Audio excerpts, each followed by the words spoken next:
Let's go! Let's go, we're back! We're back. We are back and we are ready. We're back and we're ready. Yeah? It's time to adjust some attitudes. Yeah?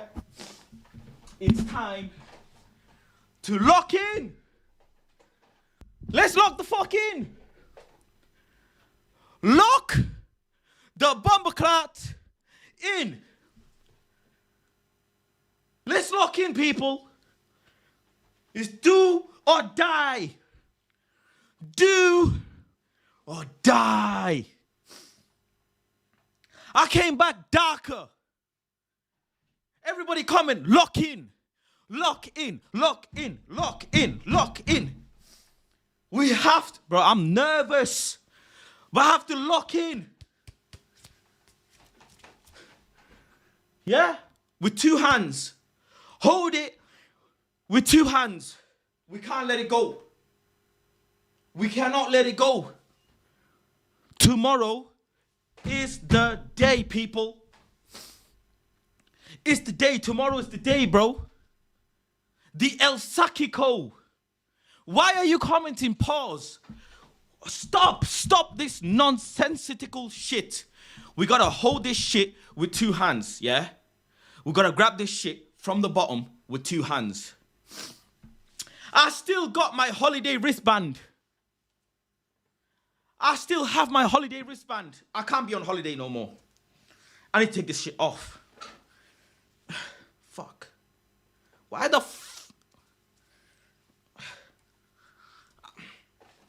fuck? No more holidays until tomorrow. No more holidays until tomorrow. There you go. It's off. Holiday wristband is off. Officially. Officially. No more holidays until tomorrow. It's do or die. It's make or break. It's the El Sakiko tomorrow, bro. If Man United, you know what? We have to, innit? We have to, yeah? We have to. 1 second, yeah? Let's start getting in the mood. The neighbors have to wake up, bro. Why are you putting yawning emoji? Why? It's lock-in season. In 24 hours' time, I will either be crying or we will be smiling. I'm telling you, bro. It's do or die, bro. We cannot fucking bottle this. Bruno deserves this trophy. What kind of... Why are you... Oh, my God. Don't start. Don't start. Don't start. What do you... Oh, my goodness. Adam, man. Adam, bro.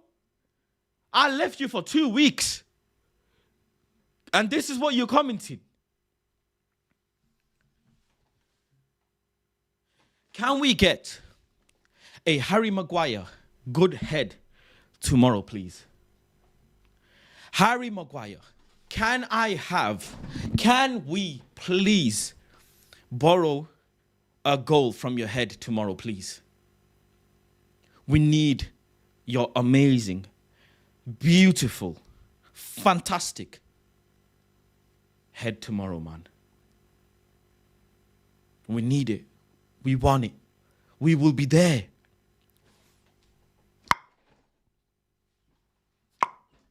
Big head. Alejandro dyed his hair. Oh my goodness. Oh my goodness. He better pay off. He better pay off. We cannot fumble this. We can't. We can't fumble this. Yeah? Class is in session. I've got my glasses on. I've got my glasses on. Tomorrow, Rasmus Højlund. Can we? Rasmus, none of the backing up, please, tomorrow, yeah? No backing. None of this. None of this. None of this tomorrow, please. We want you standing up nice and straight. Nice and straight.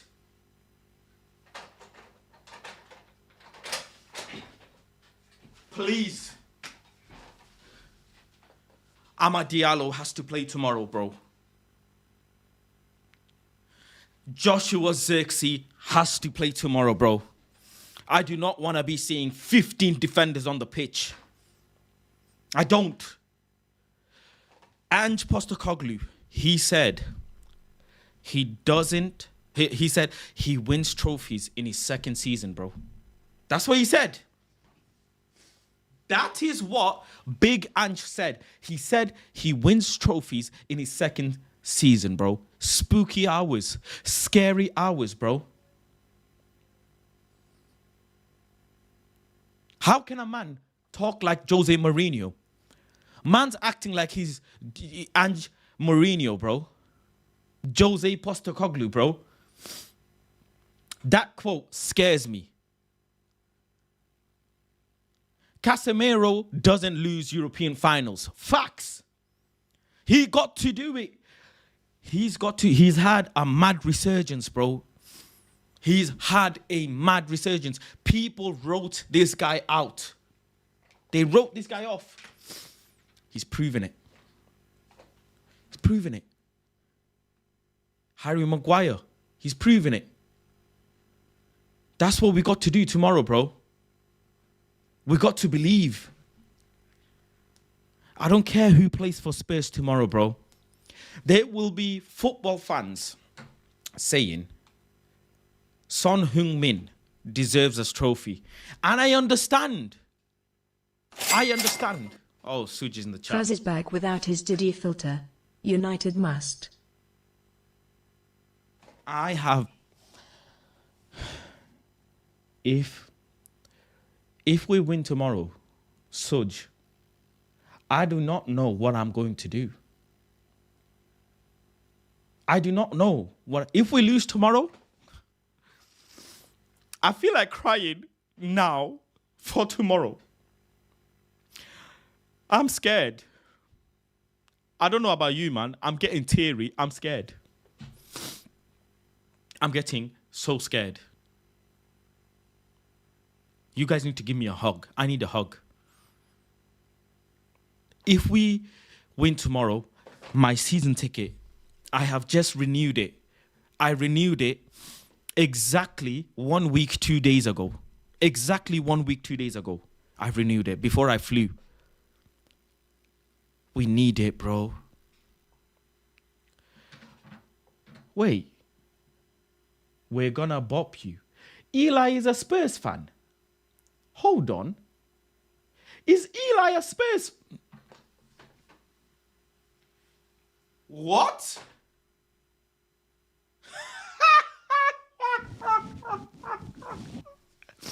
How the fuck are you a mod? For the next 24 hours, you are not a mod. You are not a mod. You are my enemy. How can I have an enemy as a mod, unmodded, for the next 24 hours? I had a feeling, bro. We're gonna punch you up, Spursy guy. Yeah. Smiley face emoji. I don't know. Yeah. Listen, I don't know if I can forgive Amorim and Manchester United squad. I don't know, yeah. The Mofongo is coming. I'm going to do it on Thursday, Friday, yeah? So the Mofongo is coming. Don't worry, I haven't forgotten the Mofongo and Maduros, yeah? And the rice and beans. I haven't forgotten it. It is coming. Bro, they've got injuries, you know? They have injuries. Suj, I don't want to hear shit. Be a good student and a good boy and sit in class. You, Suj, specifically you, and the other Arsenal fans gather to enjoy a final. How about that? Gather here to enjoy a final. I've said this already. Even if Arsenal win something next season, they still can't talk to us. I am not letting any Arsenal fan have volume, bro. Decrease your volume. You see? Like a speaker. Yeah? Press the power button and turn yourself off. Suj, you are not allowed to be turned on. You ain't allowed to be turned on. I am allowed to be turned on. Eli is allowed to be turned on. Yeah? You are not. Because you're in a lose-lose situation, Suj. If we win tomorrow, you're shagged. If Spurs win tomorrow, you're double shagged. Like double shagged, bro. We need this more than Spurs. I'll be deadly honest. Like, we need this more than Spurs because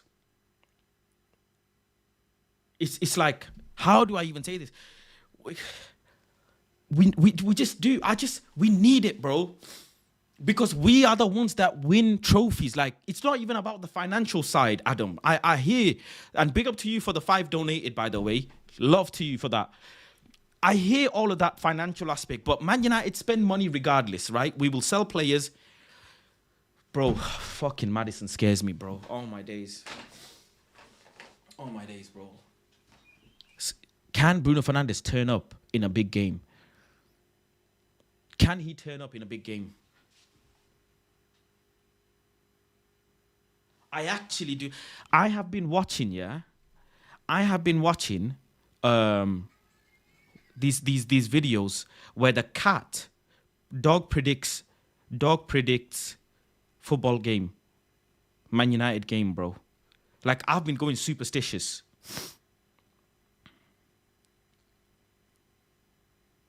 I've been going superstitious, bro. Where is it? Yeah, these dogs, yeah, bro. I've been watching these dogs and cats predict. Let me bring it up. This one. I've been watching this video, bro.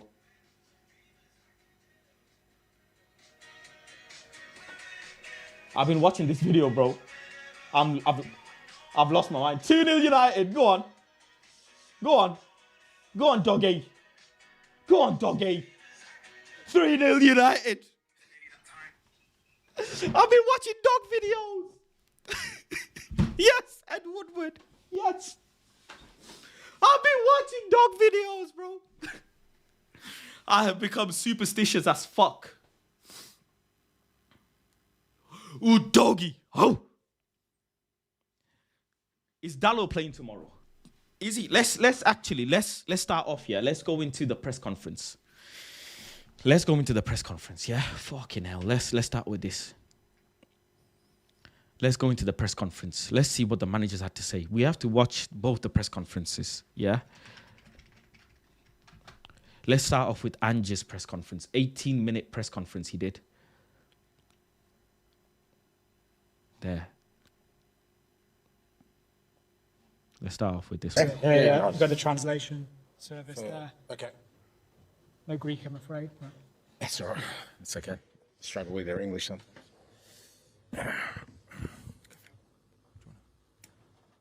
I will now resume the press conference with the Tottenham Hotspur coach, Ange Postecoglou. Have you, man, watched this? Have you guys watched this already? Have you lot watched this? Because I haven't watched it yet. I wanted to watch it live on stream, so I haven't watched it. Ramesh, please. Hi there, Ange. Can we just start off, first of all, with team news and if Lucas Bergvall is fit and available to play? Team news, pretty much the same as last week. No, Lucas isn't available, so pretty much the same as we were as of last week. Ian, please. Okay. Hello, Ian Dennis, BBC 5 Live. I was struck by your... So, pretty much the same as last week. No, Lucas isn't available. Lucas. With team news and if Lucas Bergvall is So no is fit and Bergvall, available okay. to play? Okay, no Bergvall, yeah? Team news, pretty much the same as last week. No, Lucas isn't We can work available, with so that. pretty much... BBC 5 Live. I was struck by your story the other week about the Stonecutters Creed. And it's not quite 101 games, but it is still a significant milestone for you. It's your 100th match in charge. And I just wonder, how would you assess the impact that you have made in the last 2 years? Ooh. How do Yeah, you hopefully assess? that 101st blows tomorrow, mate, not on Sunday. It's hard to sort of kind of contextualise sort of the challenges of the last. Is that Predict 6? What? That logo reminded me of a different logo. Sorry, my brain just went somewhere else. That logo looks like a particular logo I've seen before. Couple of years, I guess, from my perspective. That logo reminds me of a particular logo I've seen before. I don't know about you guys, but Predict 6 reminds me of a particular logo. I came into the club with some pretty clear objectives about what the priorities were for the club in terms of taking over. Tried as hard as I can to kind of stick to that process of getting the club to a position where, you know, they can challenge for trophies and at the same time rejuvenate a squad and change the playing style. It's been a fair assignment, and without its, you know, plenty of challenges along the way. But I guess with such a sort of big game tomorrow, there is an opportunity to kind of fulfil at least the main task I was sort of given, and that is to bring trophies to the club. Right. This is an El Sacico for sure, bro. I firmly believe it. I firmly believe it. Ange is going to have to part ways with Spurs if he doesn't win tomorrow. I don't think he stays the manager. And the same thing for Ruben Amorim, bro. His target is to do what Conte couldn't do. Mourinho obviously helped massively, but couldn't reach that as well. They fired him last moment. What's the other guy's name? He managed PSG as well. What's the other Spurs manager's name, man? Before them. Before Mourinho. I forgot. It slipped out of my mind. But he got to a final as well. Poch. Yeah, Poch. And just primary target is to deliver a piece of silverware, because Spurs are not known to win silverware, bro. They're just not known for that. They have the stadium. They do the signings. Maddison, Solanke, Udogi, good signing, good player. Kulusevski, Son. You know, they lost Kane. So it means a lot to the manager, bro. It means a lot to the franchise brand. Do you know what I'm saying? And deep it, like we say that Bruno deserves a trophy. As a football fan in general, you have to say Son Heung-min deserves a trophy, bro. Because I've said it for years. Son having them contract extensions in Spurs ruined his career from silverware. Son could have easily moved to Bundesliga in a Bayern. He could have moved in a top 4 team in Prem. He could have gone to any team, any big team, and done a madness, because Son is a superb player, and Son doesn't deserve to be in a club and not win trophies. It is simple, and people feel the same with Bruno Fernandes, and I get it. When Adam commented saying win this trophy for Bruno, and I said but I hear it, because you know what a farewell it would be. Do you know what I'm saying? That guy, Son and Kane together, did madness in the Prem. And Son stuck by Spurs for year in, year out. He should have moved time ago, at least 2 seasons ago. But he stayed, and he deserves a trophy, bro. As a generic football fan, he does.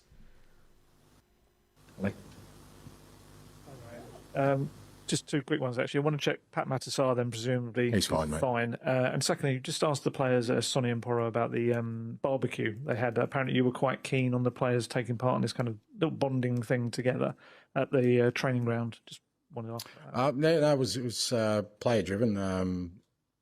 Mate, I'm an Aussie. I'd never say no to a barbecue, so they didn't have to twist my arm. So, but yeah, no, it was player driven. You know, the boys felt it was a good time for them to sort of just have a kind of relaxing afternoon. We have the luxury at the training ground of a really nice sort of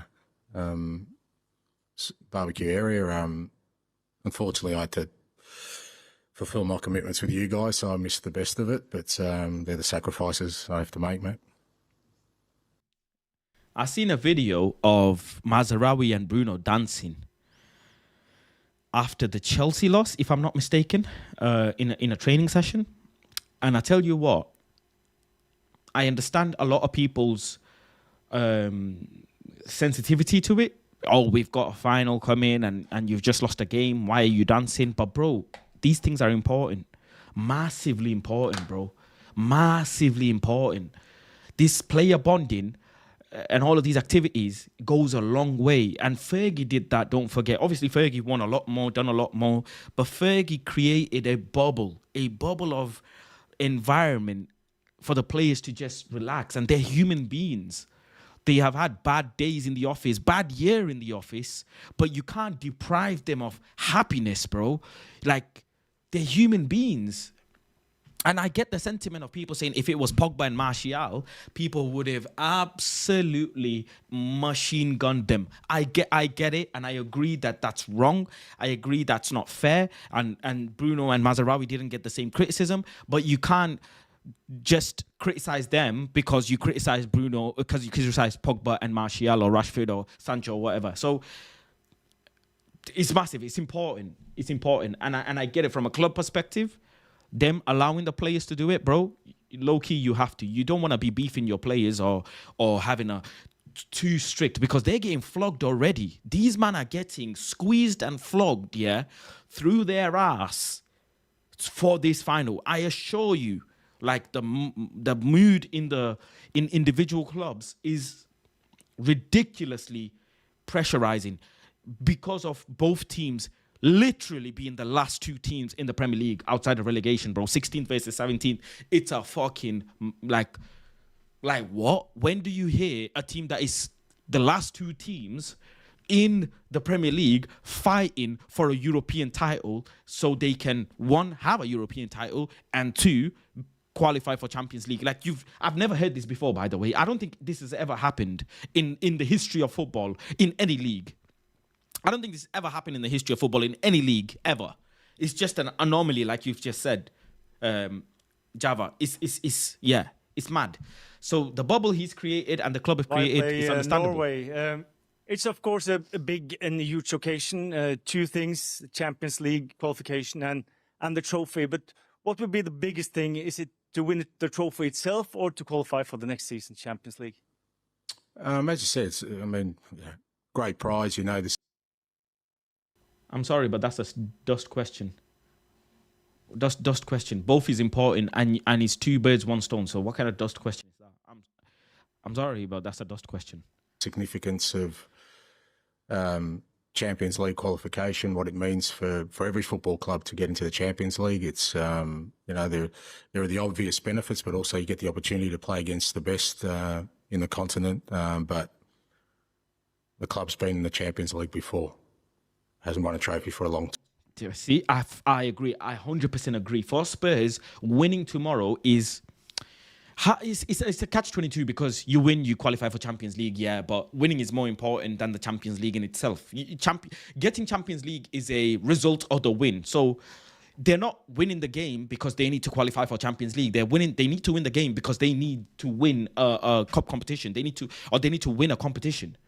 If this was a FA Cup, for example, yeah, if this was a Carabao Cup, the pressure would still be the exact same, because they just need to win something. Pressure is different for us because we need to qualify for Champions League. Do you know what I'm saying? Like, we need to qualify for Champions League, or else we're fucked. Or else forget about, attracting players and to get back into that position as well. All of that stuff. Man United are a bigger club than Spurs. Do you know what I'm saying? So we need to be in Champions League by default. Every club has a default setting. Madrid have a default setting. Real Madrid default setting. Win La Liga, win Champions League. Default setting. Barca default setting. La Liga, Champions League. Default setting. Bayern Munich, Champions League final, minimum semi-final. Win Bundesliga by default. PSG, win the league by default. These are default settings. Our default settings, we have to win. We have to be in Champions League position. Like, we have to be competing by default. So for them, winning tomorrow's trophy is more important than anything. Winning a trophy. This could have been Carabao Cup and it would have been still the same pressure. Time, so that's the most important bit. Hi, Ange. If you win tomorrow night, this is going to be remembered as one of the best seasons in the club's modern history. But kind of conversely, if you lose, it might be remembered for one of the worst league seasons in the club's modern history. I just wondered if you're kind of conscious that you're walking a fine line between kind of two very different types of infamy and history, really. That depends on your outlook, Dan, but I'll tell you one thing, irrespective of tomorrow, I'm not a clown. I never will be, mate. And you're really disappointed that you would use such terminology about a person who, for 26... What? Clown? Who called him a clown? Hasn't won a trophy for a long time, so that's... If you win tomorrow night, this is going to be remembered as one of the best seasons in the club's modern history. But kind of conversely, if you lose, it might be remembered for one of the worst league seasons in the club's modern history.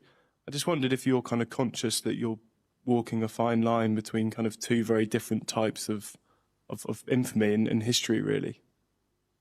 That depends on your outlook, Dan, but I'll tell you one thing. He never called him a clown unless he mentioned it in a different report or a interview different somewhere. But chat, did he call him a clown? Because he didn't say the word clown. Irrespective of tomorrow, I'm not a clown. I never will be, mate. And he definitely said clown somewhere, because Ange wouldn't just bring it up, bro. You're really disappointed that you would use such terminology about a person who, for 26 years, without any favours from anyone, has worked his way to be in a position where he's leading out a club in a European major competition. For you to suggest that somehow us not being successful means that I'm a clown, not really sure how to answer that question. Good. He didn't call him a clown. Why didn't the interviewer, unless the interviewer actually mentioned in a report clown, right, in an article clown, and it landed on Ange's desk, and Ange took this opportunity to clap back at him, I hear it. I definitely hear it. It's mad. Who was it from, by the way? Who mentioned it? What's the... Hasn't won a trophy for a long time, so that's the most important bit. Normally interviews will say Faz reporting from Planetfaz, like they'll say. So let's hear what. Hi, Ange. If you win tomorrow night, He didn't say where he's reporting from as well. So I don't know who this interviewer is, what his name is, what channel he's representing, what platform he's representing. So I don't know. This is going to be remembered as one of the best seasons in the club's modern history. But kind of conversely, if you lose, it might... Right, thank you, Squeezy. Yeah, it was about an article then. Yeah, it was about an article. Right. Yeah, this is the thing. When you're legacy media, you can't be calling gaffers clowns, bro. And huge respect to Ange. He handled it very well. If that was Mourinho, he would have shredded him to pieces. He probably would have banned him from the presser. Good evening, Mr. Postecoglou, Simone Eterno, Eurosport.it. Professional interviewer. He mentions his name. He mentions what he's representing. So that's proper. Okay. You played Manchester United 3 times this season, and you defeated all the 3 times. I'm kind of curious to understand, do you feel more pressure about this because you already did that and now you feel that you have to do it again? Or is it something that makes you more confident because you actually did it, so you can do it again? Which one is more, confident or pressure? Neither, because it's a final and you know that those kind of things aren't important. I mean, if we had have lost all 3 games, your question probably would be, do you feel the pressure because you can't beat them? So facts. What I do know is, and I've been in a situation a few times in my careers in the big games, even your form going into it, even if you've got terrible form, and there's been plenty of competitions where you go into it doesn't matter. What matters is how the players cope with the occasion tomorrow, how they cope with understanding the importance of the game. From both clubs, you just don't know how players will react to such a big occasion. And, you know, my role in that is to try and prepare the players in the best possible way, and also to prepare the players for Manchester United to be at their best. That's what you have to prepare for. And if you prepare that way and then you go out there and sort of play to the potential that you can, and you give yourself an opportunity. But I don't think it really matters what you've done before against any opposition when it comes to big games. Maybe in a league that it's a bit different, but I think in a big important final, everything gets decided on the day. I'll tell you what, one thing, yeah. There are a lot of players who crumble in big games, in colossal games, in finals, bro. There are players who don't play well all season, but come big game, or who don't play well during the season, but come big games, they just turn up. Like, they thrive in big games. Casemiro thrives in big games. That's just in his DNA from his time at Madrid. You know, he's just seasoned to play in big games. Champions League games is just his forte. European games is just his forte. We have seen Bruno Fernandes in numerous big games throughout the years not turn up and perform. This is natural in players. You either turn up. It's nothing to do with their ability because they're all professional at the highest level. It's nothing to do with the. 1 second. Oh, 1 second, chat. Oh, thank you.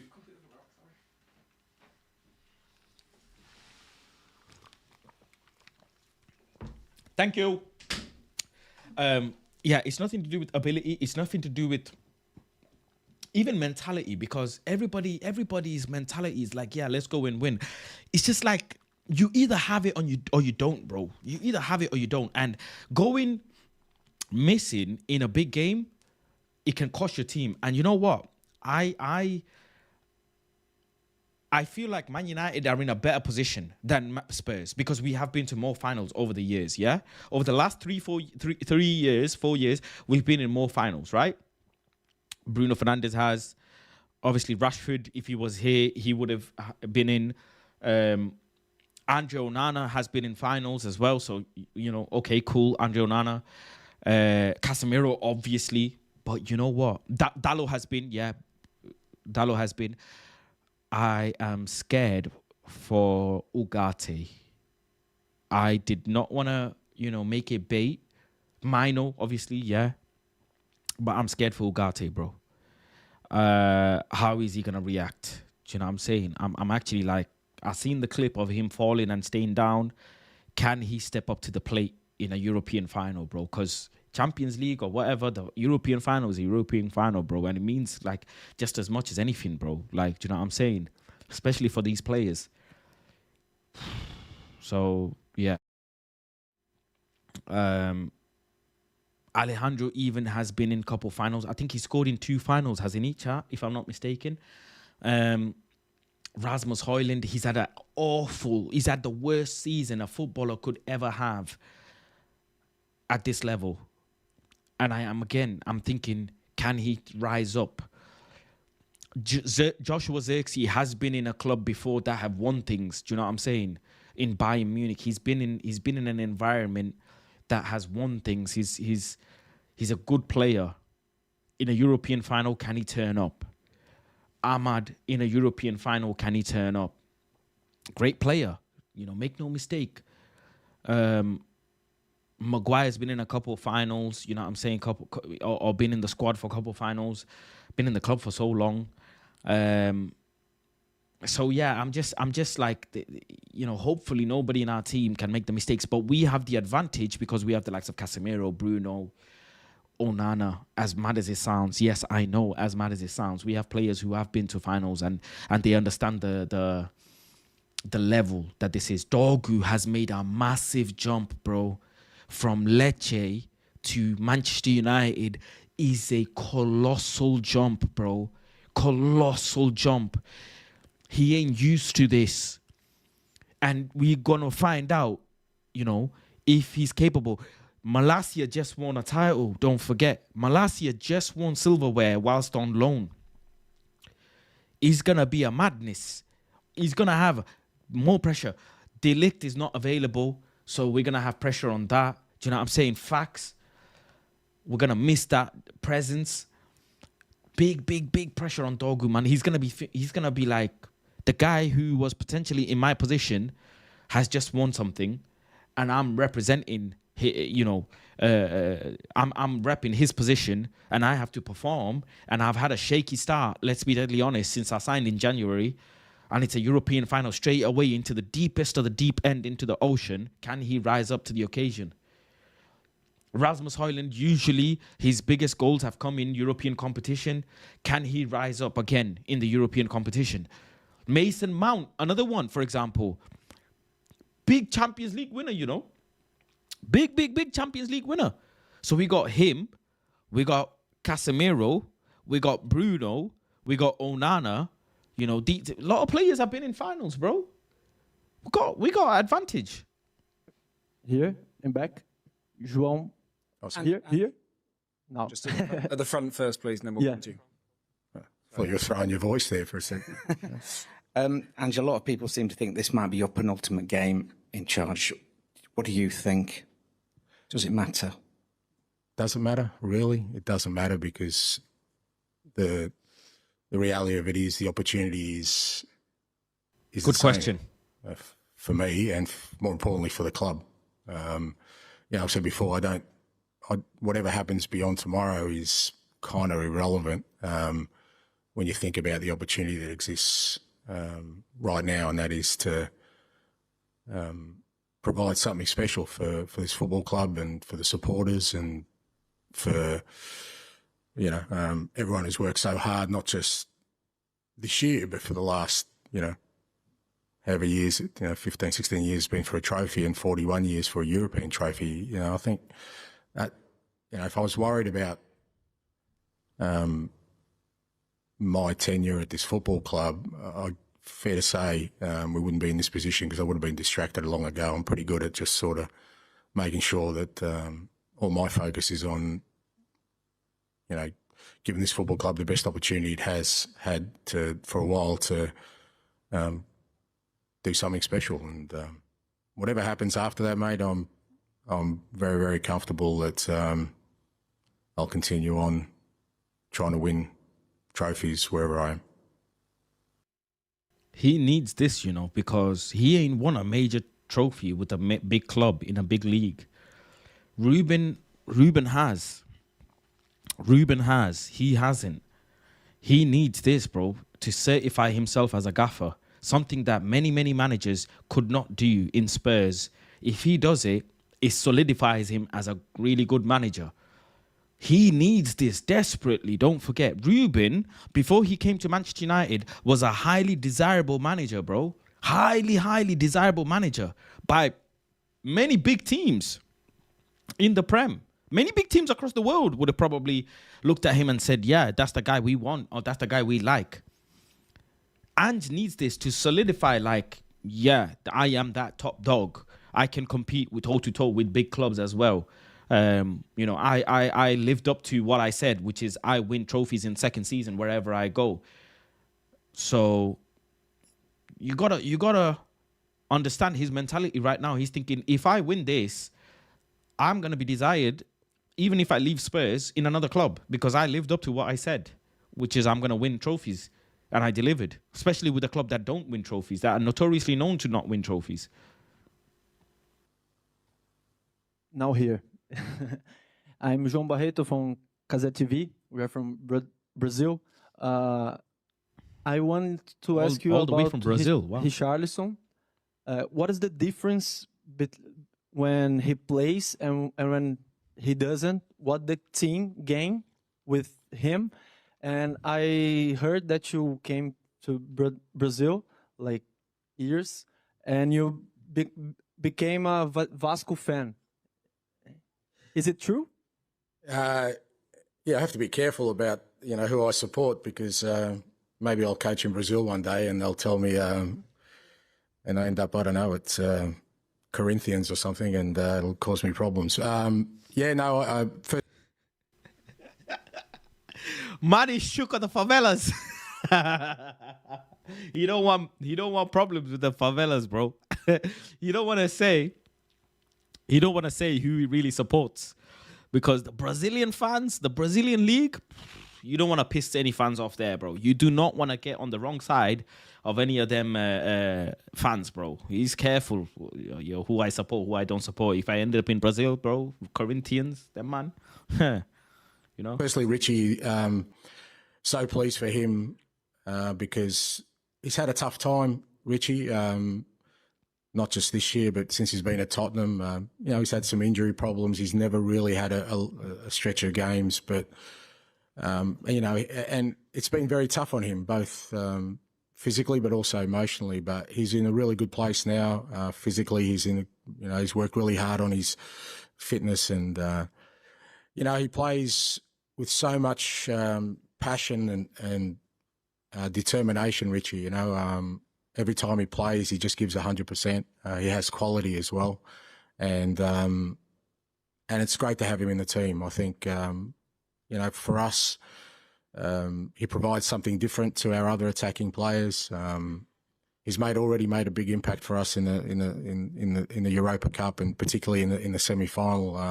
And just really pleased for him that through all the difficult times he's had, he's now in a place where he's fit, he's available, and he's excited about contributing. And I've always loved Brazilian football. I actually played against Vasco da Gama in 1985. They came to Australia, and Roberto Dinamite was playing at the time, and I got his shirt, and I still have it.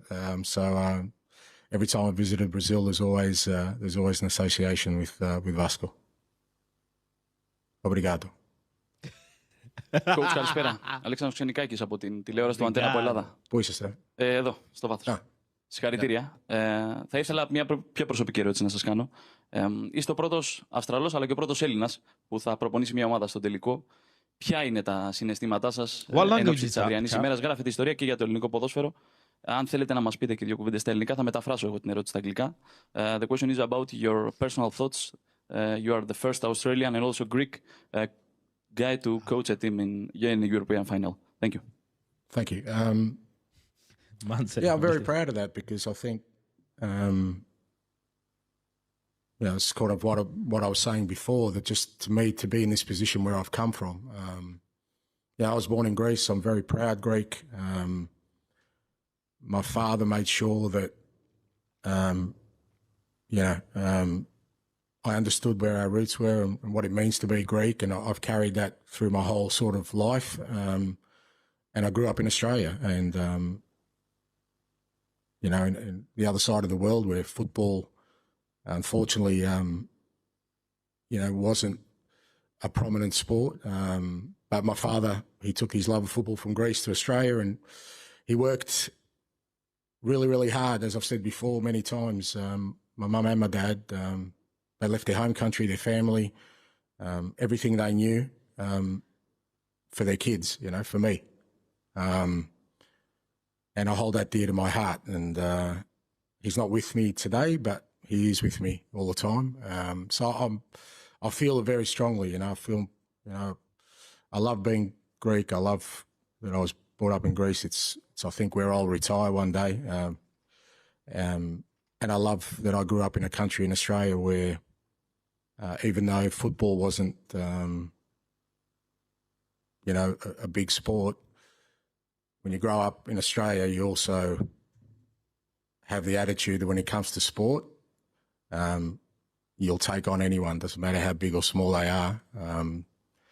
And I'm proud of my roots in both. So, ευχαριστώ για την ερώτηση και είμαι πολύ περήφανος που είμαι Έλληνας. Hi, Ange. I want to ask if how important Captain Sonny's come back from injury. Like, how much do you trust him, and how is what I've noticed is they have media representing from countries that are related to the players or the manager. So the Greek reporter, the Brazilian reporter who can relate with Son. If there was a Bangladeshi player in the team, they would have let media from Bangladesh be in there. I'm sure of it. You know what I'm saying? So I think that's how they do this. Because when I went to press conferences, that's what I noticed. That's what they say. One media from every country, they're allowed to, whatever country represents in the team, they will allow them to come in. You know what I'm saying? this experience can motivate to the younger players in squad? Yeah, massive to get Sonny back. We were a little bit worried when he picked up the injury because we just weren't sure, how long he was going to be out for. But he worked so hard and to make sure he was back, and really pleased the other night to see him, play 60, 70 minutes, and you could see his sharpness is coming back. But he's so important to the group. He's so important as a leader. He's such an important figure at this football club. And, it's a big motivation and driver for all of us, including me, to give him a trophy that his career deserves. See, I knew it. Because, again, he's a guy who's come from the other side of the world. Not many players have come from Asia. And it's stayed in the Premier League, the top league in the world for so long, maintaining that excellence. And it would be great to kind of, cap that off with a trophy for him. But he knows, and we all know that we've still got to do the work. He's been in this position before, obviously with the Champions League final, so he has that experience. I'm sure he'll pass that on to the players. We've only got time for two more, so we'll go Dave and then finish with Alex, please. Hi, Ange. Over here. Over here, Ange. Oh, sorry. Just following on from what you said to Matt, we've spoken to quite a lot of the players in the build-up to the final, and they're all very conscious about, the subject of your future. I just wondered, have you had to address that with them as a group? No, because I think, again, that would be not really helpful in what is before us right now. I've said to lads from day one, it's nothing's guaranteed in life. Nothing's guaranteed in sport. So you just got to try and make sure you take every opportunity before you, and that's what I've done my whole career. I've been in this position before, where the big game was the last game I managed. It's not unusual territory for me, and I've always navigated that pretty well, because for me nothing's more important than my responsibility to this football club and its fans, that tomorrow me and the players, the minds are only on one thing, and that is trying to create something special. Well, I qualified for a World Cup. I left, won the treble with Celtic and left. So, Alex, to finish, please. Won at Brisbane. I left. It's actually more common than you think. So, okay. That sort of leads on to my Maybe he's question, actually, hinting Ange, something, because I I don't think know. the assumption is that your future will be decided purely by the hierarchy in the football club. my future is assured. I wouldn't be the first person who changes jobs, mate. We all change jobs. I'm sure you've had more than one job. My future's assured. I've got a beautiful family. I've got a great life. I'll keep on winning trophies till I finish, wherever that is. So don't worry about my future, mate. My future is not entwined with anything, right? My future is assured, provided, God willing, my health remains and my beautiful family is beside me and my friends. There's nothing wrong with my future, mate. Don't stress, mate. I meant specifically. Sleep easy at night. I will try. I'll be okay. I will try. But I meant specifically at top. I think he was going to say, I make good money. I feel like he was going to say, I make good money. I sleep well at night. I feel like that was what's going to come out. And then he said, let's not say that. I sleep well at night. That's what he said. Yeah, I think he's thankful where he is, innit? Coming from where he's come from, the leagues that he's represented. Suj said he's won with his team in Australia, Celtic winning the treble there, qualifying into the World Cup. He's done some good bits in his career, do you know what I'm saying? But make no mistake, this is the biggest thing in his career. Europa League, it would be the biggest trophy in his career, in essence, do you know what I'm saying? In the grand scheme of, with respect to all the other trophies that he's won. So he understands the level this will put him in, and maybe he's, I don't know, sometimes they say things like this because they know that they're going to leave, and for him to be going into a Europa League final also, speaks volumes that he is capable of leading a team into a cup final as well, you know what I'm saying? So expectations are different from two clubs, I guess. Man United expectation is different to Spurs' expectations. But he's still got the pressure on him, and he understands, what is required at this level. Tottenham, is there a scenario where you win the trophy and you think, actually, my job is done here? No, because I don't think my job is done here. We're just, I really feel like we're building something, and what a trophy does is hopefully accelerates that. So I still think there's a lot of work to be done. That's quite obvious with the way we've sort of, the challenges we've had this year, which I think are well chronicled. But I think there's some reasoning in that, in the context of that. But also there's been some growth that I'd like to see through. But whether that happens or not is not that important right now. But I don't think, far from think this job's finished, and I certainly feel like there's some growth there that we can take this club to where it needs to be.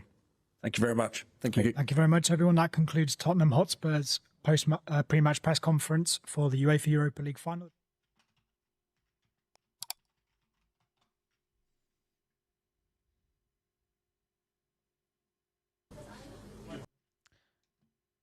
Why are these men smiling so much? Why is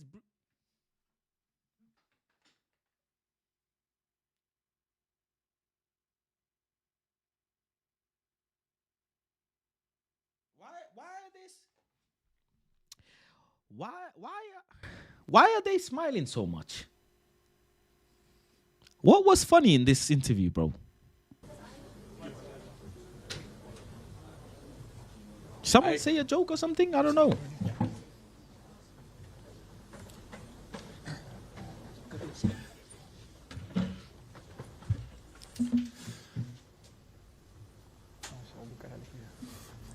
Good evening and welcome to the Manchester United Matchday -1 UEFA Europa League 2024. Very interesting, Maguire and Bruno together. Very interesting. The former captain and the current captain. Don't forget, them two lifted a trophy together, right? Carabao Cup, remember? Former captain and current captain, they lifted the Carabao together. And now they're here together again. Two leaders of the club. Final press conference. We're joined by players. And I have a massive amount of respect for Harry Maguire now. Now I criticized Maguire for decades, for years. I have a huge amount of respect for Maggie, man. Huge. I aspire to have professionalism and mental capacity like Harry Maguire, bro. I ain't gonna forget all of his ability and stuff. This guy's mentality is the craziest it's like he's the best defender in the world. Like, nothing gets to him. They've had bomb threats at him. Fans have absolutely ridiculed him. Media has ridiculed him. He's been stripped of his captaincy. They tried to sell him. So much has happened in his career. He's made diabolical mistakes, errors. He said in an interview that, check why managers play me. So many managers play me. Check my statistics and whatnot. This guy's professionalism, he never breaks, never bends, never folds, always signs shirts, never holds grudges with anyone. You know, decorated centre-back for England. This guy's mentality is just different, bro. It's just different, bro. You just can't. Maguire's mentality is literally the best mentality a professional athlete could have. Like, the best, bro. The best. You never see him moaning, groaning, nothing, bro. It's just... You just don't, though, Veli. Regardless if you say allow it, the fact is you never see him break. You just don't see him break. Is Bruno Fernandes and Harry Maguire, as well as coach Ruben Amorim. Questions, please, in either English, Spanish, or Basque, and answers will be given in one of the same languages. Over to you. Thanks, Simon. Hi, Ruben. Just wondering how the team's looking. We saw Yoro training earlier and Delo and Xerxes. I don't think we were expecting him to be involved when you said he was out for the rest of the season. So what's the situation there? Me neither. So they recover quite well. They push. Of course, we respect the feeling of the player, but we push a little bit because they wanted to be part of the team, and that is a very, very good sign. And it's very good for us. Of course, they are limited in the minutes for the game, but they can help us to win the game. The league is out. I know so many of you in the chat are just pissed off with Ruben, innit? Look at Veli. Man said Amorim not funny. We are not laughing as fans. You just can't be bothered, innit? You just don't even want to see him. Like, I get it. I can just feel from the chat. I can feel that people do not even want to see him, bro.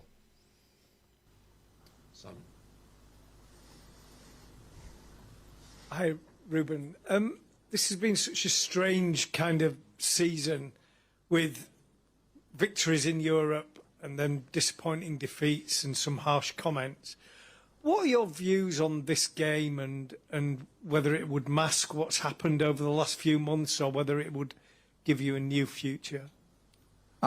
A new future for me, I think, is not the case, but it's going to help us to finish the season. People will look at our team in a different way because winning a European title is really important. But again, nothing is going to change our season. Players know, everybody knows, the staff knows, the fans knows. But winning a European title can help us to have that feeling that can help us to build the future. Dave. You've spoken very honestly about this season, the challenges on and off the pitch, with the cutbacks at the club and the redundancies. I know you're not thinking this way, but if you were to lose tomorrow, that may lead to more kind of issues like that.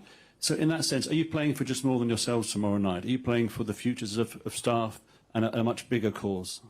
Again, I think is not the case. We are doing things that we need to do it. But for example, I came from the club that in order to survive and to maintain players, you need to be in Champions League. This is not the case. Our club can have revenues without Champions League. It's a big club. It's a massive club with a lot of fans around the world. It's a big brand. So we just need to be focused and do the things in the right way. So I don't see like that, but I'm very interesting.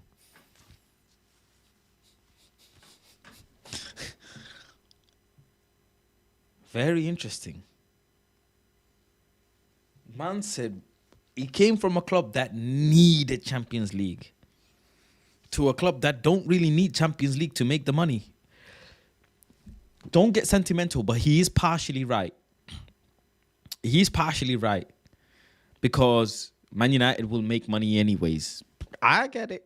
They will make more money than Sporting does with Champions League. You know, Sporting makes X amount of money with Champions League. Man United will make that without any European football. Revenue is different to, you know, net profit, obviously. Your net balance. Man United make a lot of money for sure, but we spend a lot of money on wages, most definitely.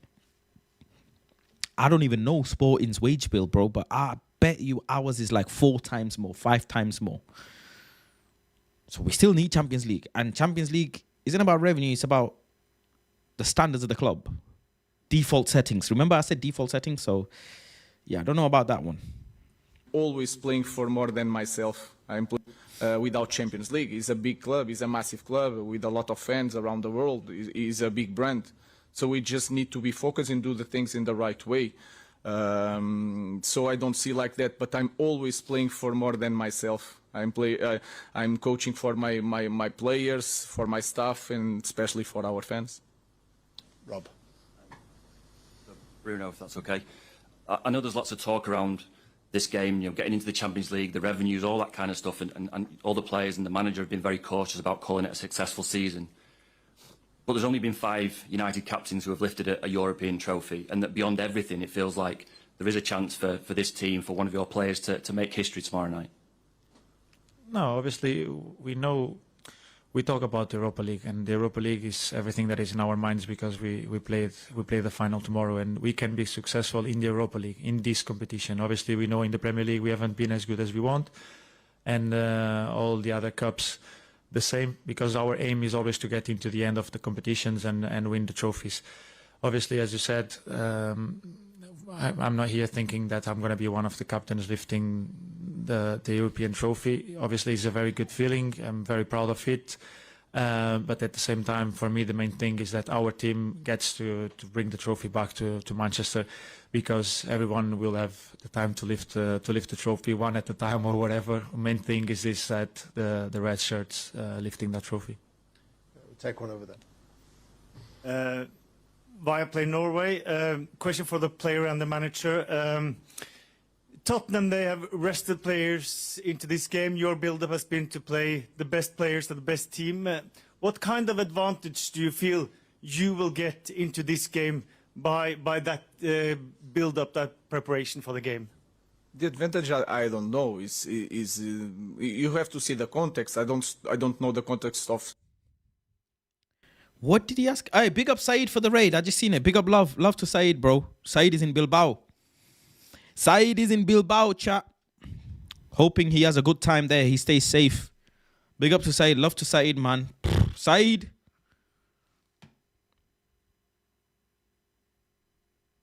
I swear to God, if you don't come back with a Europa League trophy, Saeed,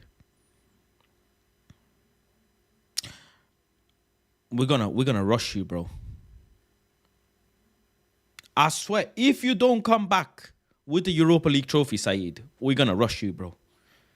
How are you going to go to Bilbao and come back empty-handed? Nah. Never. Have to come back, bro. Saeed got to meet me in the car park, bro. If he doesn't win, if he doesn't bring back a trophy, you got with himself. You know what I'm saying? To play the best players of the best team. What kind of the player and the manager? Via Play Norway. Question for the player and the manager. Tottenham, they have rested players into this game. Your build-up has been to play the best players of the best team. What kind of advantage do you feel you will get into this game by that build-up, that preparation for the game? The advantage I don't know is you have to see the context. I don't know the context of Tottenham. What I know is that we have the last game against Bilbao. We had that game, and then we rest some players because of we were afraid of some injuries. And then we had a full week to prepare the game, and I felt with 5 days to the final, the best thing to prepare the final is to give time to the players to play. So I cannot respond from the... Interesting. Spurs decided to rest. He decided to play. It's interesting. And I don't disagree with him, but I don't agree with him. It's a catch-22 again, because you give players the minutes so that they feel sharp. They feel sharp going into a big game. They feel like they've had enough match fitness. But too much rest is also not good. A rest is also not good because, you know, players need to be in match rhythm. We're going to see whose decision was, in essence, right. Side of Tottenham, but for me it was really clear. We need to compete. The best way to prepare something is to compete, and I had that feeling, and I pushed the players against West Ham in the end of the game, and I felt that against Chelsea we should show something, and to prove that when we are focused, when we play our game, we can control any game in any place. So it was a good day to compete, to prepare the final. That was the idea. Okay, one over there. Hola, buenas tardes. Tengo una pregunta para Bruno Fernández. I've got a question for Bruno Fernandes. I would like to ask you in Basque, if that's okay. No, I understand Basque. Well, Basque. I do understand Spanish, but not Basque.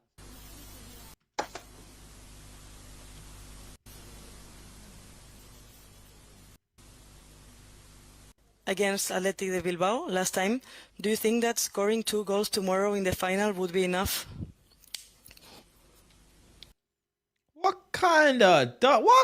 What? Is this the question?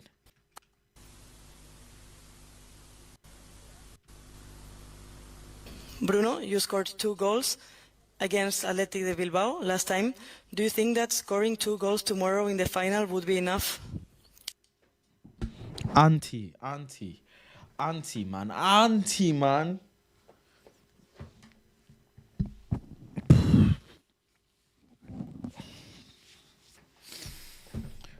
Bro, from the top of my head, I would have asked Bruno, yeah? What did you say to the team as a captain after the Chelsea loss, knowing you're going into a game that is going to, in essence, define your season? What did you say as a captain? Did you say anything as a captain? What was the mood in the changing room? Can you give us an insight into the changing room? Is 2 goals gonna be enough? How the fuck are we supposed to know, bro? What if they score 2 goals? What the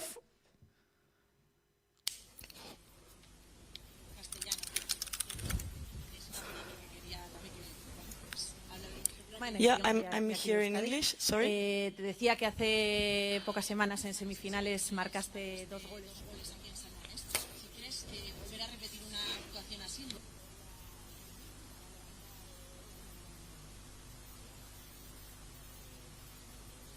El resultado que hemos tenido, obviamente un contexto muy diferente.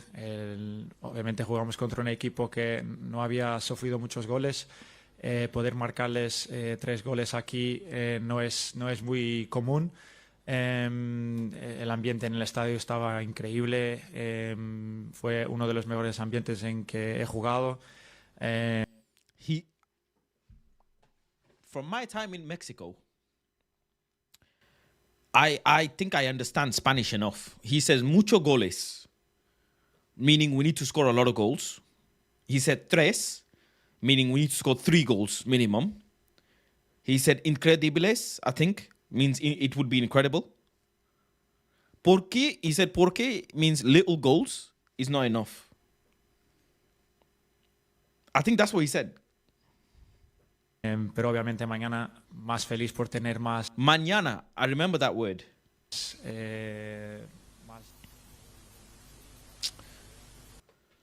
What the fuck is going with the sound, man? This little fucking league, man. What the hell, man? You got little on the back. Rise up, bro. You got rise up on the back, bro. Whoa, whoa. Flipping hell, man. Vamos todo en el partido para obtener el resultado más positivo, que es positivo. I know what that means. From my time in Mexico, positivo means positivity. Positivity, yeah? He said tres, muchos goles. ¿Por qué? Incredibles, positivo. We have to positively play football and score 3 incredible goals, bro. That's what he said. Ganar esta final. Final. In the final, bro. In the final. Paul. Question for Bruno, please. Hi. Not in Basque. Manchester United is obviously a club that's got a rich kind of history in Europe. You're an ambitious player. You always want to play at the top level. How important is it for you and the squad and the club as a whole that you are back at that kind of top table next year? Oh, it's very important. I think the manager is being very clear with that. We want to be at the top of everything, not only the Europa League, not only the Premier League. We want to be at the top of the FA Cup, Carabao Cup, everything we are involved. This club needs to be fighting for everything we have ahead of us. Obviously, knowing that it's not always possible to be in the finals, it's not always possible to be winning trophies. But our aim and our goal has to be always to be until the end of the competitions, fighting for the possibility of winning trophies, and that's what we want. Tomorrow we have a big chance in a competition where our aim since the beginning of the season was being in Bilbao on the final, and everything we have to focus is that we have a big game, a big final, and a big opportunity to get a silver there. Samuel. Hi, Ruben. One of the main reasons that the club won a trophy last season in the FA Cup final was that Bruno's position changed and Rasmus Højlund didn't start the game. Have you given any consideration to playing the team without the striker, or do you not think your system is geared for that? Our system is a normal system that can change the characteristics. It's not about the playing as a striker or without a striker. It's a system like any other that you can change the characteristics. But it doesn't matter what happened in the last final, because it was a different team, different competition, different context, so everything was different. I just focus on the way we play, the way Tottenham play, what we can do to be better than the last 2 games. So that was my focus, and not the last time that we won a cup. Alex. Fair point. Question for Harry.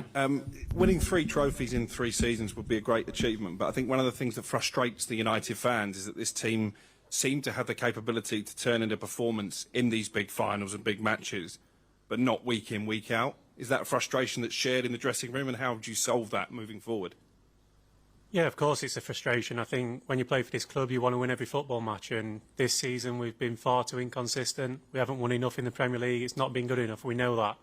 The Europa League has been different. We've performed at a high level, and we have proven again this season that we can beat anybody. So, no, I'm sure next season we will improve an awful amount, a full pre-season, and as players we are looking forward to that. But we've got a big game tomorrow night, and that's first and foremost, and it's a special night, it's a special occasion, and we've prepared well the last few days, and it's one that we're looking forward to.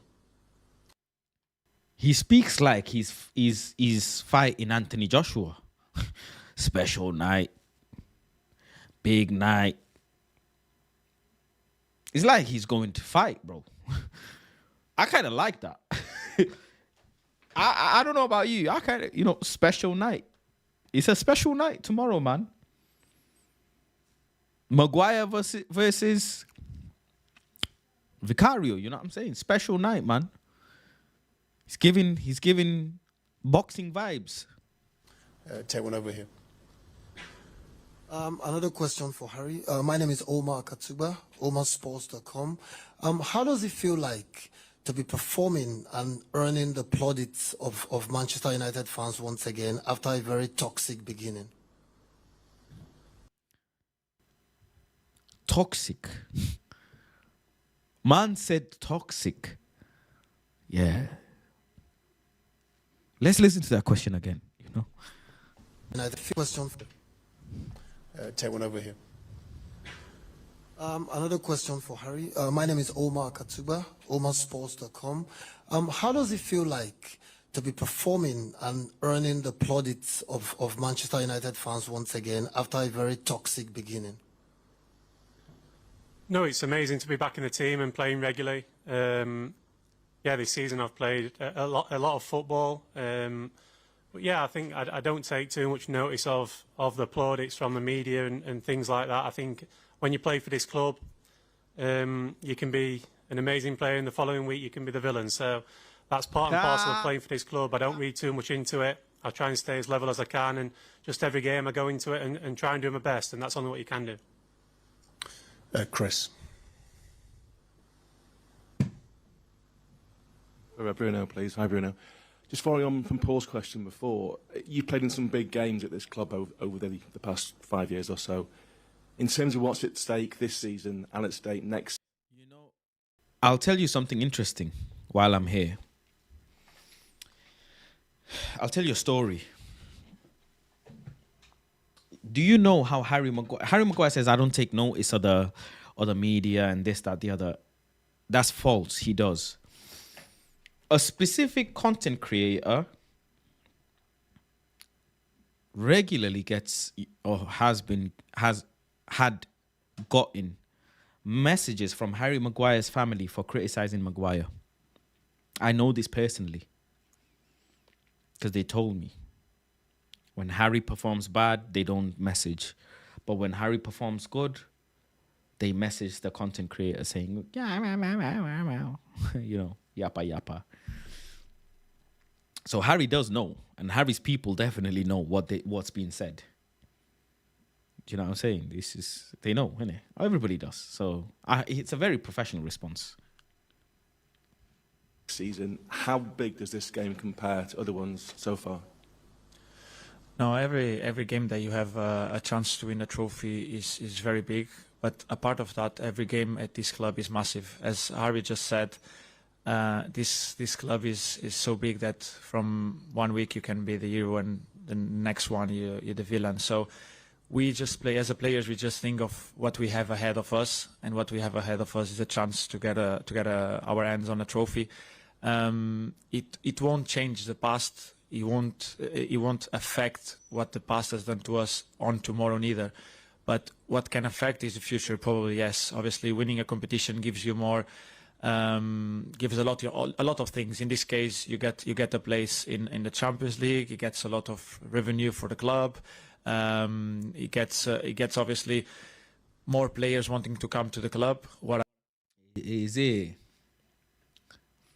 It also gives you a 25% increase on your wages.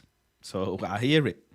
I think that at this club, it doesn't change much in that aspect, because I think every player wants to play for Man United, and it's a thing that will never change, because the name of this club, it speaks for himself. But the main thing for us is to focus on what we have ahead of us. That is a massive final against a team that we know very well, but in a competition that is very different of the Premier League. So it's going to be a completely different game. One at the back. Question for Harry. Harry, in recent games, we've seen some really inspirational moves from you. I mean, your dribbles on the wing, your runs. against Athletic Bilbao. Look at the smile on his face.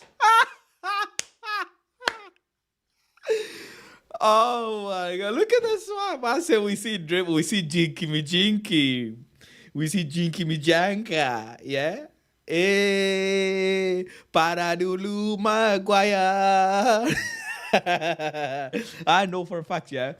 In the changing room, they have been playing that song, and they've been singing to Maguire. Yo, Mags. Yo, man like Mags. How you did that? Yeah. Man like Harry Maguire. How you did that? But yeah, Maguire Dino. Look at this. He can't, bro. His eyes lit up. Let's go back and see this, yeah? Your dribbles on the wing, your runs against Athletic Bilbao, for example. Is that some... Yeah. He's trying... You know when you're not trying to smile, you do this. You you know when you...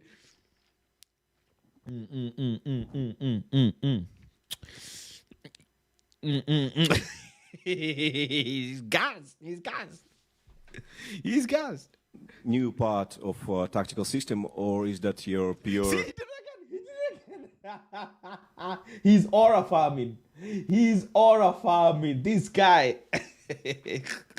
He did it again. See, I told you, lot. How do I know this shit, man? Harry, in recent games, we've seen some really inspirational moves from you. I mean, your dribbles on the wing, your runs against Athletic Bilbao, for example. Is that some new part of tactical system, or is that your pure courage, inspiration?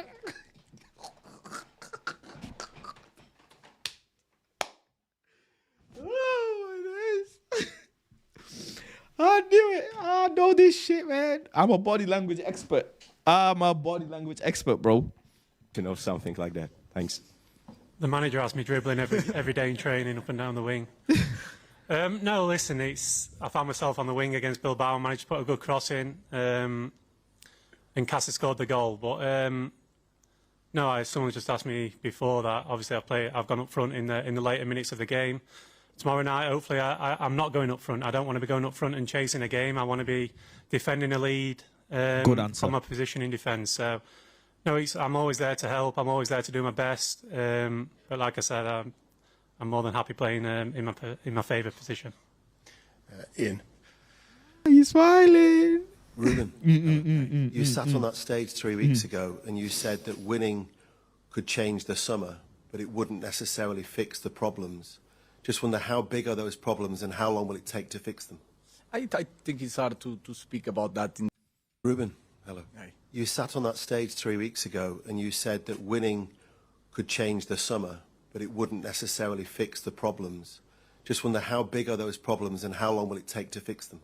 I think it's hard to speak about that in this moment because we need to be excited and confident. But we already know the problems. There's a lot of things that we need to change in our club, the way we do everything during the week in Carrington, the recruitment, the academy. I think we need to improve. So it's hard to point one thing, and that will not be solved by winning a cup.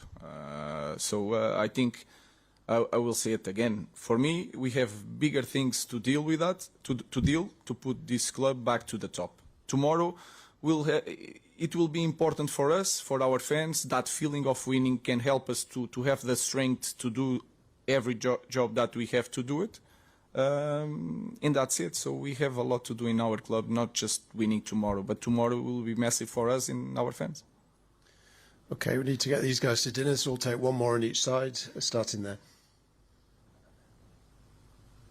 Hi, Ruben. Ange Postecoglou has just been in here answering questions about whether he might still be in his job, whatever the result tomorrow. Are you sort of surprised, grateful that you don't seem to be under the same kind of pressure, despite the fact that your team has a similar record He to is. Spurs? Who told you he's not? He is. He wants my job. Huh?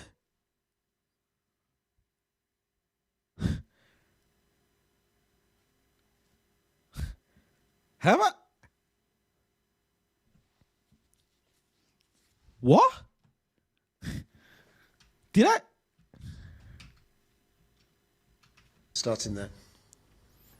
been in here answering questions about whether he might still be in his job, whatever the result tomorrow. Are you sort of surprised, grateful that you don't seem to be under the same kind of pressure, despite the fact that your team has a similar record He to is. Spurs? Who told you he's not? He is. He wants my job.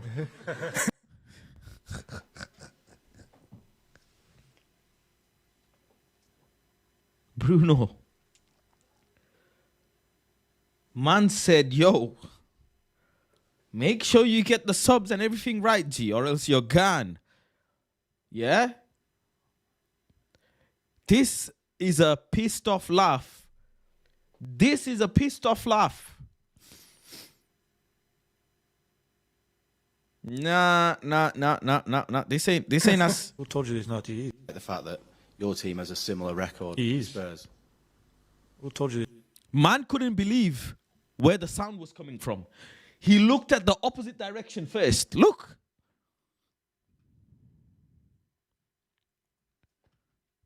I was grateful that you don't seem to be under the same kind of pressure, despite the fact that your team has a similar record He to is. Spurs.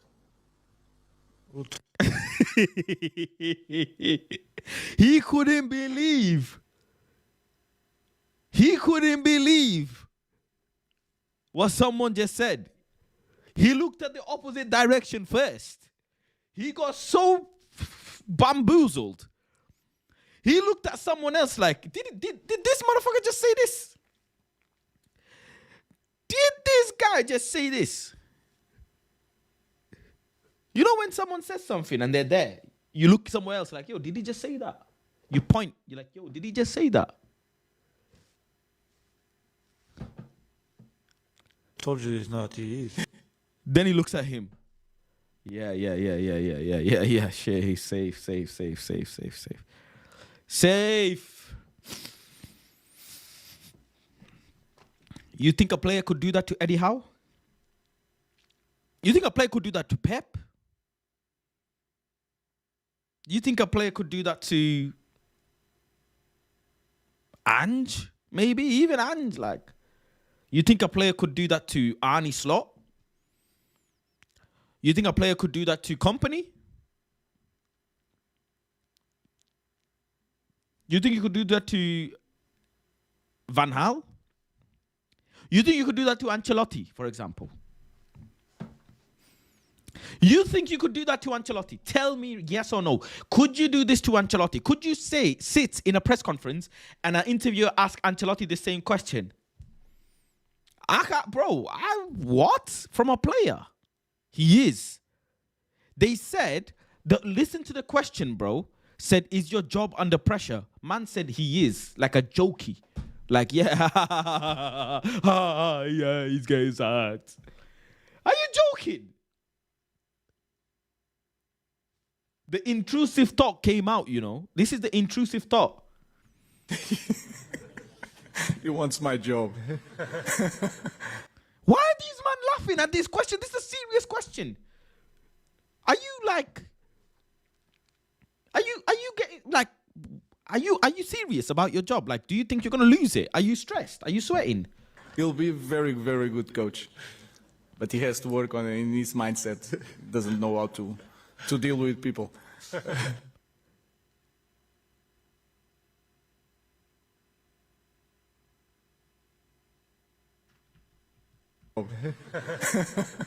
He'll be a very, very good coach, but he has to work on it in his mindset. Doesn't know how to deal with people.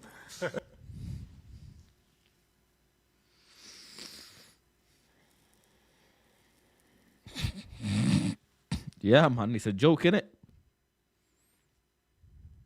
Jokey me joker. Jokey me joker.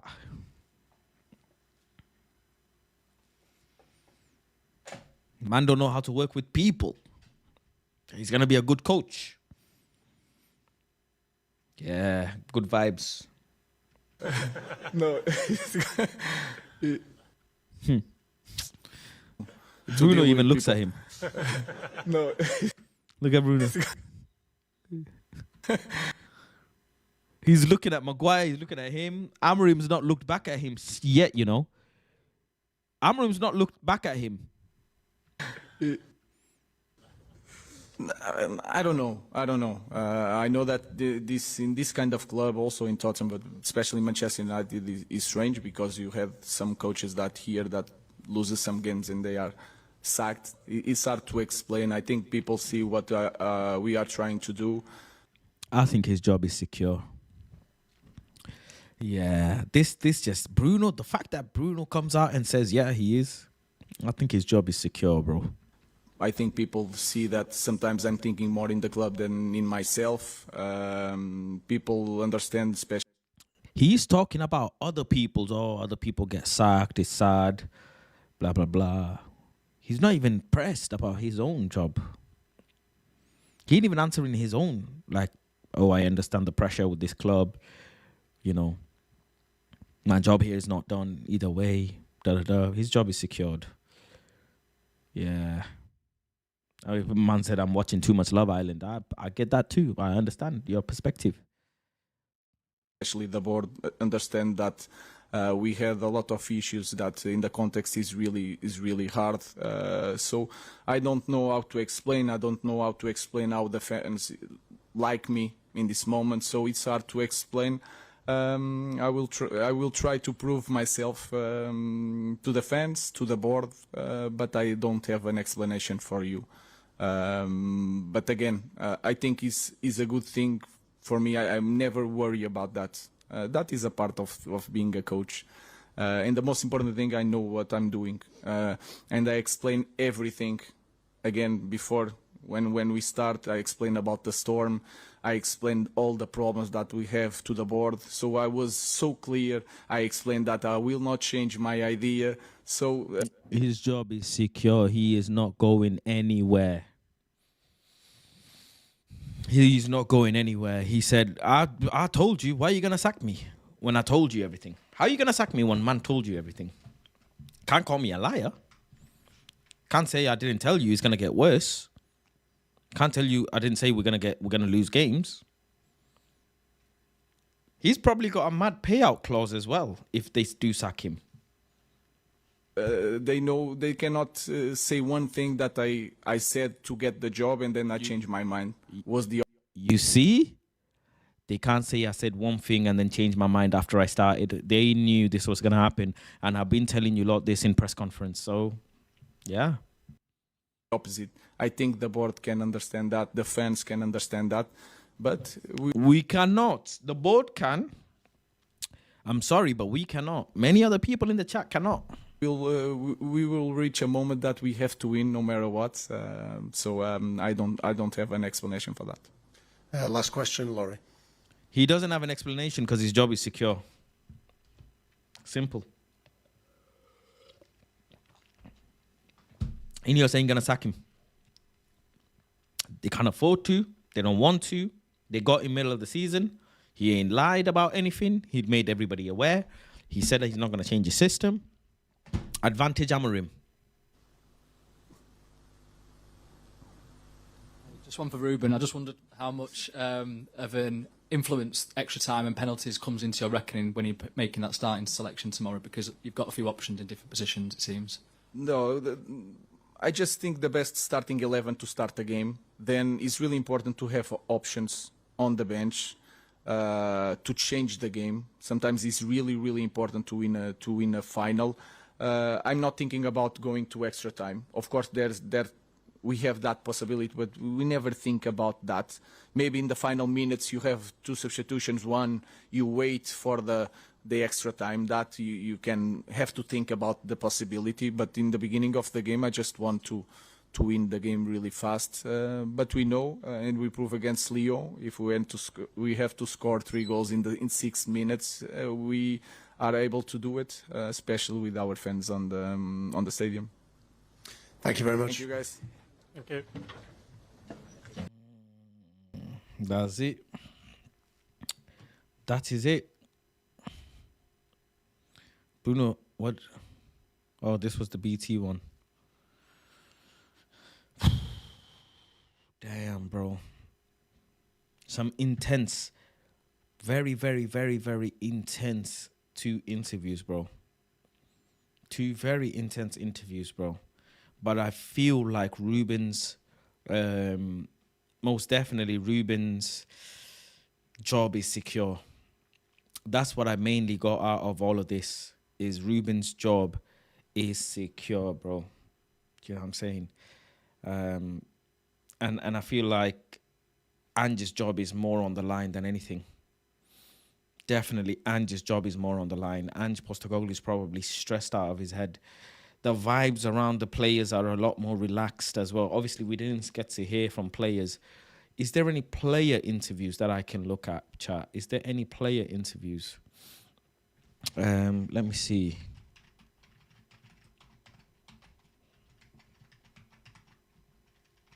Any player interviews?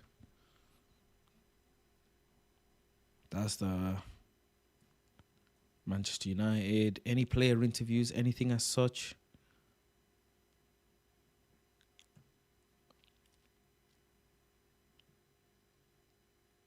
Let me see. There is this here. You're right. How's your mother? Do you remember your first thoughts when you first came into the stadium as the manager of Manchester United? Yeah, the first thing that everybody in the club was saying that I have to go alone to receive the warmth of the fans. I said no. I don't like that. I prefer to go as natural. One more in the team was incredible. I was not expecting full stadium. First game Europa League, Bodo Glimt at home, was a special moment. But I was so focused on the game. I was really concerned about the game. The first day you walked into the training ground as a Manchester United manager, what were the early thoughts? You coming in and what you wanted to do? The first thing was a good week to start because it was FIFA period with national teams. I arrived there, a lot of construction. The building was construction. We had to change, go to the left side because I remember the first time that I arrived 7 years ago to make an internship here was on the right side with Cathy, was there still.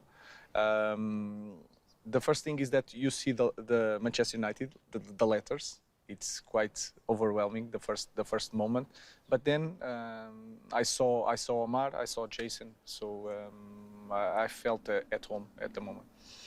And what is the left from those early thoughts of what you were supposed to do? So you come in with your ideas, thinking, all right, I've got to do this. You've got to run your coaching stuff. But what is there left from those early ideas now? I think the job is still there. The job is still there. I can understand in this moment how big is the job. When I say how big, it's not that I'm concerned about that, but I understand better what we need to do. I have a clear vision what we need to do. He understands better. Okay. In that moment, I was like trying to understand, even the players, even the staff, how I want the staff, how I want the relation between everybody. So I think we did a lot of things. You cannot see that on the pitch, but we did a lot of things in these 6 months.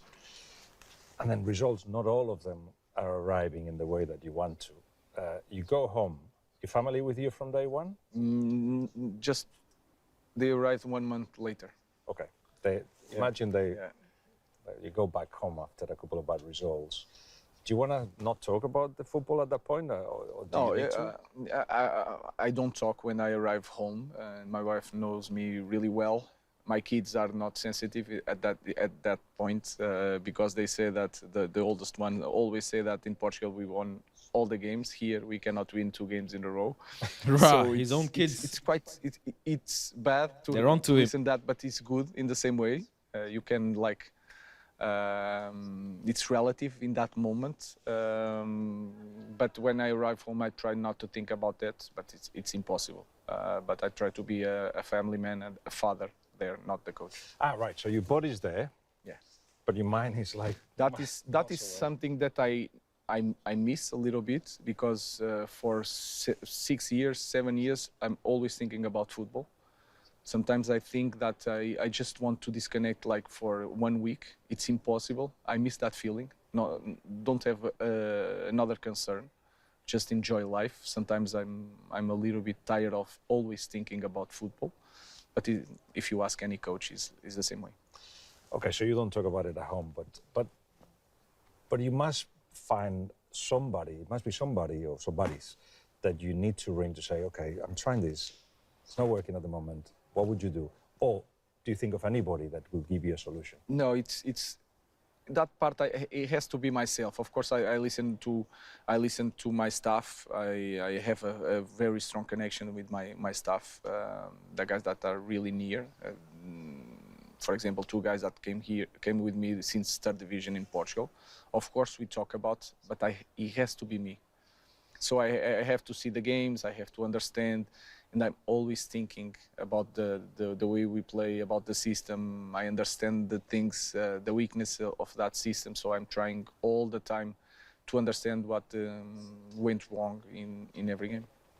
I heard it from many managers, it's the solitude of being a manager, because at the end, it's you and your thoughts. You've got millions of people giving opinions, telling you what you should do, booing you or clapping you, whatever, but at the end, it's just you. That's a bit scary, isn't it? It is, but I think I always, since I'm a young kid, I like to be alone. So I never have that feeling that I'm alone here. It's only my job to fix everything. Of course, I know my role, but I like that feeling. But like I said, it has to be me. You cannot tell me what to do. It's impossible, because I have to sell the idea to the players. And to sell the idea to the players, I have to feel it. It's a Latin thing. I cannot fake it. I have to feel it. If I don't feel it, I cannot sell your idea. Mm-hmm. So that's why since day one, when I start, I was thinking if I should start as a principal, a manager, or an assistant to learn the job. But I was thinking I have to be no matter what the division, I have to be the first one, because I only want to sell my idea. I don't know how to sell. Very stubborn, isn't he? And you just have very to be the stubborn, of man. The biggest clubs in the world, no less. See if I get this right. When I hear you talk in the press conference, I was gonna say, chat. I was just about to say, he needs to ring Jose Mourinho. Ring Jose before tomorrow, Just ring Jose Mourinho, bro. How do I win a final, bro? Because that's his mentor, right?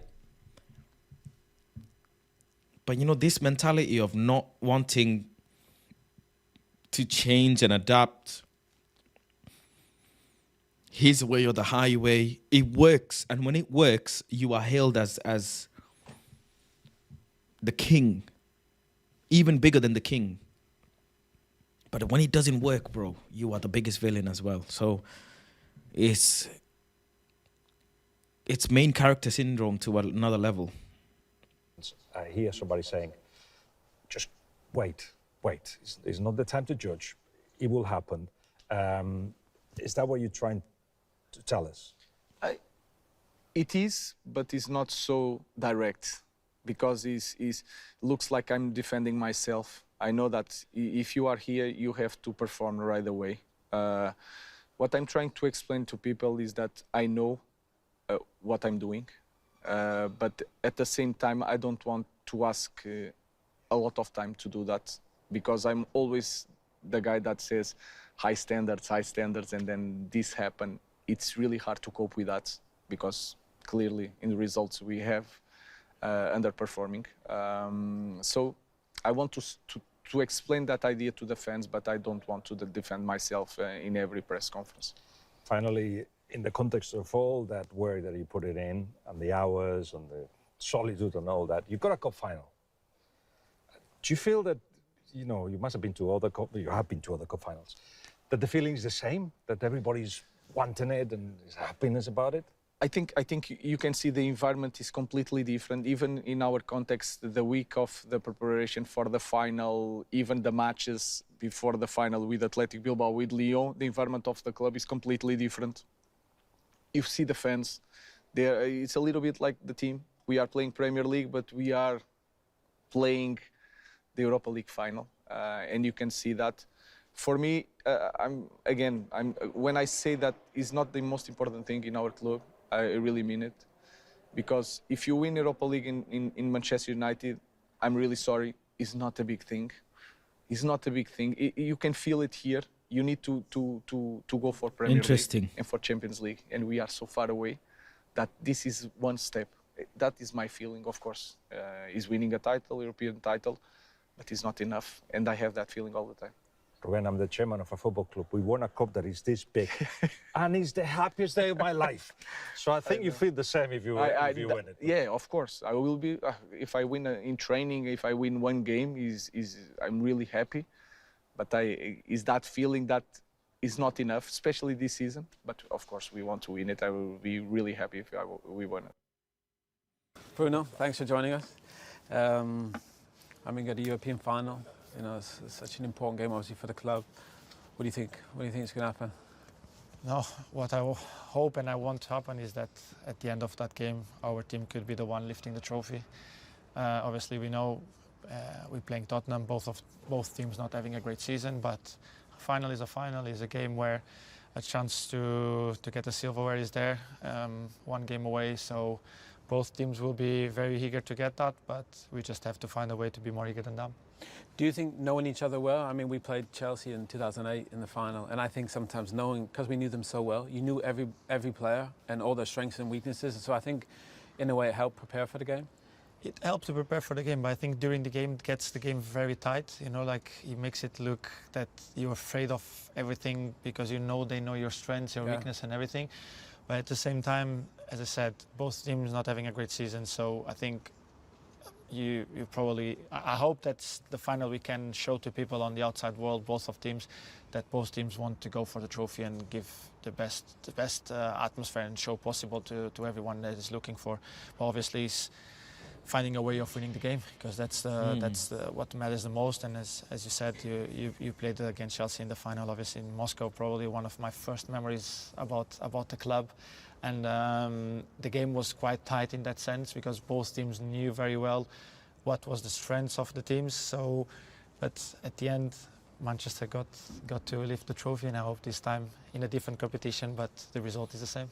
I mean, obviously for you, you're Man United's most consistent player, and you have a lot of experience in some of these bigger games. How do you kind of help some of the younger guys? You know, you get Garnachos and your Amas, and you know, how do you help them kind of bring out their best in a game which means so much to everyone? Yeah, to be honest, I think in the young kids now you see a lot of personality. So I don't think I will need to give something for them to bring that out, because I think that's what we have from them, and what I have to do is try to not take that away from them, because that's something that they can give us through the game. Obviously, the experienced players will try to read more the game. They will try to live it more. So, and we need that inexperience from them to try forward and try things and try to score a goal and beat people. But obviously, what I want the most is that they enjoy this experience, because playing a final of European competition, being Champions League, Europa League, or whatever, it's always a great occasion for everyone. So they have to enjoy it the most, with the responsibility of trying to make it the most for our side. But I want them to enjoy the most as possible, because this is an experience that I think at this club you should have it often, and hopefully we're going to have it often in the future, so for them to get used to these kind of games. I mean, obviously there's a lot of pressure at a club like Manchester United, and I think you see that maybe with some players that come here that played so well at other clubs and maybe not as well here. How do you think you've been able to kind of manage the expectation and being the captain, but still perform and be so consistent when other players haven't been able to? I don't know. I just put my expectations always higher than whatever people expect from me. You know, so every season I put new targets for myself. I put new things that I want to improve, to get better, to do better. And I think, as I said before we start this interview, it's a pleasure to be at this club. You know, like I've followed the club a long time. I've seen all the players playing here. You know, for me, it's a pleasure being here, talking with you. I've watched a lot of your free kicks, and the time you've played for the club. And you know, this is a dream come true. So I just have to try to be consistent in the things I do, that I think it helps me to become the best version of myself, and then trying to find small margins, small things that I can improve my game to get that consistent, even going to the next level. And obviously, next level in this club is winning trophies, and this is what I want the most. Do you know what's remarkable? I mean, I played at Bayern for a long time, and here, every day in my life, I think somebody stops me to remember a moment at Manchester United. You know, whether it's a taxi driver, somebody walking on the street. So actually, the opportunity to play in a final and create memories that last not only for the players forever, but they'll follow you for the rest of your life wherever anybody goes. And people will be like, oh, Bruno, I remember that goal you scored. You know, and I think it's such a powerful thing to be so positive and think that you can create positive memories rather than think, oh, there's pressure or there's expectation. Yeah, this is I think this is what we all as a players we need to think, that anything at this club this good, it becomes massive in the future. Yeah. Even people get recognized for a lot of things. You know, for example, let's talk about Federico Makeda. He scored an amazing 2 goals in 2 games straight away, but the first one.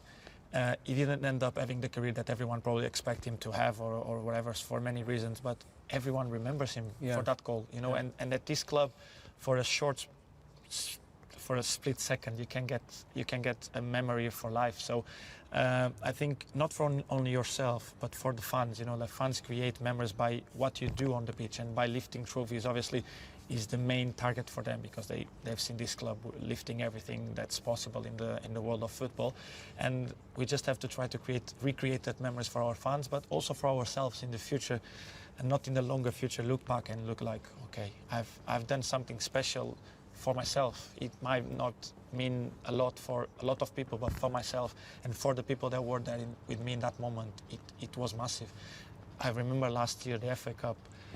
After the season we had and everything, the FA Cup was a massive achievement for us, because everyone now remembers that. Everyone feels that after that moment, like, we could have gone to do something better than we did this season. It didn't end up being like that, but every time you have opportunity to win a trophy, to do something great, you just have to understand that the minimal thing you do great here, it's going to become massive, because this is what this club demands, and when you get this small thing right, it drives you off.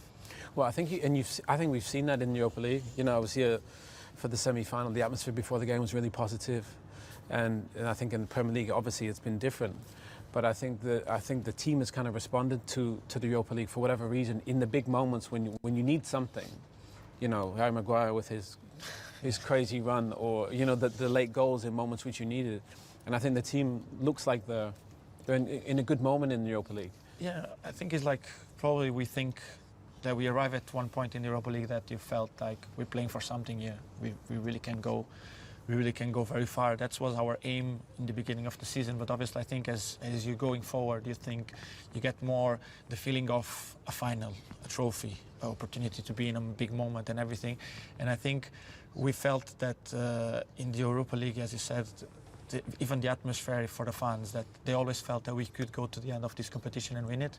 And obviously in the Premier League, we started going behind and behind and behind, and obviously they felt like, oh, we can't get much more of what we want. I get it. See, you start writing off the season when you realise mathematically you can't get top 4. That's the aim, and we can't hide from that. Is the past of the club, is the history of the club, and has to be the present and the future of this club, always being fighting for that trophy.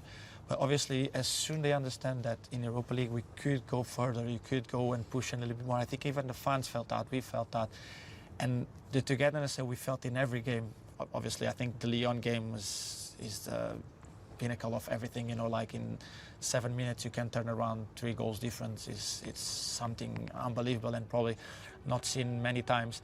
But it was that little bit of belief that everyone else had, that probably in the Premier League we wouldn't have that in a normal game. And obviously with Ruben coming in, you know well from Portugal. Did you talk to him before coming in, and obviously how much responsibility this club is? Obviously, you know, being the club captain, and him, seems like you guys have quite a special relationship. No, we didn't spoke before he came. I don't know, probably he didn't want to speak because of like the relationship of Portuguese. He didn't want to create that. Obviously, I have a very good relationship with him. He's a manager that is improving my game a lot, and I'm a person that always likes to learn and improve and get better. So we start playing in a different system and everything. But obviously, I knew the work he was doing at Sporting because it's the team I follow there. I played for them and everything. But obviously, I think he knew the expectation was high, and as soon as he arrived here, I think after the first game against Ipswich, he was very disappointed that we didn't win the game, and he was disappointed with some beats and everything. And I said, did you thought that you would come here and the small games, like the small teams, will be the same as the small teams in Portugal? Because everybody plays, like even that game, Ipswich played quite well, didn't they played quite well. They have players on the 1v1 very good, like Uchison and Delap, very good holding the ball. The defenders are strong, tall. You know, like in Portugal, it's all about technique and holding the ball. All the teams try to play a little bit more. Here is a little bit more intense, the game. And second balls as well here. It's a big thing. Fighting for it. And I think in the beginning it was like what's the day going after. on? Yeah, he got to me and he said like, you didn't tell me this. I said, you didn't ask me. If you ask me anything about before you came, I will tell you what's the thing, how it works, how it's more or less. But I think he got used. He's very disappointed this season because we're not doing very well in the Premier League, and I think you see that a lot when he goes to the interviews after the games and everything. What basically it seems like he said Rubens didn't ask for my advice before he came here.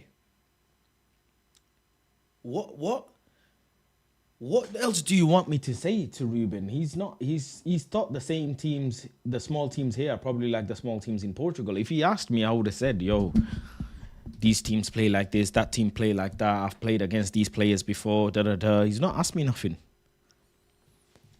Tells you a lot about Ruben, you know.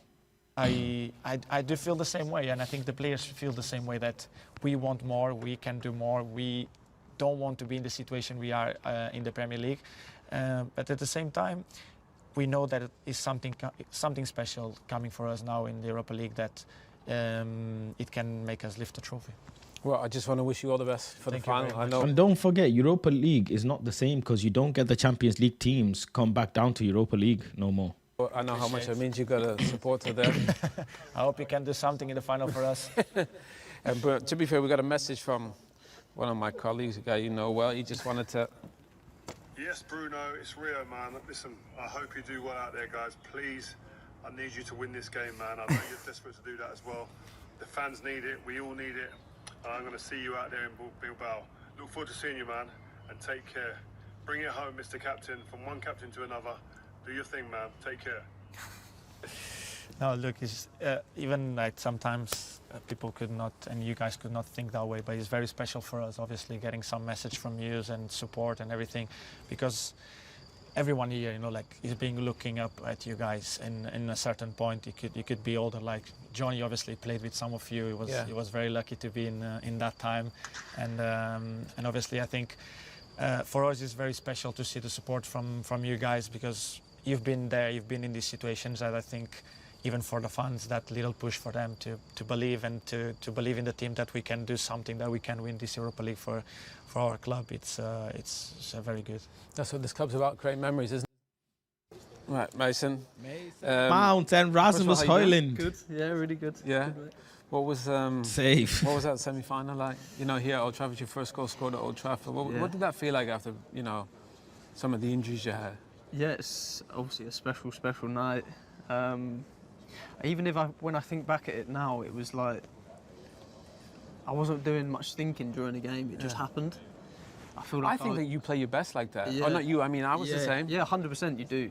It's hard to get into that that feeling, that moment. But I feel like it was just a flow state, kind of 30 minutes, and I enjoyed every minute of it. Yeah, it was a special night. To be fair, because even like you and Ahmad, you kind of changed the game, because it was actually quite a tricky game up to that point. But I think you and Ahmad coming on it just felt like the energy, because the crowd before the game were brilliant, and then they played quite well. Yeah, and then you guys came on and it changed, didn't it? Yeah, I mean, we're watching the game. It was, you can feel like the tenseness in the crowd. They got the goal, so it made it difficult. I mean, it was never going to be an easy game, even though you're 3-0 up. Like, they're going to come here. They played with freedom that first half. And created some chances. So, as a sub coming onto the pitch, you want to. Do you guys want Mason Mount to stay this summer? Create chances. I think he's not going anywhere. But obviously, getting that first goal kind of settled it down, I think, a bit. All right, come on, let's look at it, because it's a hell of a goal, by the way. Not many players that you point, you know where the ball should go. You just like, you know exactly where the team is. I want to see the Rasmus Lenny played a Højlund massive stuff, part in it as well. I'll be honest, that's the guy I want to hear from. You all right? Yeah, good. Mason, good to see you again. All right? You getting in on the interview or what? Come on, get in. Yeah, on it. watching Mason's goals. Yeah. Yeah, as I said, I think Lenny played a big part, because he actually created two, didn't he? Yeah, I mean, he had time on the ball. I wanted it then. You can see my arms go up because I was like, play it through. But he obviously took on the. If you watch the little detail there, took on the defender. Here he goes. Man said I made the move. What did he just? Fucking hell. Should have played him. Well, he's all about the finish, and there it is. But Look yeah. at the scenes, that celebration there. Oh my God. To be fair, this is one of the best places when you score a goal like that. I think because yeah, well, I mean, I waited a long time I know. to get a goal here, and obviously that occasion to score. The crowd's reaction, the type of game it was obviously amazing. It was nice to actually He said, see "I that made the team move, interaction. It shows you like what a together group it is Yeah. because obviously your teammates see you in the dark when you're in the gym and it's Definitely. coming back from injuries. You know how much it means. Yeah, definitely. I think Mason has been one of them players, like, we obviously know how good he's been, and he's had a couple of injuries here and there, and he's not really found the momentum, but he's been working hard for this every single day, and yeah, it's very good to see that all this hard work has been paying off. What about, talk me through this one. It's interesting, after the game you said you took a bad touch, you wanted it on your right, but if you took it on your right, probably would, you wouldn't have been able to score. there, yeah. As H plays the ball in behind, for me it was just getting in front of my midfielder. So Yeah. That was a nice one, yeah. I enjoyed that one. And yeah, then it's just for the manager to pick the team in it, and yeah, I'm there in front of the goal just for the scrappy ones like I scored that in that game as well.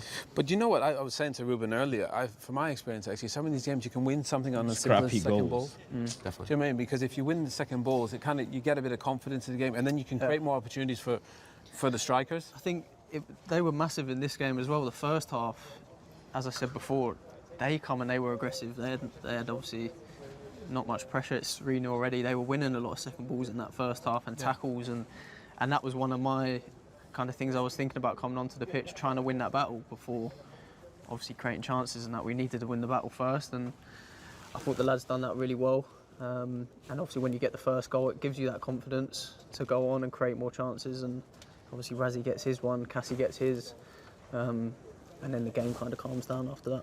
But you know, like you think when you get used to playing with certain people and players, obviously Mason plays different than Ahmad and Bruno and Ghana. Everybody's quite different. Do you think it takes a bit of time for you to get used to I guess certain player profiles? Yeah, 100%, especially in this system, because there's so many, like, you gotta really like have an understanding of each other, and that's why it's so important with the training, because you sort of need to sort of learn each other's patterns. So whenever Mason knows when he has the ball and looking forward, I'll probably be looking at spinning or coming to feet, and you sort of need to have that eye contact, and it's so important to get that during the training and also the game. Right, well, so Mason, I think you got to go somewhere else. Thank you. Good luck for the final, yeah? Thanks, mate. Have a good one. Yeah. I'm looking forward. It's going to be great to play in another final, hopefully, with Man United. I mean, if I think back to one of the reasons why I came to this club was part of that. You know, the history of the football club. Yep. You know, I mean, obviously Sir Bobby and Sir Alex and, you know, all the iconic players. And I think if I think now, every day in my life, somebody comes up to me and speaks about Man United, about a final or, you know, winning a Premier League. So I think the impact these finals can have on you now, but also for the rest of your life, it's quite remarkable. Yeah, it just come back to last year, really. The FA Cup final, win against Man City and playing in I think it's the oldest cup tournament as well in history, and winning that in my first year was amazing. And I know domestically it's not been great, but again, we're here to win trophies, and if we can get that over the line on Wednesday, it's going to be an amazing thing to do. Has it surprised you, kind of the focus on Manchester United? You know, all the commentary, obviously the TV, and everybody seems to have an opinion on Man United has it been more than you anticipated? Well, yes, I cannot lie, but then again, it's also why I'm here, because I felt like I was ready. I felt like I was ready to take on this responsibility of playing for Man United. It's always been my dream.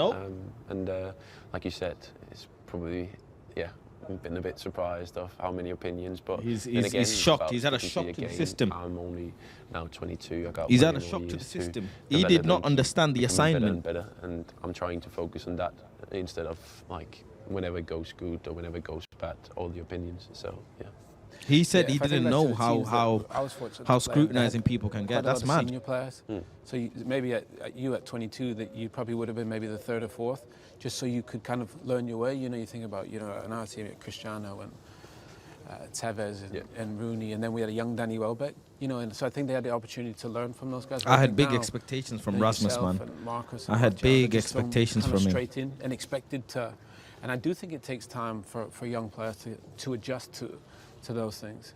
Yeah, you can put it in two ways, can you not? You can do it like you're doing, or been thrown in it like I've been. I think you gain experience from both ways, really. I obviously am not going to sit here and say I don't want to play. You say he's been thrown in? Whatever, but then again, for example, last year, Anto was there and he's been playing here for loads of years, but he was unlucky and got loads of injuries, so I obviously had to take a lot of the game time, whereas that could have been maybe nice, and especially in the beginning, because I was new and I had to sort of learn my way to be a United player, and also to get used to these facilities and find a house and all these sort of things, where that could probably have been nice to sort of have a little bit of support. Yeah. When you look towards bro, this ain't this ain't the club for that, bro. I'll be real. What do you think? How do you see it playing out? The Obviously, moment two you teams sign know for each this other club, really it's well, clanging both and banging managers. time, bro. You know, what do you see them being the main points? Yeah, it's going to be a big game. Two clubs that obviously have been struggling in the domestic league, but then again, European and standing in a final, it's incredible. So yeah, it's going to be an important game for both teams. Like you just said, good team we're going to face, and yeah, we're looking forward to grab the opportunities. Do you think there'll be anything tactically different? Because both managers have kind of clear ideas on how they play and want to play out. Do you think there'll be, again, I think sometimes even winning second balls in these games? Yeah. Because everyone's trying to play, I think you can win a lot of second balls. Yeah, I think, you're probably right.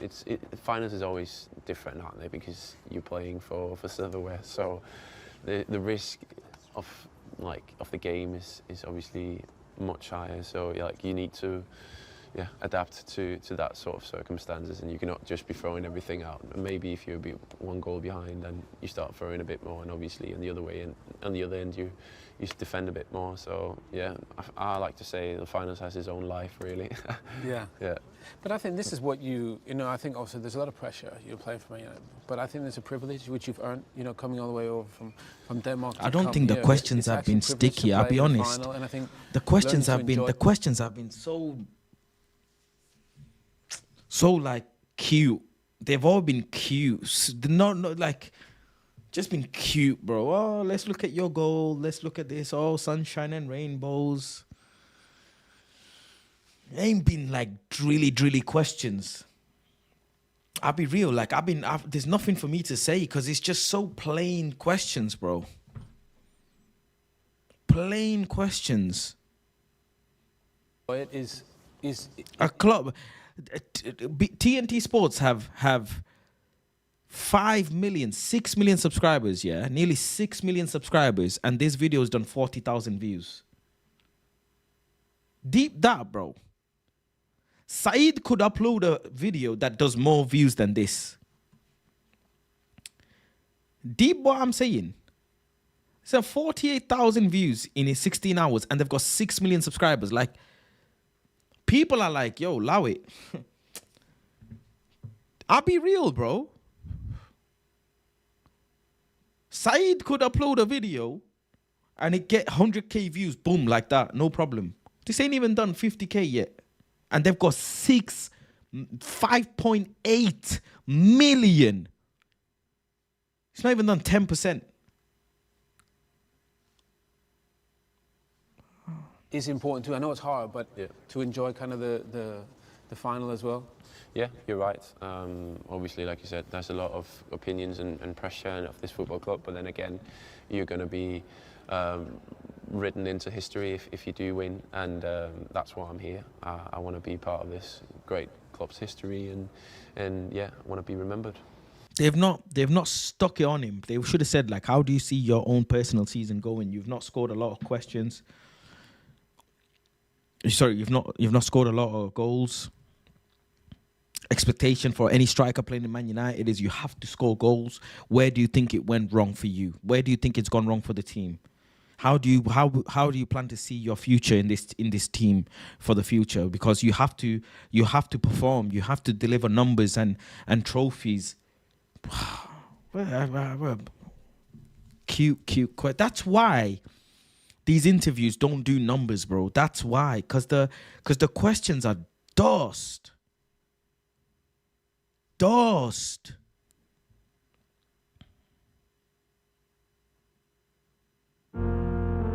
They've kind of given them a next thing. Right, here we go. We know that Spurs will be right up for it as well. And Well, I think Lenny played a massive part in it as well. They're talking about the goals and stuff like that. It's just all a bit of build-up stuff. Right, Mason. Skipper, Sonny, this feels really special. Just tell me what emotions you're feeling as you've arrived to the stadium. It's my first time here, first of all, and yeah, it's a beautiful stadium. And tomorrow I hope you can see all the white things. How are the boys feeling? What's the atmosphere been like?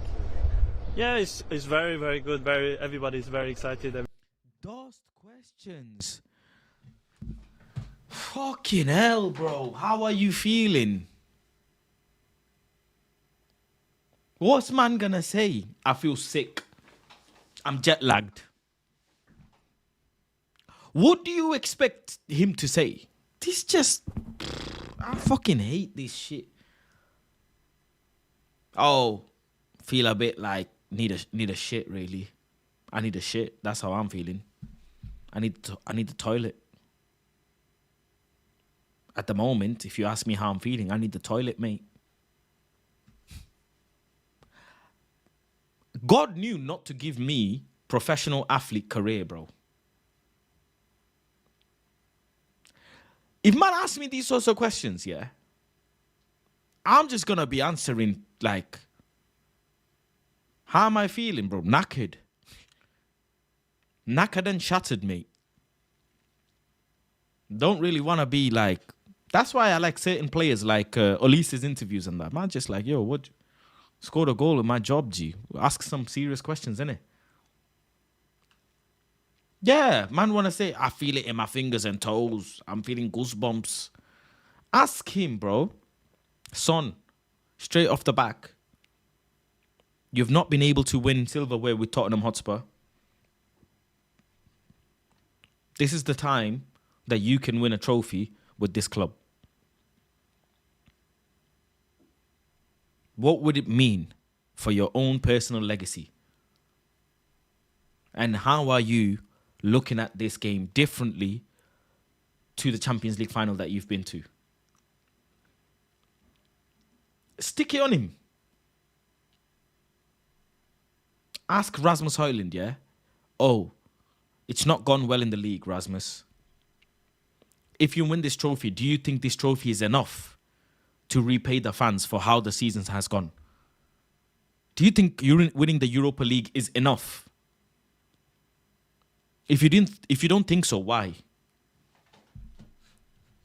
Everybody is also very calm, that everybody is preparing that in the way that we have to. So yeah, obviously we will see that in the training how the boys are feeling, and obviously you can see it. But I mean, everybody is so excited and everybody's can't wait for this game. It's so difficult to compare to the various finals that you've played over the years. But when you look at the way that you've prepared for this, does it feel different? I personally feel a little bit different because 6 years ago I played my first final in the Champions League, and then I was very nervous, you know, like I was like thinking it's just my just literally playing Champions League final, and obviously also right now I also... Very honest response from Son, because see, I told you guys this before. I said this before, that players can get very nervous. I told you this. That players can get very, very, very, very nervous. No matter if they're professional athletes, they're human beings. And look, he's just said that. In the Champions League final 6 years ago, he was dead nervous. I feel a little bit nervous, which is that gives me a little bit of joy, but it's more calmer, and then I'm preparing even better than 6 years ago. So look, it doesn't matter what it is. just the most important thing is that we lift that trophy tomorrow. Do you think that little bit of extra experience will help you and the team? Yeah, I will definitely help the team, and then I will definitely give us some messages that the boys needed. So yeah, look, I think the most important thing is that football is not individual sport. It doesn't really matter. You have to give a little bit of the selfishness, and has to be everybody together. So yeah, I can't wait to the game goes on. So yeah, let's just do it. We'll see after 24 hours. Best of luck, Sonny. Sonny, firstly, looking back on Thursday, what was that like watching, not being able to be involved? Yeah, I mean, it's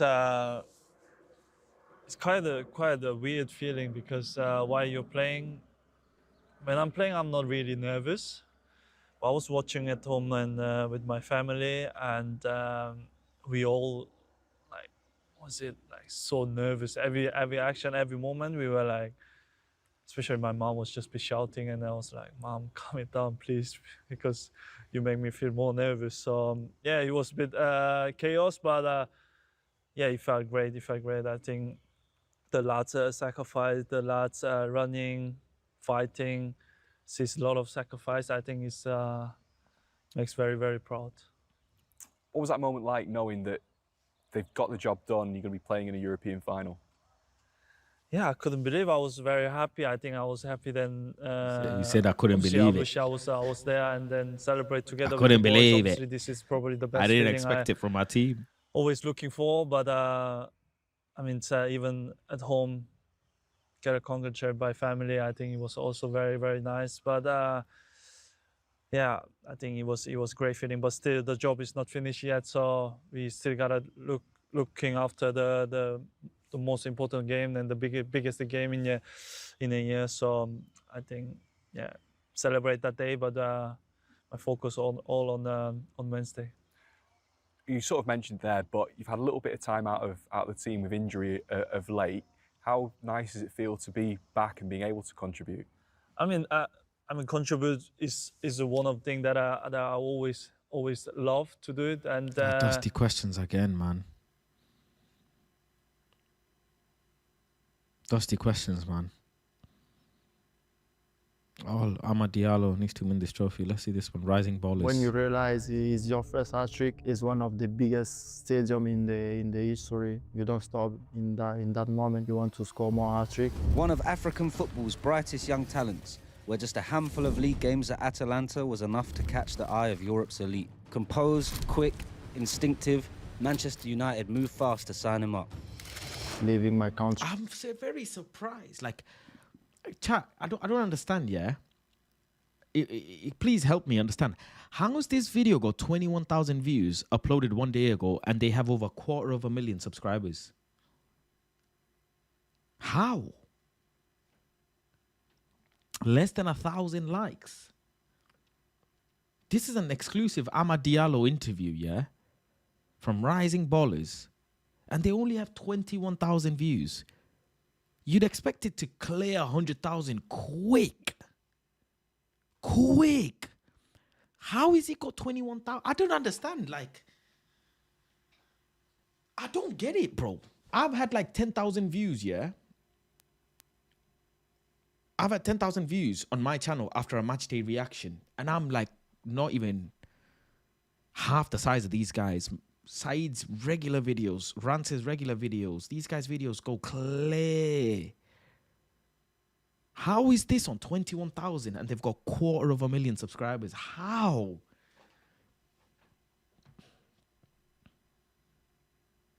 Yeah, but this particular video, Java, big up Rising Ballers, of course, but this particular video, it's not even got 1,000 likes. To go Italy as a 10 years. So it was not easy because I live also my family back in Africa. The road since hasn't always been smooth, but it's never been quiet. A standout loan at Sunderland reignited the buzz. They take care of me and my family. They give me everything to shine with them. This season, a 12-minute hat-trick against Southampton lit it all up again. For perspectives, this is Amad Diallo. And it's a very good video, like it's well-edited video. You'd expect it to do 50K at least within a day. At least. I would say in 5 years, I hope to win Premier League, Champions League. Maybe if I'm sit with you, I can say, yeah, right now I have Premier League and Champions League.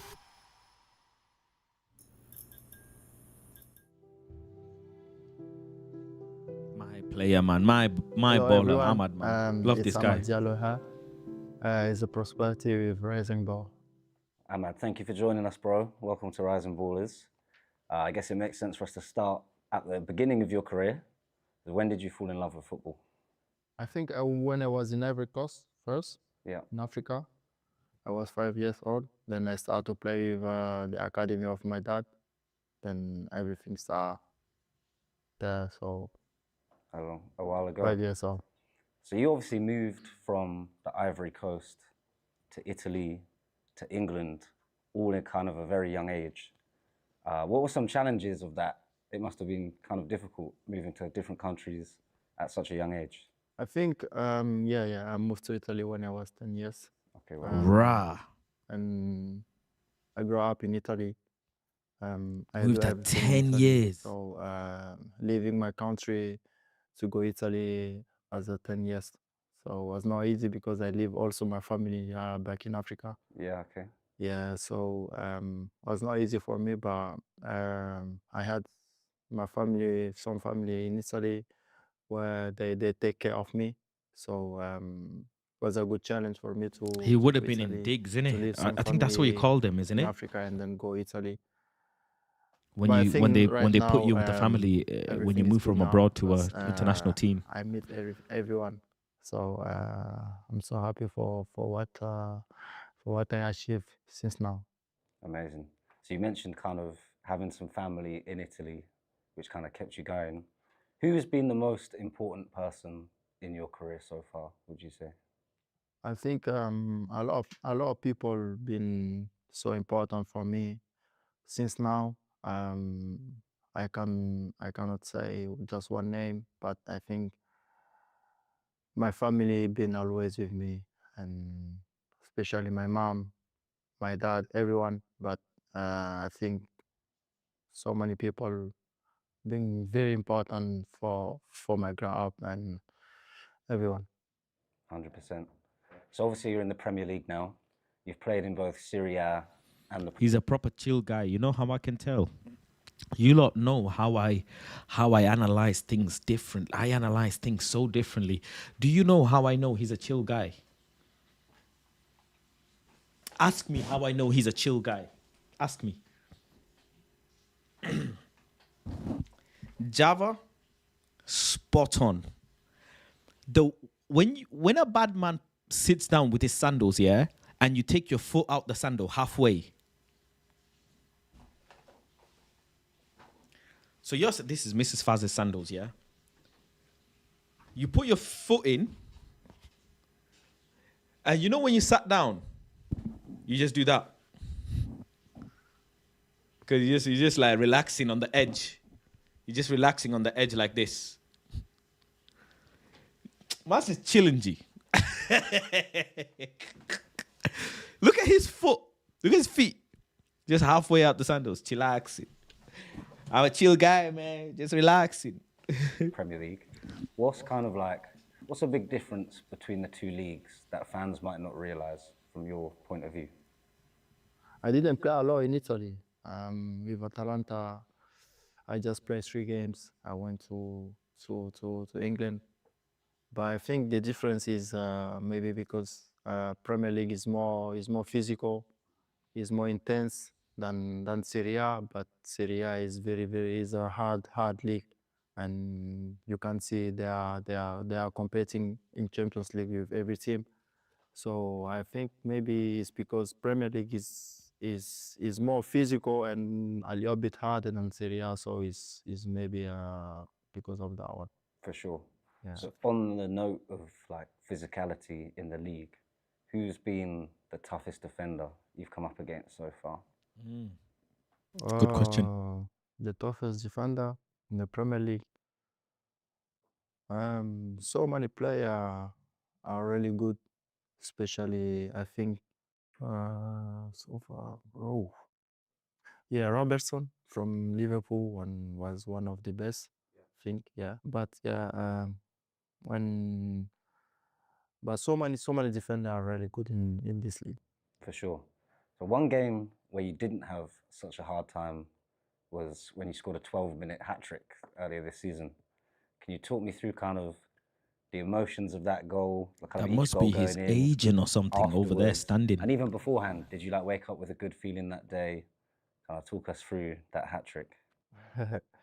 Yeah, I was happy to score, especially my first hat trick of my career, and but for me in that game was important to win because we needed that 3 points as a team, and for me that was the most important thing for the 3 goals. All for nothing, man. And That's the real day sadness after about I it. was happy also because I realized I scored a hat trick. Must say I realized next day, yo, I just want to keep going. I'm a like hat trick this scorer and, for United. Yeah, make everyone happy.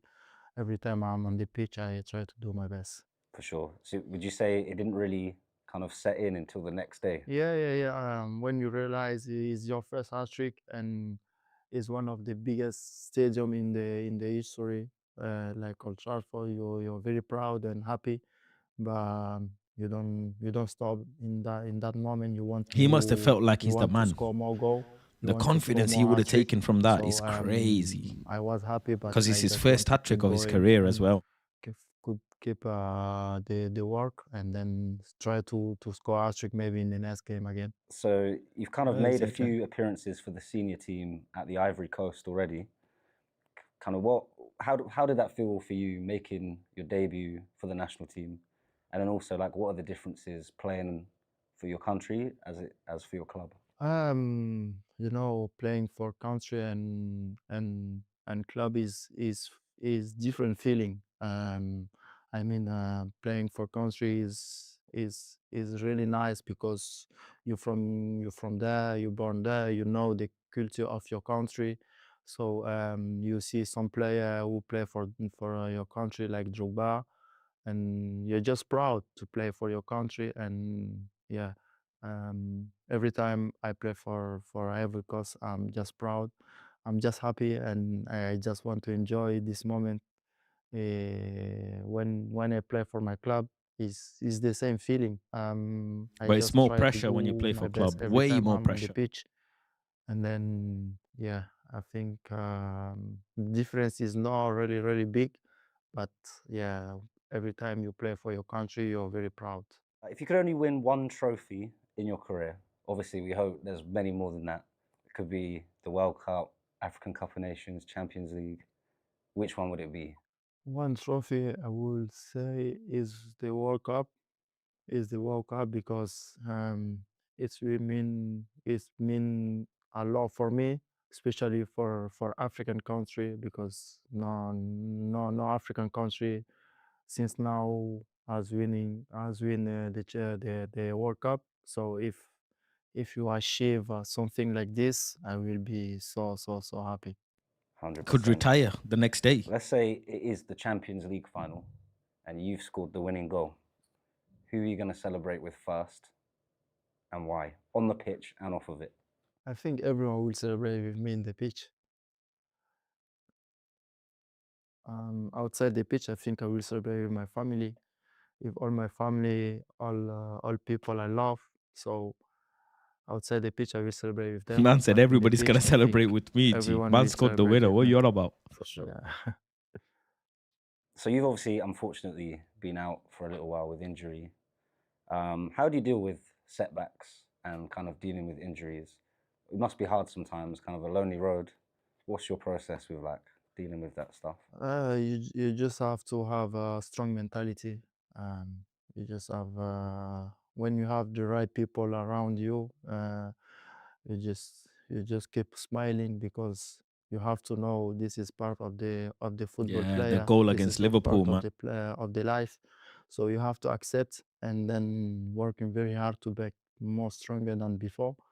So I thanks God because I have good people around me who tell me every day to keep smiling and to try to keep walking and to do my best every day, and then making best stronger than ever.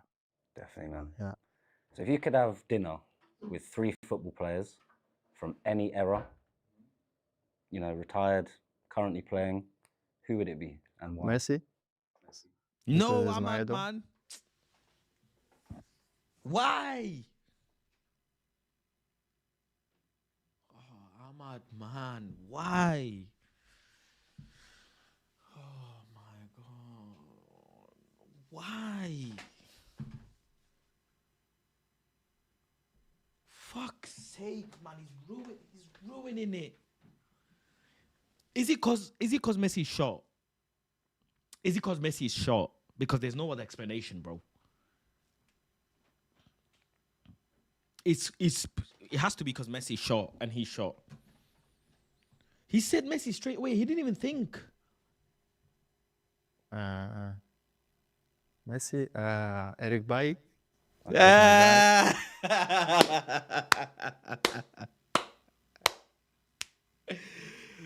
W. Eric Bailly, man. W. Eric Bailly, man. Hey, that guy is a character and a half, man. He's just a joker. He's one of my favorite defenders, bro, who played for Man United. Because he's just... You don't know what he's going to do. And he's a proper vibes person. He's a proper vibes person. I still, to this day... Pogba and Eric Bailly get on FaceTime and they be dancing and that. The man said Messi and Eric Bailly. Can you imagine a table with Messi and Eric Bailly sat together? Oh, it's because we call him the Ivorian Messi. Maybe that's why. We should have called him the Ivorian Ronaldo, bro. Saeed is to blame for that.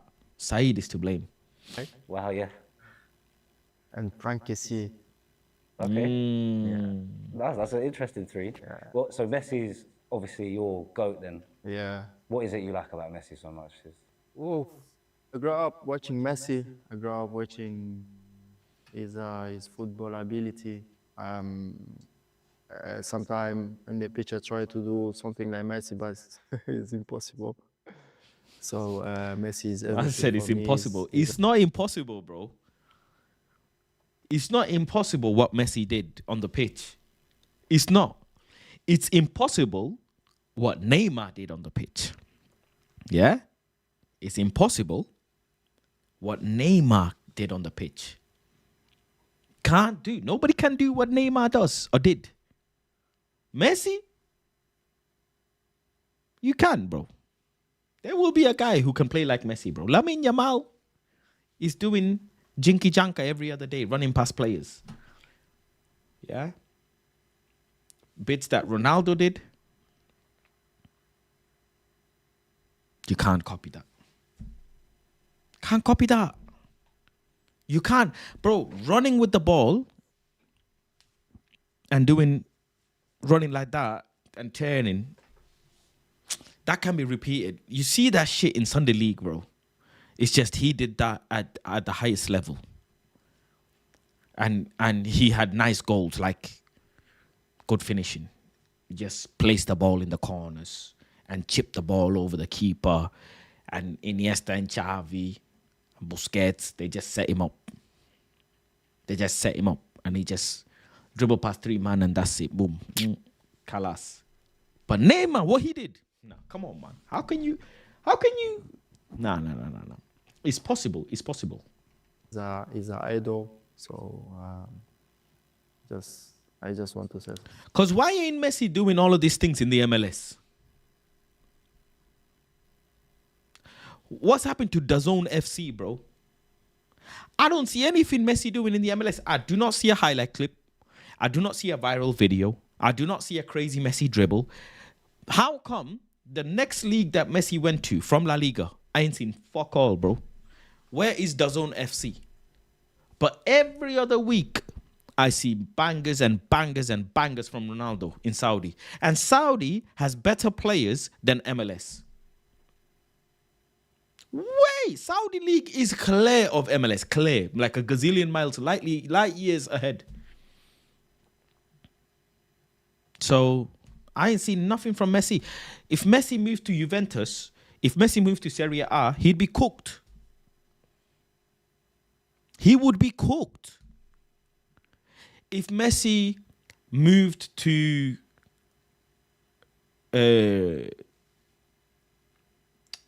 freaking Premier League, he'd be cooked.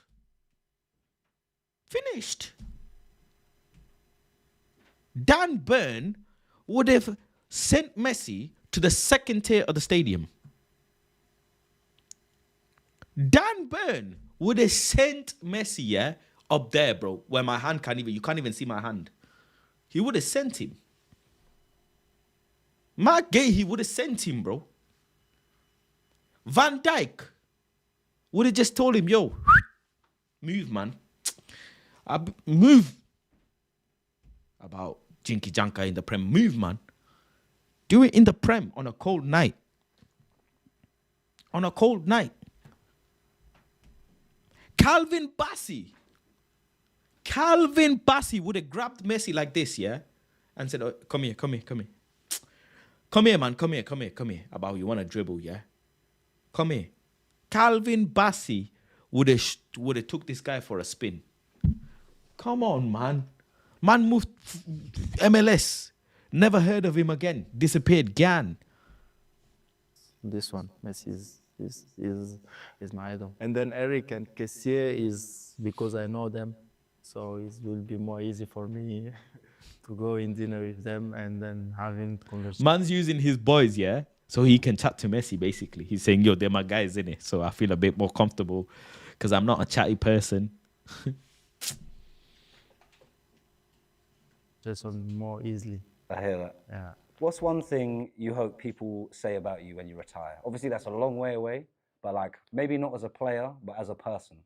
I just want to leave this football, then people can say he just did his best. He loved football, and yeah, every time he was on the pitch, he tried to do his best. 100%. Positive things. And if we were to sit here again in 5 years' time, where do you hope you are, and what's changed then?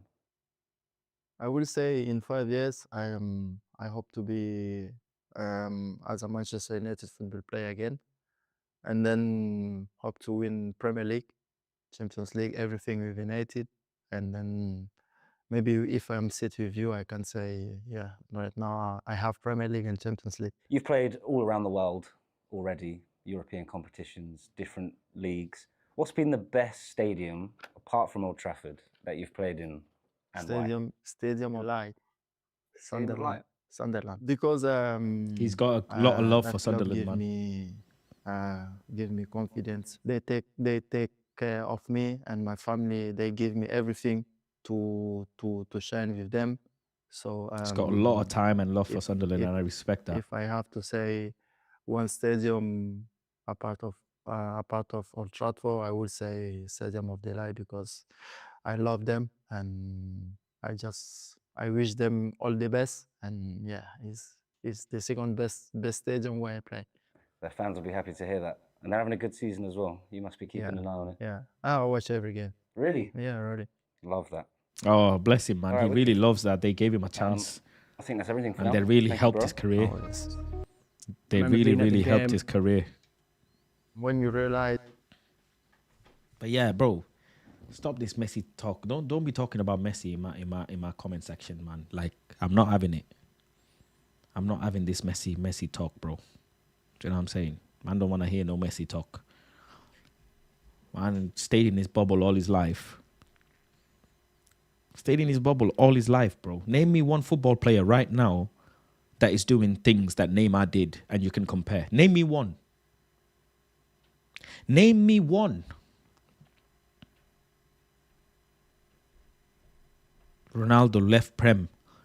Won mad accolades with Prem. Went La Liga. Mad accolades with La Liga. Went Serie A. Done a mad thing. Messi went to what? PSG.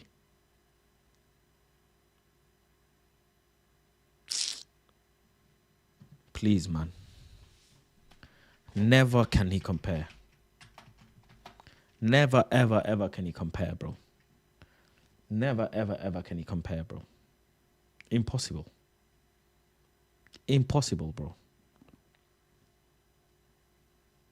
You know what I'm saying? Let that man enjoy Wendy's and Hooters, man, in MLS. He went to Hooters FC. Hooters League. Wendy's League, man. Chick-fil-A League. Saudi KFC is better than American KFC anyways. The whole world knows this. Yeah, the whole world knows this. The KFC in America isn't even as good as the Saudi KFC, bro.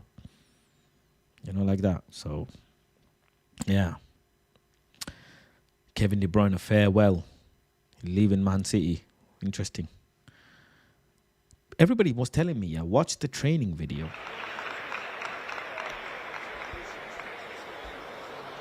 "41-minute training video." Richie.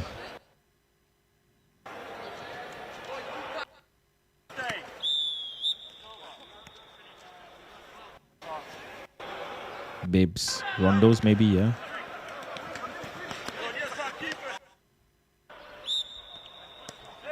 A lot of rondos. If I have a chance to Passy. Yeah! Who was that? Bomba!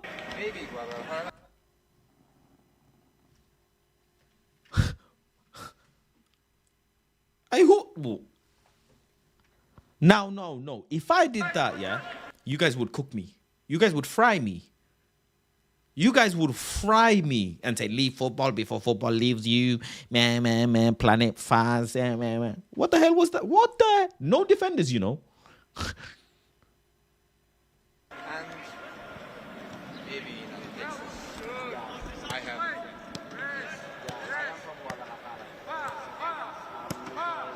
Passy.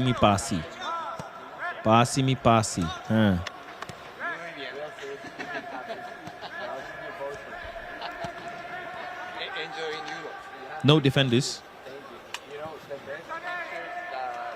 Huh?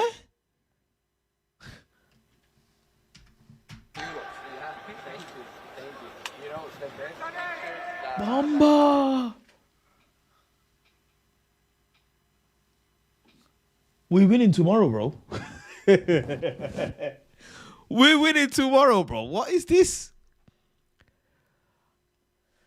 How is this, bro? What the fuck is this? How 1.1 million subscribers. They got 2,000 views. How? 44 likes. They've got 1.18 million subscribers. How?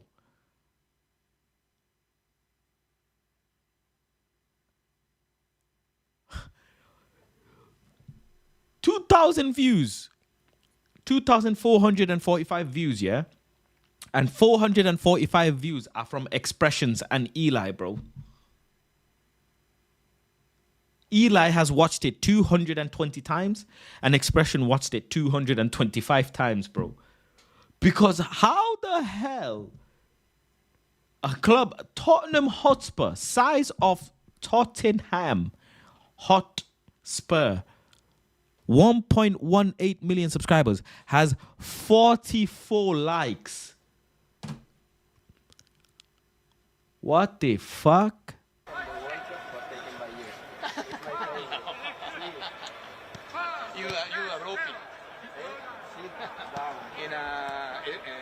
I swear I could upload a training video and probably get more views than this.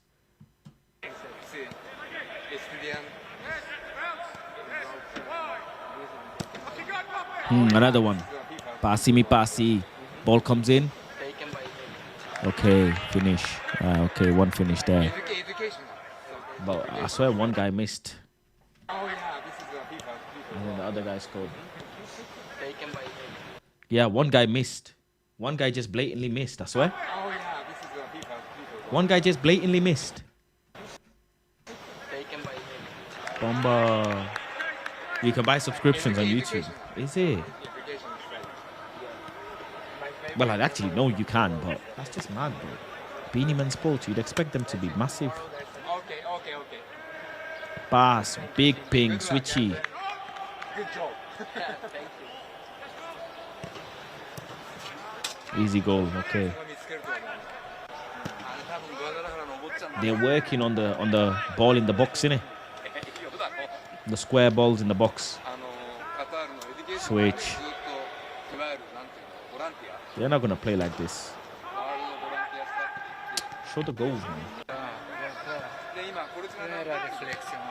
Out wide. Ball comes in. Did the whole fucking front line just miss that? What?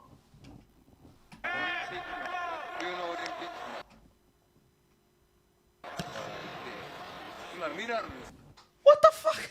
What the fuck? What the fuck? The whole front line just was. What the fuck?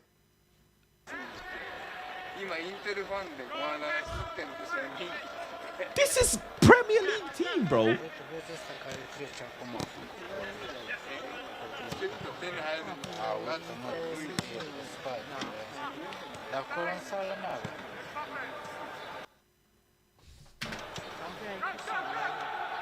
Another one. Straight to the keeper. You're taking the pace. You're taking the pace. We're winning the game. We're winning by like 4 goals. We are winning by 4 goals tomorrow, bro. Minimum. Did he just kick the air? Oh no, he just jumped over the keeper.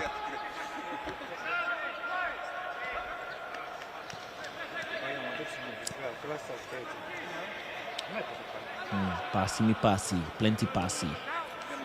Passy me passy. Okay, Richie coming to the rescue. Again, passy me passy. Oh, show the goal. Forget Ange, man. Show the goal, man.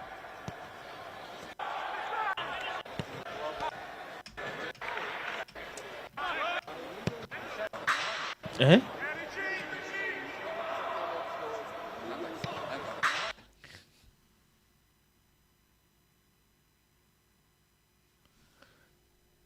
$6 figures a week.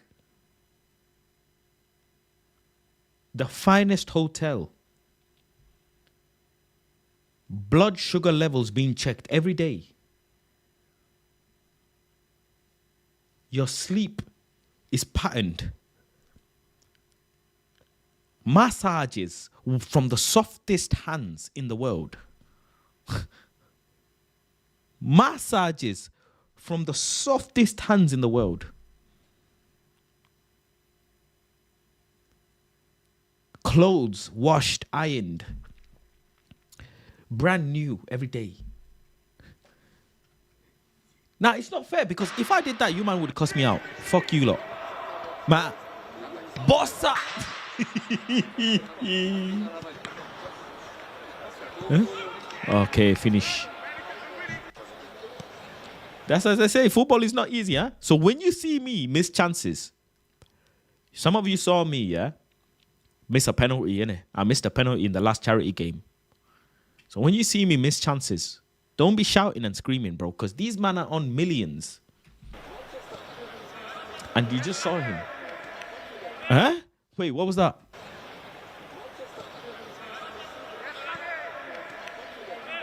No, you're taking the piss. You're taking the piss. You're taking the piss.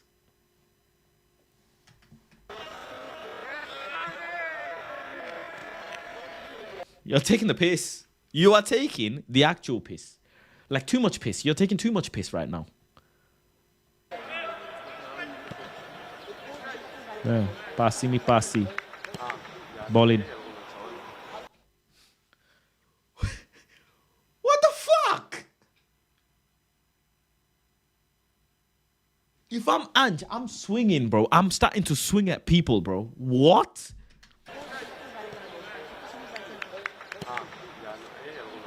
This is fucking... This is...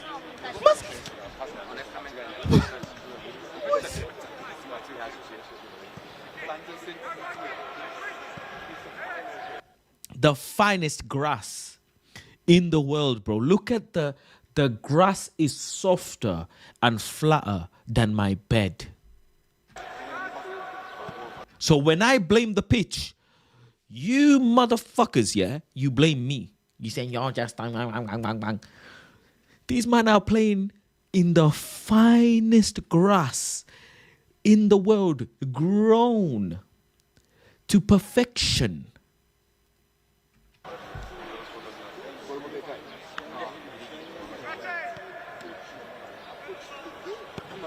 Ball in. No defenders. No defenders.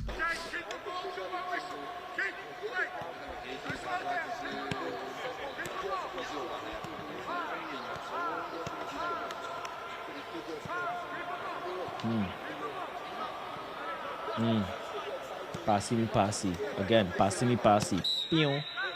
Passy me passy. Okay, finish. No defenders, man.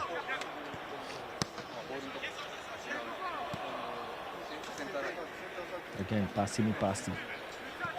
Left hand side, right hand side. Touch, heavy touch that. Ball get played in. Finish. Richarlison, finish. Baller, player.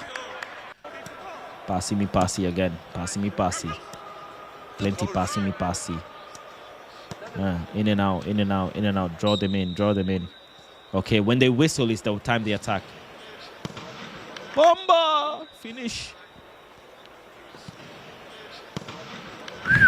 Fast. That was good, that was good. Passy me passy, passy me passy. Touch, turn, zipped, touch. Okay, as soon as they whistle, they have to start attacking the... What the fuck? Oh, it hit a man. Okay, cool. It hit the thing. Straight at the keeper. What the fuck was that? Whoa, straight at the keeper, but good save as well. Good save.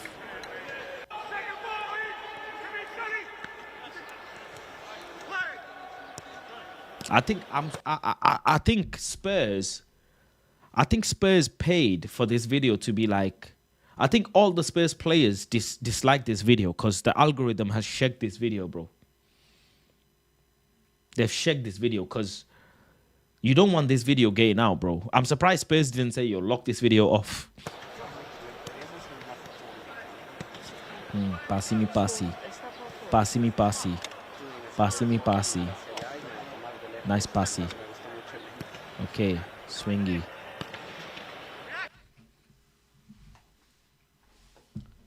What?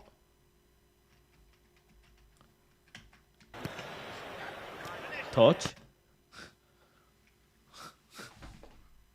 No left foot. You know you're doing outside the boot because you ain't got no left foot. And that was... Who was that? Brennan? Was that Brennan? I think he was. And I like him as well. Save.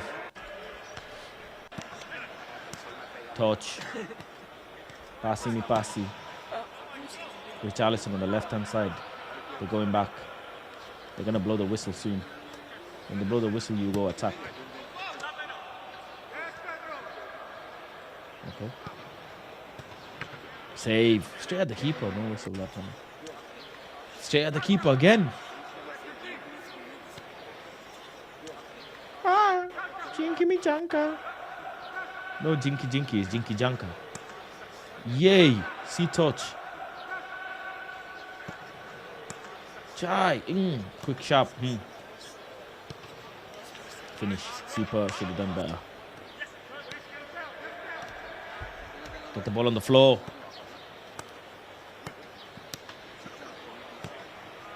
Too much bouncing. Finish.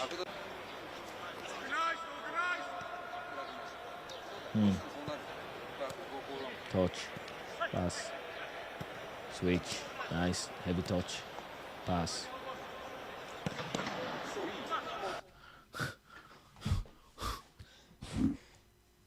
What the?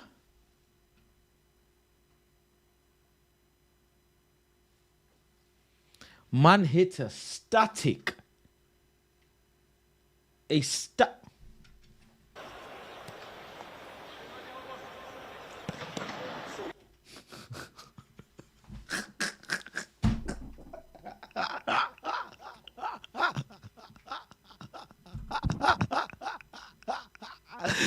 Oh my days.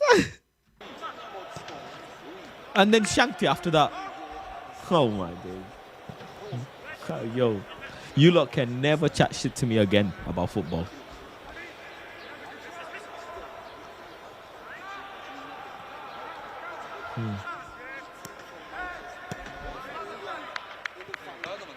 What the fuck was that?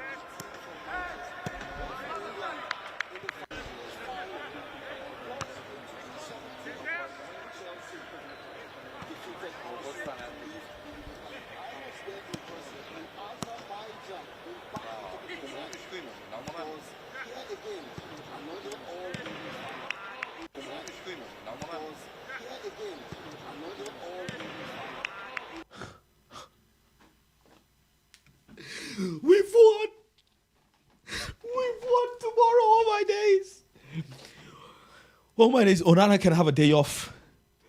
Onana can have a day off.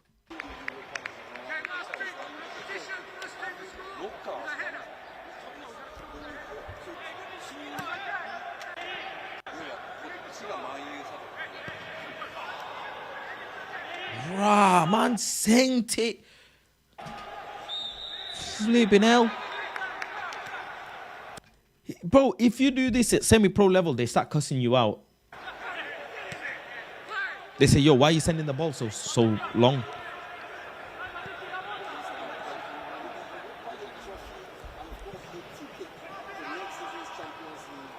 What the fucking hell was that? What the fuck? What the fuck? Where's the United training? Is this United training? Well, hello and welcome along to Carrington. Or am I in fact, because... Let's actually... Did Beanie Man upload a Man United one? Is there a Manchester United one? They've uploaded Tottenham. Right.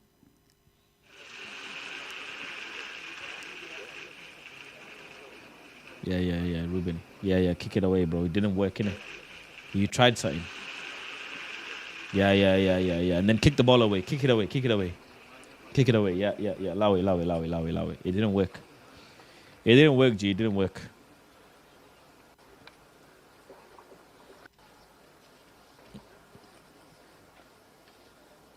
I know it's not the stadium pitch.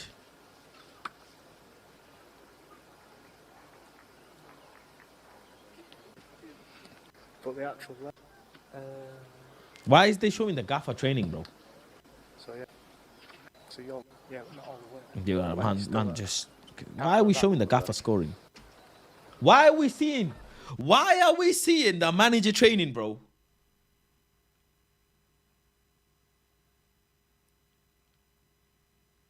What the hell?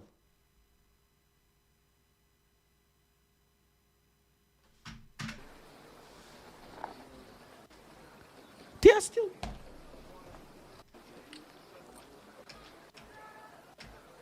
What? I'm 2 minutes in. I want to see some players. Oh my days. Are you taking the piss?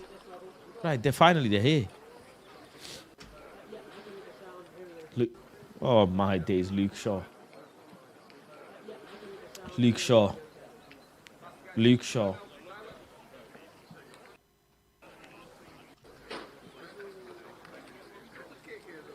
Bomba, Garnacho.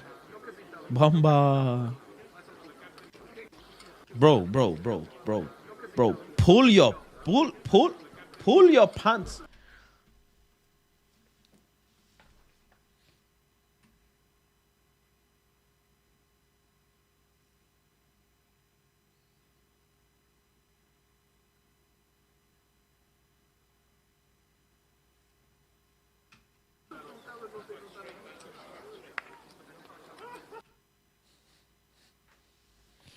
Pull your pants, pull your shorts up, bro.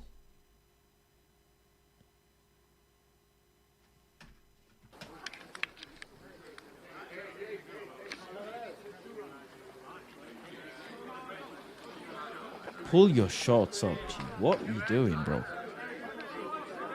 Come on, my bro. Come on, bro.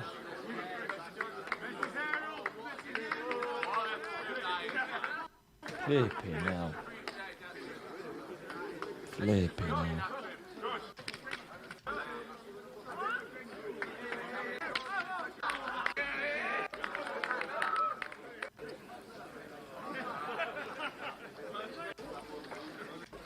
Dalo, my guy. Leading the line.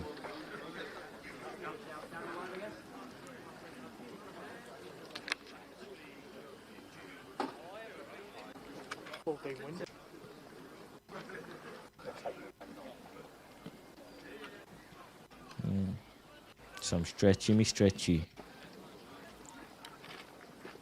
All right, Onana, chill out, mate. Chill out, yeah. Some stretchy.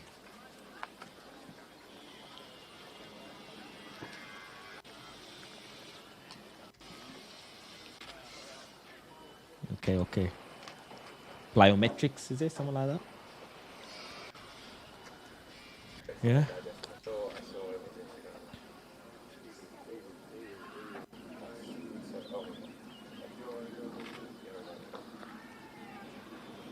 Why are they showing Ruben again?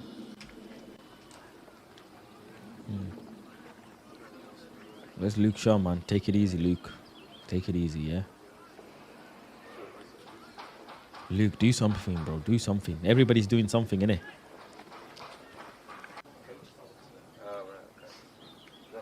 Hello, my guy. Bad man.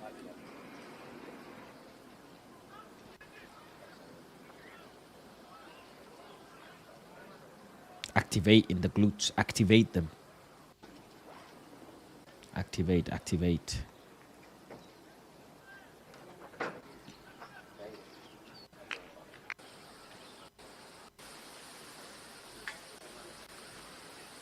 Everybody activate everything. Yeah.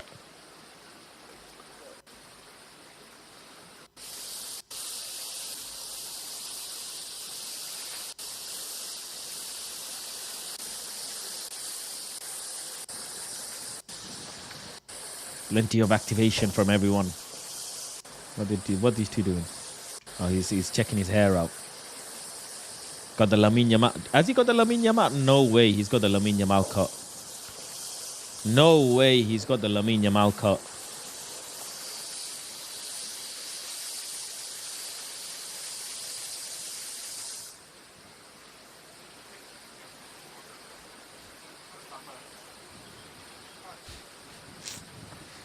Josh is probably saying, yo, you're a funny guy, G.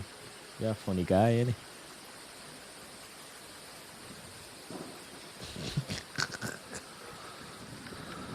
Lamine Yamal, yeah?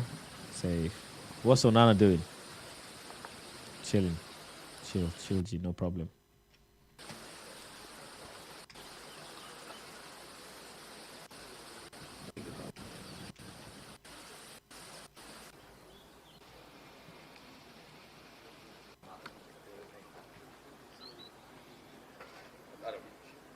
You're like a parody of yourself.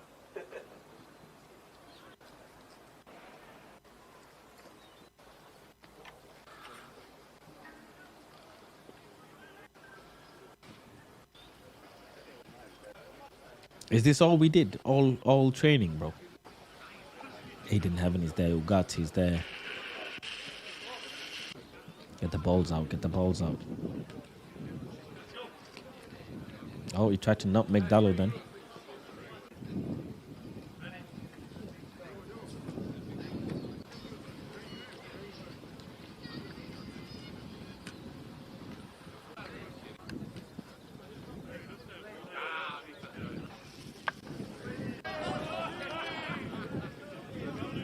Mm-mm.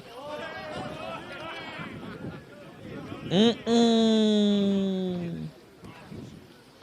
Mess up.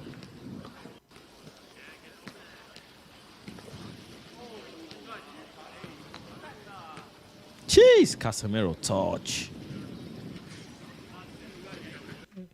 Andre. Andre, man. Chai.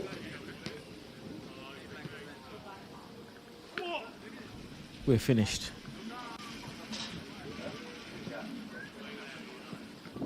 Jeez, Mazarawi. Huh. Touch, Josh. Cheat. Oh, Josh. Dallo. Yes, Bruno. Linda.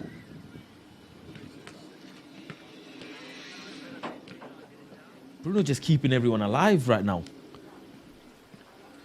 Right, he mess up again. Two touch, man. Come on.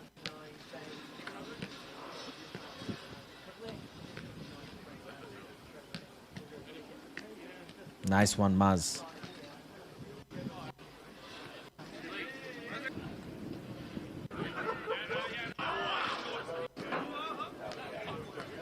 Bad touch again. Done well there, Rasmus. Chai. Buying there. Buying there, trying to get involved with the action.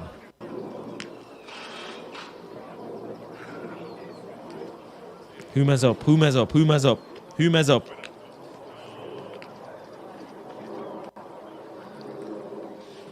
Euro. Nah. Why have they separated the group like this? Johnny Evans, Luke Shaw, Maguire, Eli, Heaton, Dogu. Nah. This is... Look at the groups. Casemiro, Bruno, Dallo, Euro, Mazarawi. And then look at this group. Is this a coincidence? Is this a coincidence? You lot tell me, bro. Surely it's a coincidence. Let's see. Magay.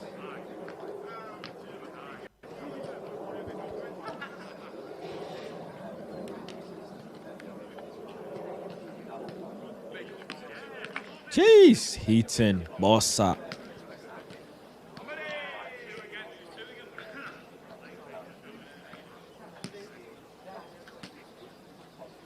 Eriksen. Chai! Aiden, chill out, man. Don't get injured, man. Dallo should be in Shaw's group. Nah, hold this mute, man. Yo, hold this mute, man. Hold this 10-second mute, man. Hold this 10-second mute, man. Hold this 10-second fucking mute, man. How dare you say something like that? How dare you say something like that? Have some shame, bro. Have some decorum.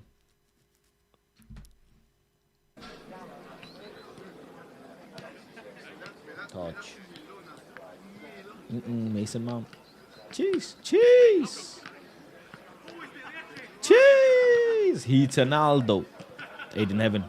Shit, yo, man just sent it, bro. Why is my bro sending it? Maguire. Oh, the ball's there. Luke Shaw. Has Luke touched up? Chase Evans. Luke, touch. Yo, mess up. Save it. Oh, mess up. Tom Eaton. Sends it. This group just sending it to whoever, innit? Aiden Heaven just collecting, bro.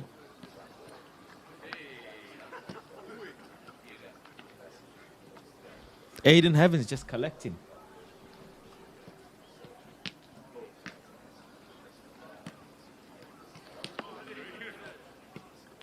Nice one, Luke.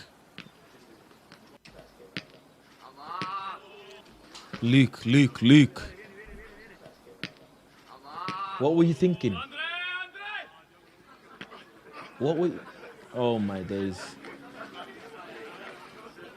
Oh my days.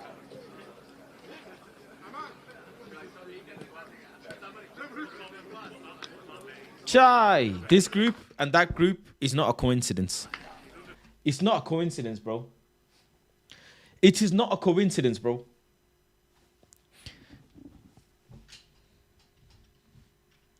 Bro, yeah?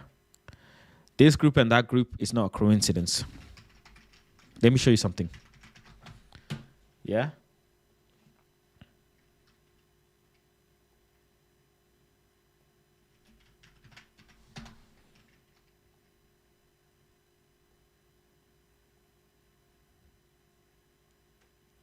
Where's the...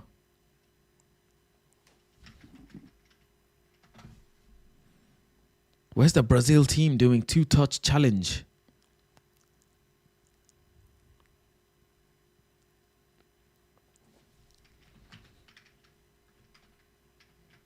Where is it?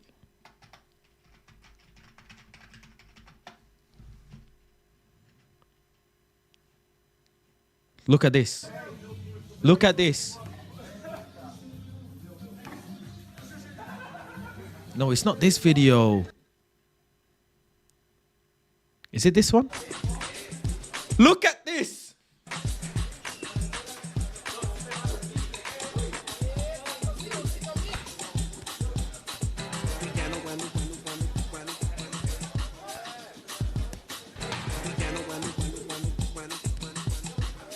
Man, them are using the wall. The wall is better than some of our players, bro. The Brazilian wall is better than some of our players, bro.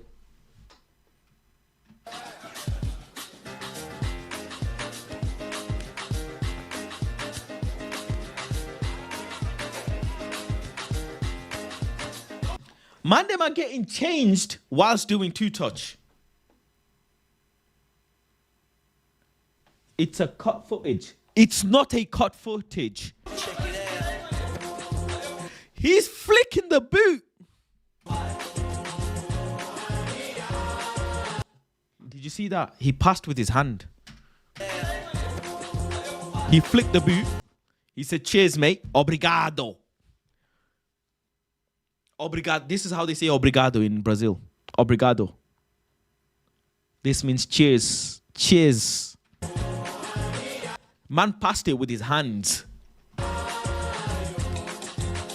He got back up. Nutmeg the changing room guys. Man said, pass it to me. Behind him. Passed it. Sent. Next room. Look at this, bro. This is fucked. This man are fucked. He kissed the ball. He kissed the ball. Man's doing headers with the wall, bro. Come on, bro. Come on, bro.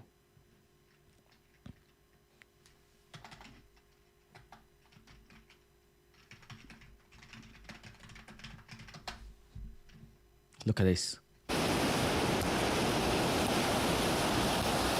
In the beach.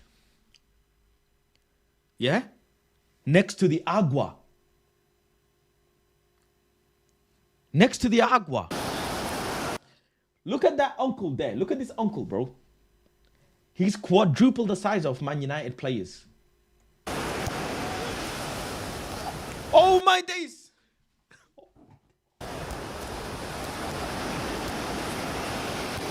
Look at this.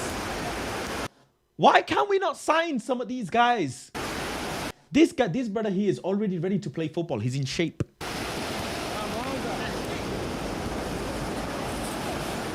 What are you going to say? This is cut footage now. What are you pricks in the chat going to say? This is cut footage? Is this cut footage? Is this cut footage? Look at that. Oh, cut footage, cut footage. It's cut, Faz, it's cut.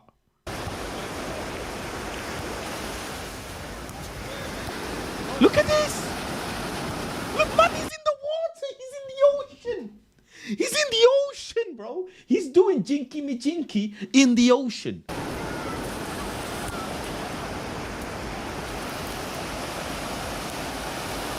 You're taking the piss. You're taking the piss. Huh? Huh? Now you're crazy. You're fucked. You are fucked. Look at us, guys. And look at these guys, bro. Look at us. Look at these guys, bro. Big up to Lee Gunner for the raid, man. Big up Lee, man. Man like Gunner, he's gonna be tuned in tomorrow. Look at this. Look at this. Jow, Jinky Janka. With his shoulder. Whilst the water is pulling them. Look at that. Look at that. Look at that. Look at that. Look at that. You can see the footsteps. They're sinking like it's quicksand. Oh my days. Unk. He's taking the piss. Wow. Wow. Wow. Wow. Wow. Wow. Wow. Wow. This is fucked, man. And then look at us.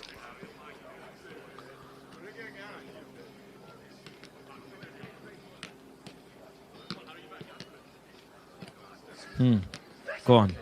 Go on.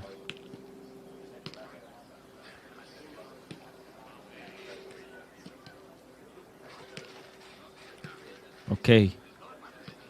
Fucking hell. Big up Lee, don't bottle it raid. Man like Gunner.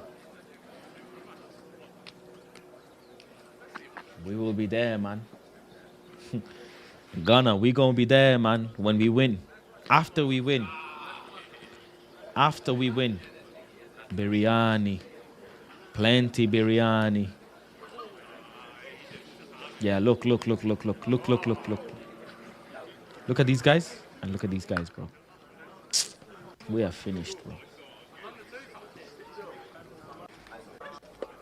I've just seen bare pulling up of shorts and bare boxes in this training video, bro. Salam Khalid. Dalo. One of the most serious people in Man United, bro. One of the most future captain of Manchester United. Future captain.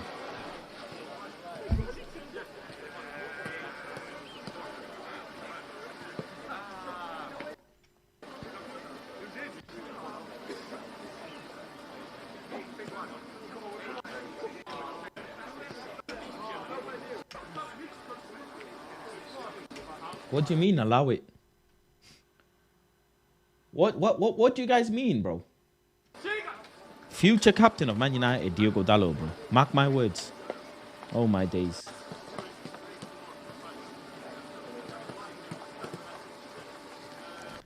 Someone show this video to the Manchester United players, bro.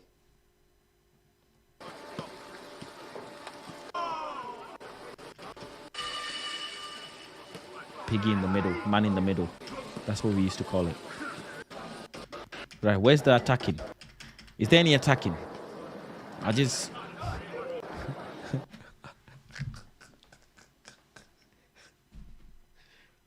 What's Saeed doing there? Why is Saeed in the coaching team?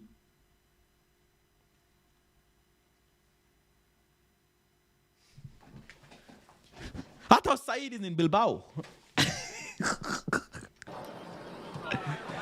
This is Saeed's cousin, bro. Has to be. Why is Lee Gunner next to Saeed? Look at this. Why is Lee Gunner next to Saeed, bro? In Man United training ground, bro.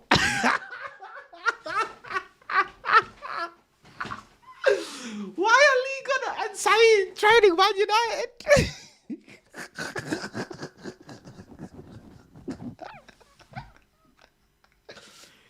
Oh my days.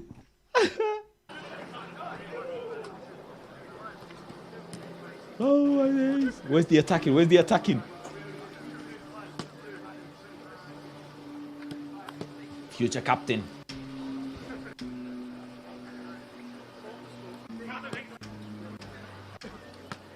Manager again. They keep showing the manager, man.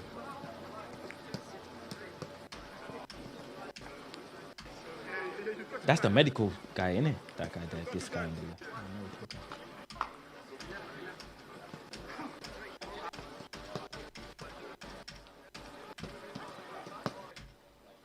Why are they just showing him? Is that Wilcox?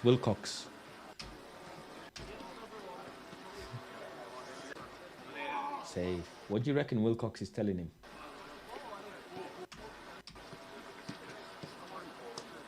Eh? Is he saying attack like this?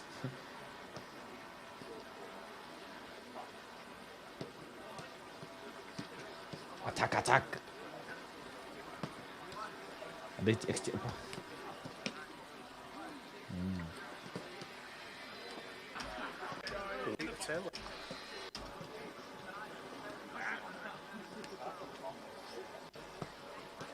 What's Wilcox giving him? I don't know. Some enjoyment, some encouragement.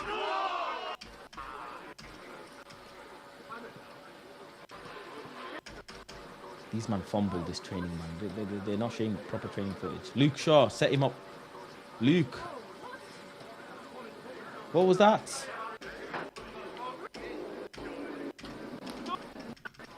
No finishing? Right, I just see my man blaming.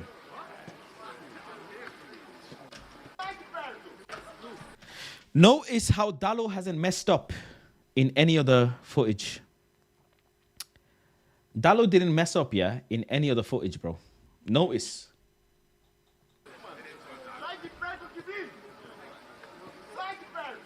Casemiro tired, bro. He's tired. He said, bro, I'm knackered. I'm knackered of this shit.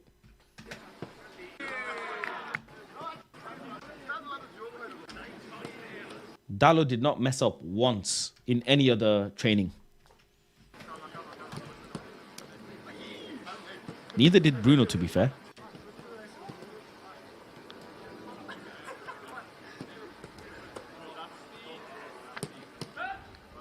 Yeah, good pressing there, Dalot and Bruno. Good pressing.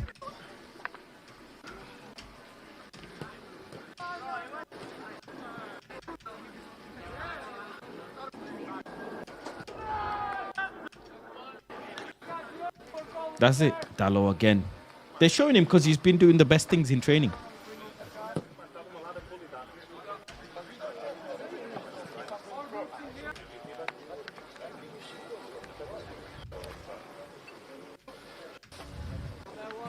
Patrick. Joshua, man. What's he doing? What's he doing? Celebration.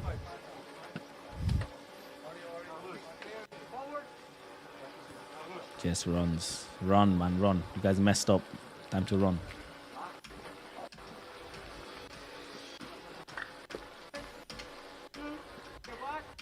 Is this all we did in training?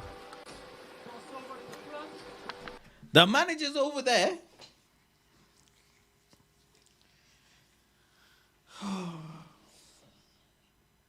The manager's over there.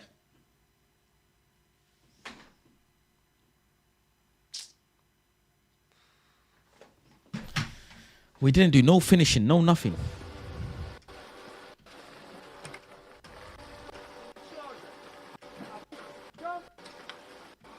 I'm just seeing running, bro. I'm just seeing running. Run. That's it. That's it. No shooting drills, no nothing, bro. Man United training. Europa League. Final preparations. Now same. Yeah, same. Same. Everything the same. No finishing training. Just running. Everybody's just running.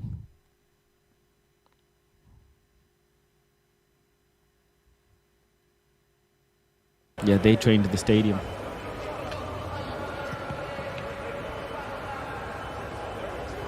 They did the same running drills.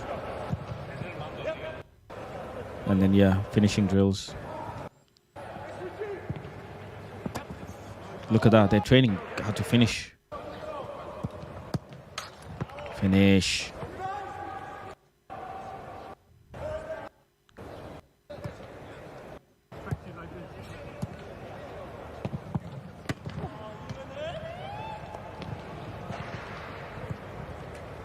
They're doing this, yeah? We're doing rondos with Luke Shaw. They're doing proper training. They're doing these.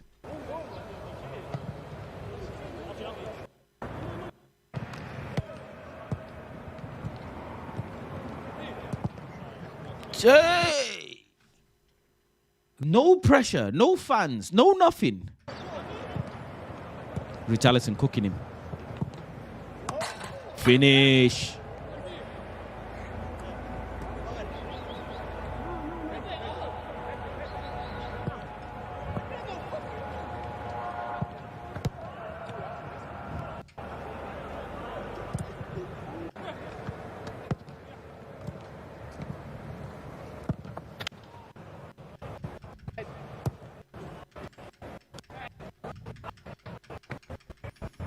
I'm gonna sign some fans.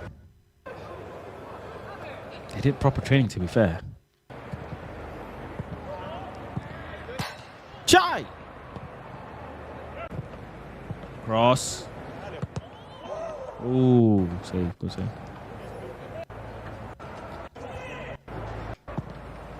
Finish. Touch. Wow. Finish. Rocket that. Cross comes in. Too much. Sent back. Shit. Richarlison. Oh! Yeah, they want to take the keeper's head off. Oh!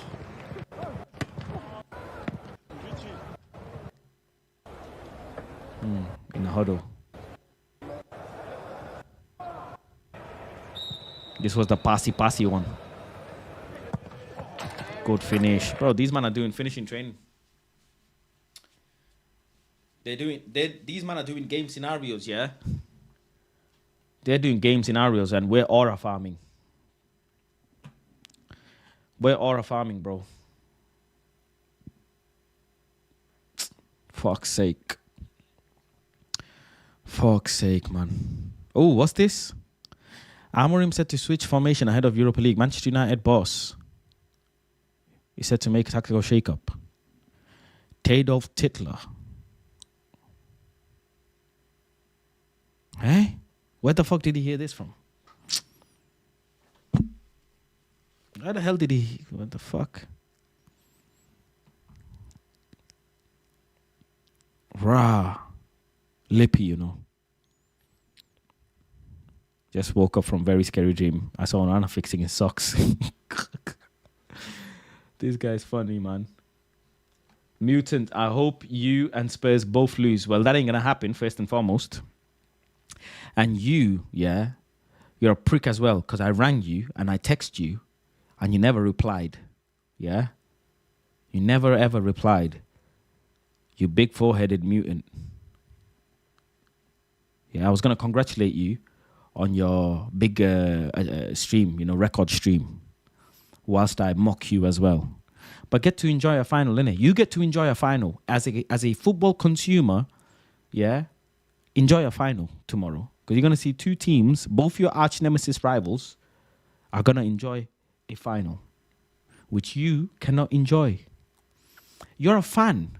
Maddest thing is you're a fan. You are Man United fan tomorrow because you can't have Spurs win. You can't have United win. So you might as well support United tomorrow. Yeah? You might as well support United.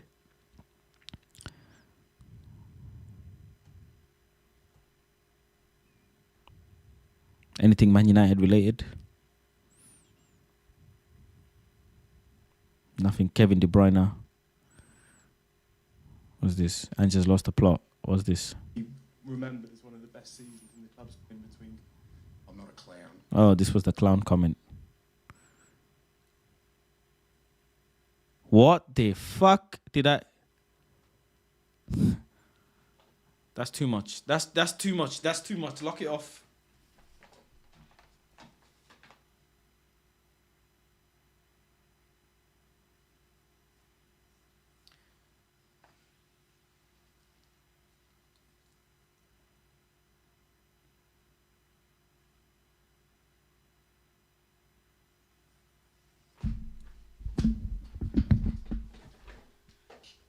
Time to go to bed. Everybody go to bed, man.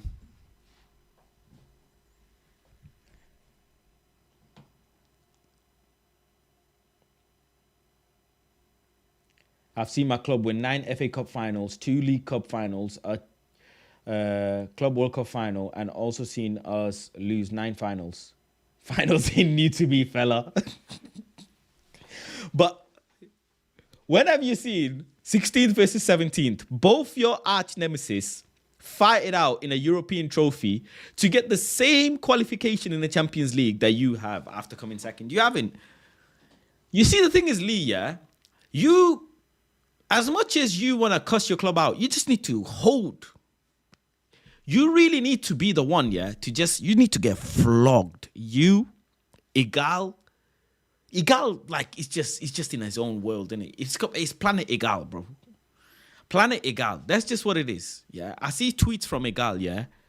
Bro, let me actually bring up Igal's... Oh, my God, what's this that I've just watched?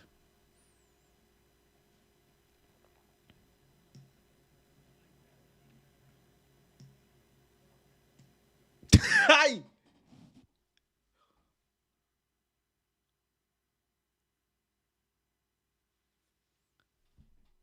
Man, then what did we just...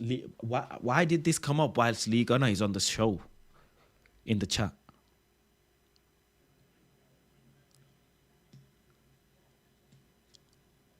And he tried to slide tackle one of our players.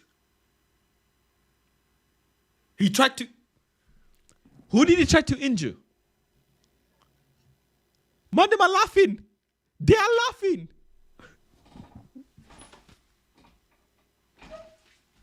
We're finished.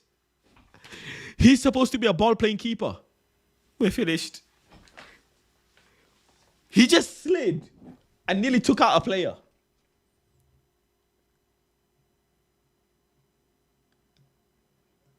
No, but look at Euro. Look at Euro. He cannot hold his laughter. Look at Euro, bro. Bow. He tried to recover. The funniest thing is he didn't just say, oh, my bad. He tried to recover, bro. That's what's funny.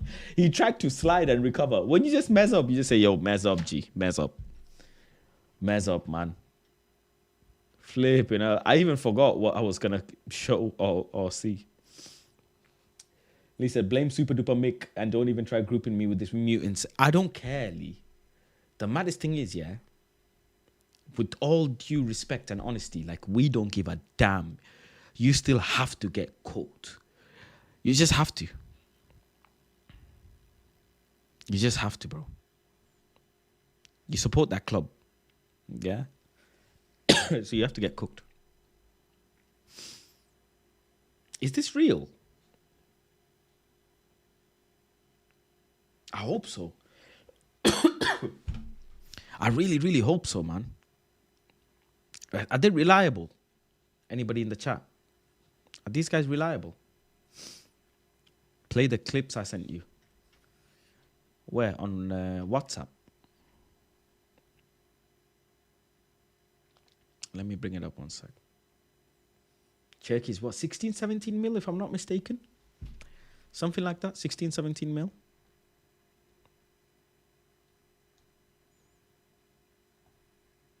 If I'm not mistaken. Trust me, bro, is the source are safe. Play these. But we've got super Nah, Lee, what the fuck have you sent me?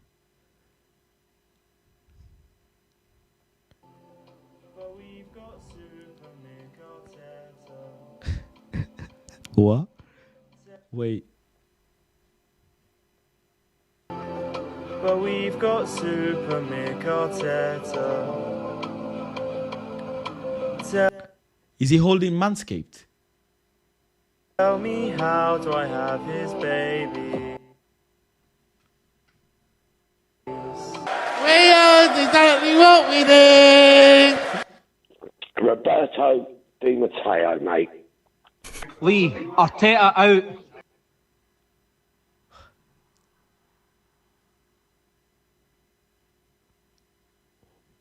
What? But we've got Super Mick Arteta. Tell me, how do I have his babies? What? Why is there a picture of Igal after that as well?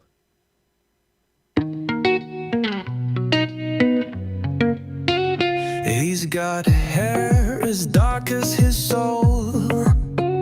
If he could, he'd put a left back in goal.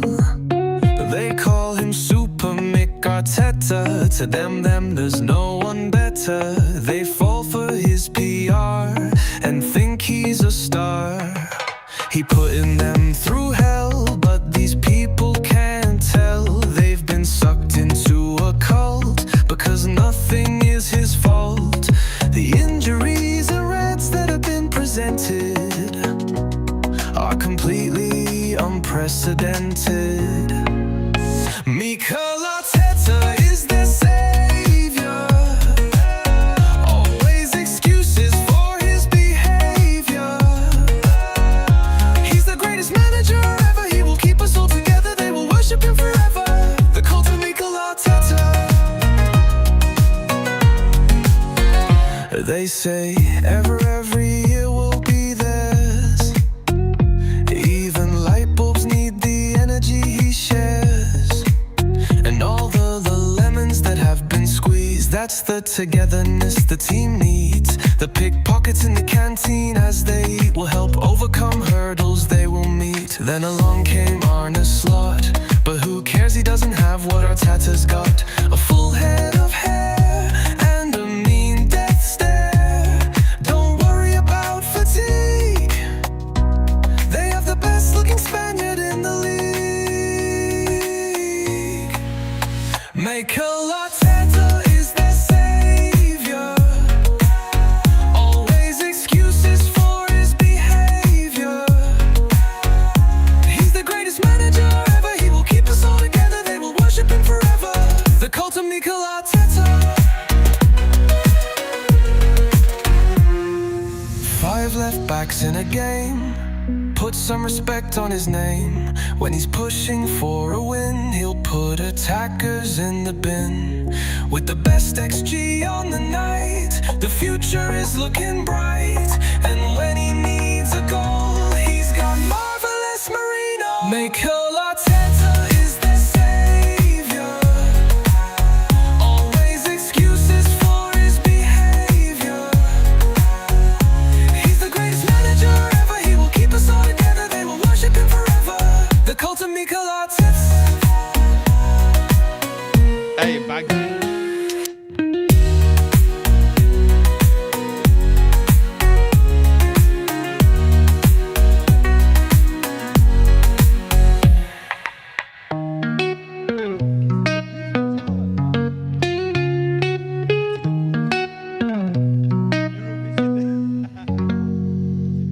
Won the Eurovision Song Contest.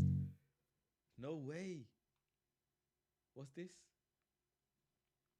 Fate, still no crown, just pain and debate. Refs crying about fate, still no crown, just pain and debate. A God with the takes, wild and wide. Arteta still wearing that bridesmaid pride. No gold, just vibes on the ride. Always the bridesmaid, never the bride. A God crying like a baby. be no shame. Luis Diaz tucked it in, night game. Spun that L into unprecedented. Bro, you lost, accept it, don't bend it. Red cards, agenda, that's the spin. Whole fan base tired, where to begin? Even Arsenal fans cook them on live. He chat too much to ever survive. Stay humble, but they puff out their chest. While City and Liverpool handle the rest.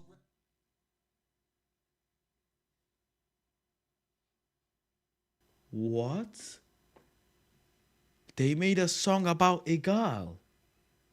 Arteta in a bridesmaid dress, all pride. Pacing the touchline, tears he can't hide. Still no title, but they post like they kings. A couple YouTube clips don't earn you ring. No win for the dog, no end to the slide. 2 decades deep, never the bride. Refs crying about fate, still.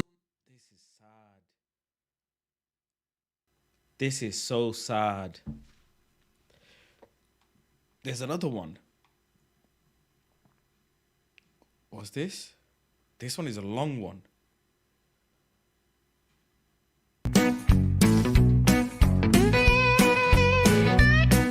Second place, 3 years straight. Ole. Trust the process, they all say. Ole. Gold dreams turn to silver trade. Ole. Arteta's cult can't bottle because they're bottle jobs. Can't see the way.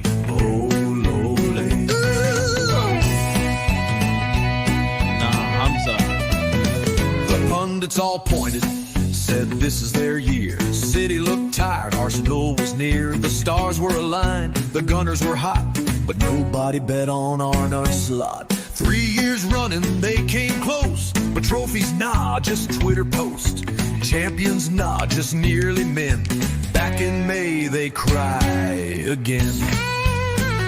They said if City drops, then who's next in line? It's Arsenal's moment, the crown will be fine.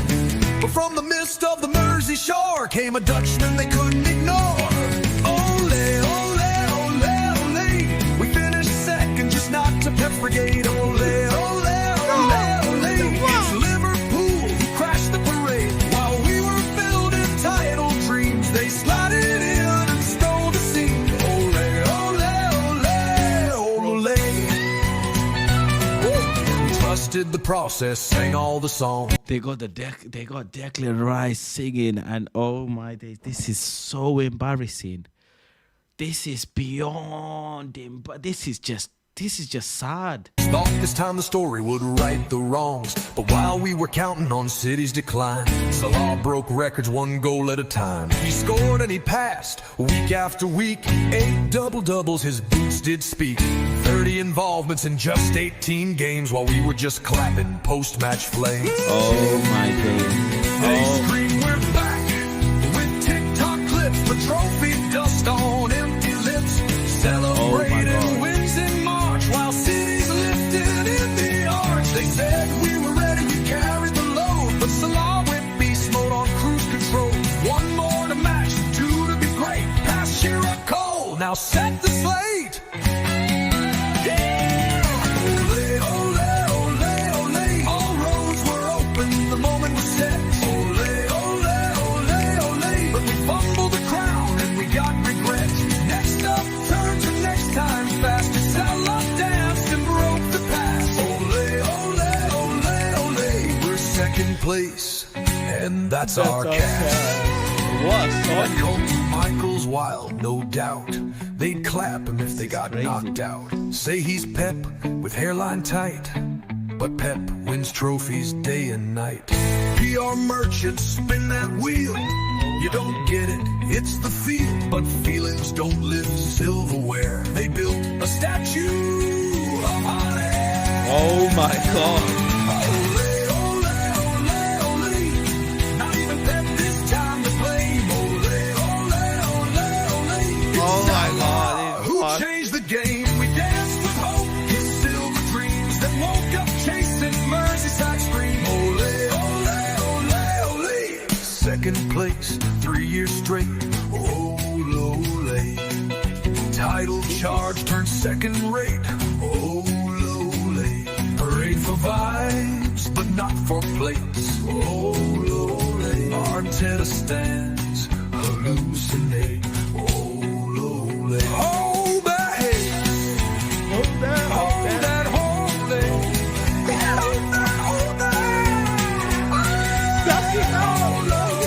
Stay humble and oh lowly. Take your time with it.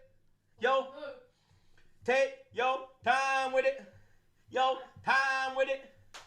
Pussy them. Come on. This is their last fucking chance. Come on, Arsenal. Come on. Keep him out the fucking... Oh, no. Oh, my days. Oh no. Oh my days. No. Oh my god.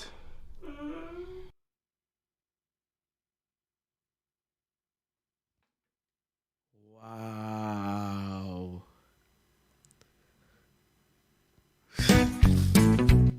Wow. Man, this is sad. I've never seen these clips in my life. How? Okay, now I get why Liga has 12-hour, 15-hour, 16-hour streams. I get it. I get it now. It all makes sense. Because if that was my club, me and Saeed would just lose our brains. We'd be finished. Imagine, just for argument's sake, like imagine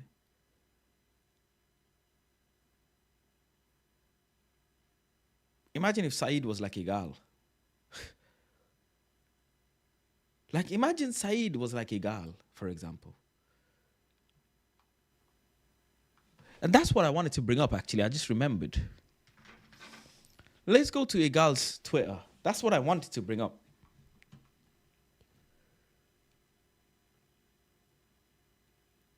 Oh, that's a Crystal Palace one, yeah.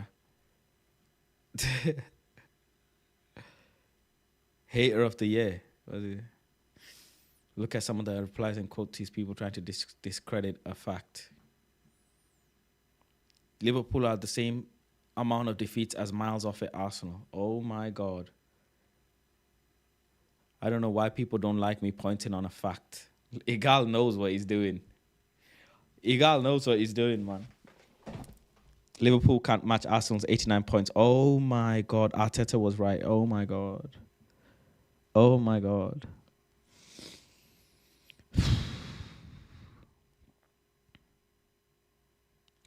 When was the last time Arsenal had 2 players scored 19 plus goals in the Premier League? He knows how to instigate, innit? Who has the best squad in the Premier League? Not you.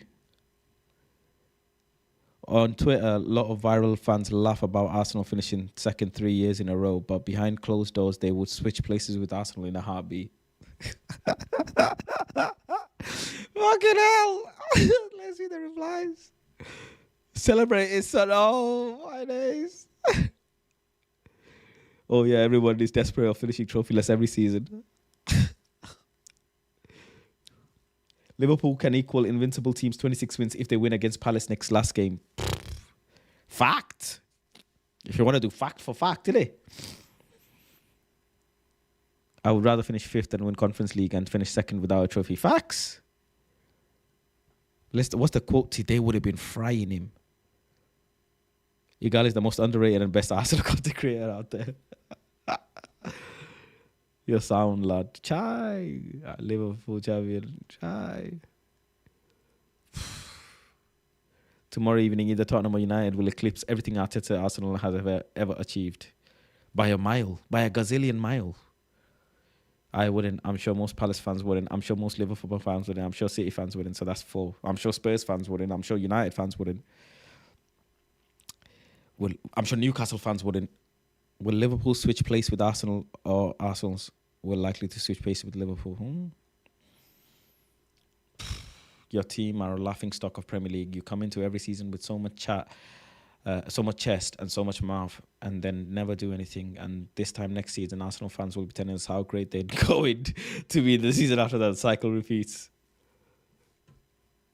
Fucking hell.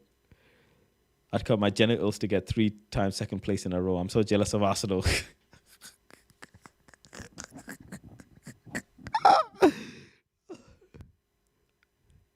Ooh, 5th, 3rd champions or 2nd. Hard choice, huh? Very hard. just getting fried. Put that crack. Now, why would we swap Arsenal? We actually win trophies. Unless you play Palace, Newcastle, and one of the Man United players, then no, they wouldn't. They're just frying him. What's this? Heartbreak. Man City, 91. Arsenal, 89. Liverpool, 83. Arsenal, 71. I don't know what he's trying to prove. I do not know what he's trying to prove.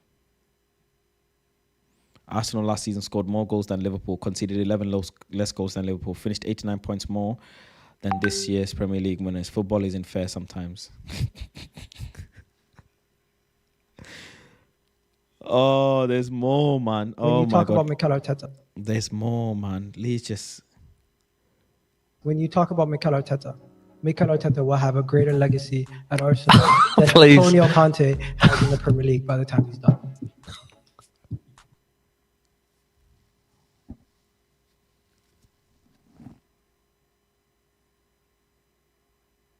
What? When you talk about Mikel Arteta will have a greater legacy at Arsenal than Please. Antonio Conte has in the Premier League by the time he's done. Conte won the league in his first season.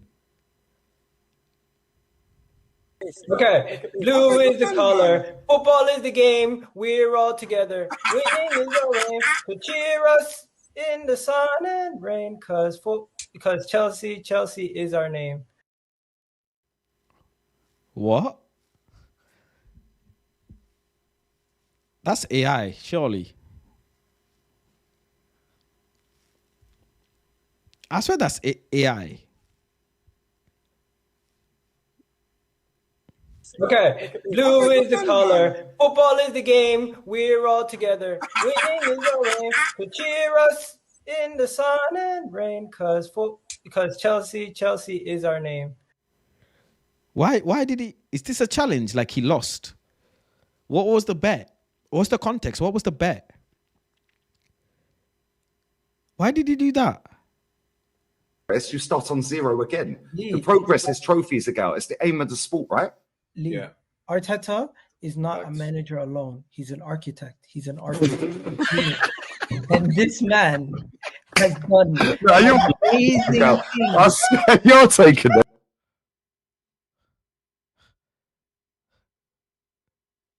You start on zero again. The progress is trophies again. It's the aim of the sport, right? Lee, Arteta is not a manager alone. He's an architect. He's an artist. And this man has done amazing things. You're taking it. Lee's lost the plot. I don't think he believes what he says, Igal, because he's laughing. He surely don't believe what he says, bro, because he's laughing, bro. Like, how's a man laughing and then saying that? Liverpool on the same amount of defeats as Miles off a year. Oh, they would have fried him in this one. They would have fried him. They're saying football is like a lot. The winners celebrate and the losers explain. They literally won the league and took the foot off the gas. It's not rocket science, G. I hate our fans. Show me your Premier League trophy. Same wins as the Chelsea and City. All thought that I'd leave that blank for you. Came after winning the league, and you guys wonder why everyone loves to laugh at Arsenal fans. We've won half of the losses came after they won the league. Yeah, we've won the fucking league. You absolute nutcase. Are you really using this to justify not winning the league? See trophies. Oh my days. Defeats being the only metric in football. Oh my days. Since when are football fans got so stupid? When, but not on the same points and therefore miles off it. Oh, I even quote tweeted. I forgot I quote tweeted. Arsenal fans are the most beggy fans in the world. I forgot that I see so many of Igal tweets. Klopp 260 miles to Brighton. I could not give a fuck that Liverpool dropped points. Arsenal fan Igal on the other hand. The only thing separates us from Liverpool is injuries and a red card. That's it. Okay. I don't even know if they're being sarcastic or being real. definitely dropped your head as a baby. Chai. Arsenal have the same amount of wins than the worst City team in years. Difference is Liverpool made it all count. So why aren't you lifting the trophy then? Facts. Won 6 games, drawn 6 less games. Shows how average you was. Never a threat to them all season. You got to be the dumbest motherfucker alive. See, when we banter Arsenal supporters, this is who we mean. We don't run it seriously on Lippy Maestro, etc. Because when they do banter, they talk sense and give credit. These guys, my days. Arsenal have more D's than Diddy. Fucking hell. Only Timber out last season, no Reds. See why I'm so angry? These clowns, man, I swear. League honor. Arsenal have not yet won 20 league matches and want to talk about being title contenders. Levels to this game. Give us a break. We're a bunch of losers. Discourse and round Liverpool the last couple of weeks has been so funny. Would be funny if we lost our next game and you lot win, so we can have more losses than you, and yet the same day we'll be lifting the league title, mate. Whatever helps you lot sleep. Do y'all ever shut up? Fucking hell. I don't know why people don't like me pointing on. This is how mad he's backing what he's saying. Ain't it a shame? If only we played like this when it mattered. Maybe next season we'll go to Ibiza trips between games. Hey, Chief, you dropped this. Oh, my days. Oh, my days. Give Arsenal that we have more draws than Liverpool trophy. Fucking hell. Still 12 points off us. We haven't won in last 3 games. Squad been on holiday. You keep your same defeats as Liverpool trophy. How does it feel knowing we won the Premier League trophy with less points than you? Oh, my God. It's just doesn't stop. It's copium. I know very well in history Premier League and the teams that have not been even 30% of the situation that we've been in, they have collapsed, completely collapsed. What's he saying? What is he waffling about? No, we haven't.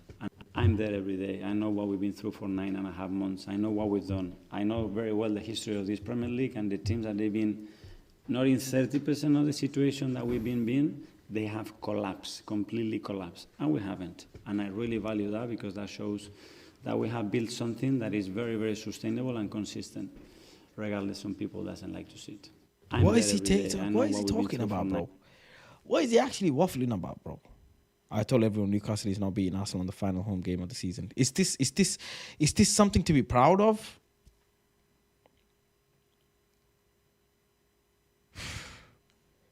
I don't even.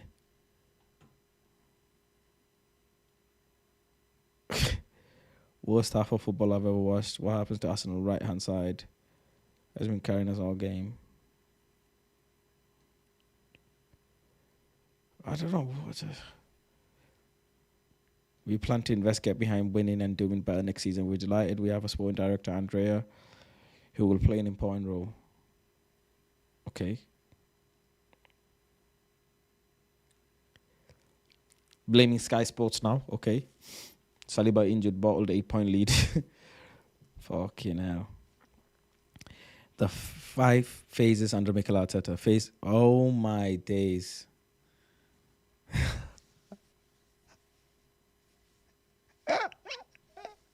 Cut the stream, man. End the fucking stream. He's highlighting it. He's highlighting the fucking letters.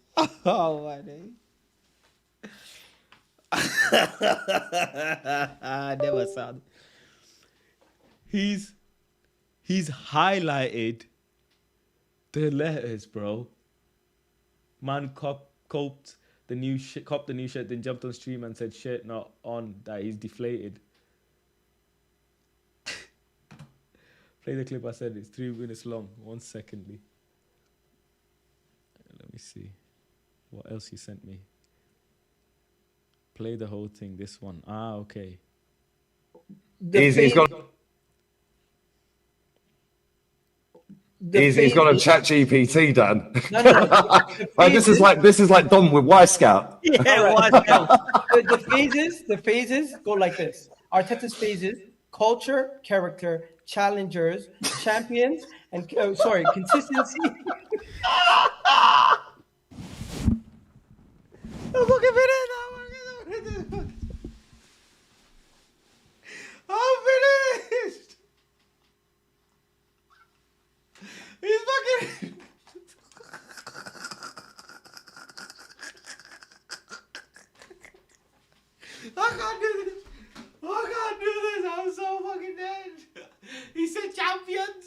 sorry, it's not champions.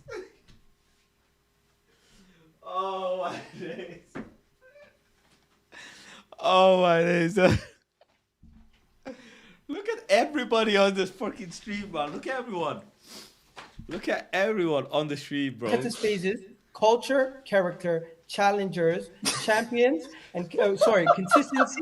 Sorry. Nah, you're We all know this is what. Am I in Why are you school laughing? right now? Why are Am I you in school laughing? right Oh now? my God. That's what I'm saying. What are we doing here? Why is a simple game of football turned into something Let me finish without you guys laughing me off the screen. I have to mute you guys. Fuck. You guys laughing and pissing me off. Okay, so it's culture, character, challengers, consistency, and continental consistency also. And then What the fuck is he talking about? Continental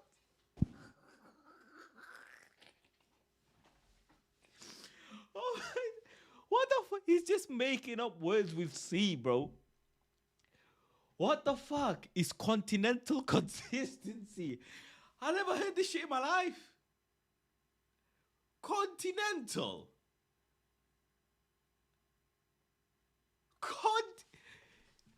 He didn't even say the freaking phases in order like the first one. Look, listen to the first one, yeah? character, challengers, champions, and consistency.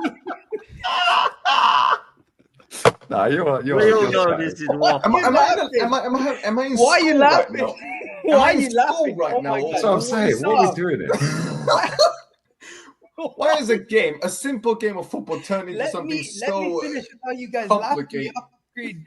Right, listen to the second time he says it I now. have to mute you guys. Fuck. You guys laughing and pissing me off. Okay, so it's culture, character, challengers, consistency, and continental consistency also. And then finally is champions. Oh, you got So the first step was just building the culture, getting the Oh, I'm so fucking dead. I don't know what the fuck to say. team right, building the culture, bringing the ethos. Okay, so what? He's reading ChatGPT. On God. He's reading ChatGPT, bro. What phases? So Arnie's not skipped all of these phases and just one then. Getting the team. He said, yeah, F. And he's talking. He's just like, look at his eyes. He's reading something, bro. That I'll just go and win then. Look at his eyes. He reads something, then he looks there, then he looks there. He looks there, then he looks there. So Arnie Slots just skipped all the phases to go and win then ago. And he got. He's still explaining. He's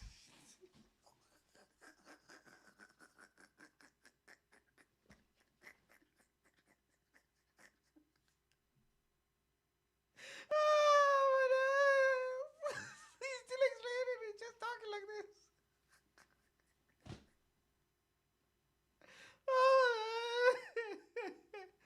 Oh Lord, oh Lord, oh Lord. Oh my, why is he doing this? Oh. 21 pints dropped from winning positions. Consistency. Oh, big up Soj, man. Oh my days, bro. Look at Lee's talking, yeah? And Lee's voice is loud. And he's still talking. He's still explaining. He's like he's in an interview. Just one then. Getting the team. He said, yeah, F that. I'll just go and win then. So Arnie Slots just. For a fact, yeah? He doesn't want to stop reading what he's reading. Because when he stops, yeah, he loses track where he's reading. Because he's probably got a big paragraph from ChatGPT, yeah? Big paragraph from ChatGPT.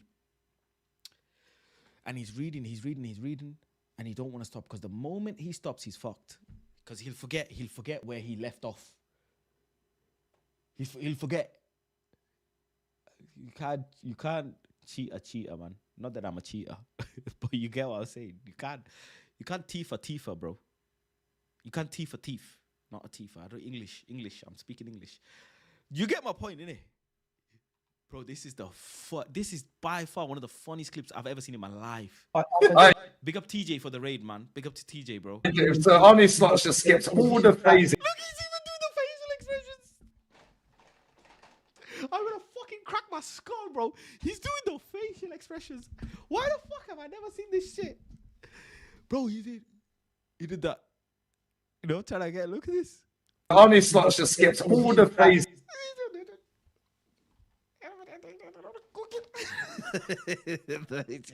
To go and win then again. And he got no signings, by the way. He got no signings.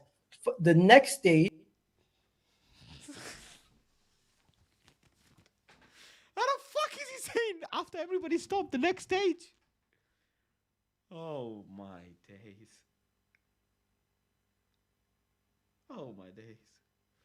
Everybody said what they said, and now he's saying the next stage. You can't be serious. You cannot. Listen to this, yeah? Everybody stops and he says, the next stage. Big up TJ in the chat. He got no signings. The next stage was challenging and actually competing. Not only just challenging for top 4, but actually showing you guys can compete and get up there. This brother here is cracking himself, bro. I can't, Lee. It's just too much.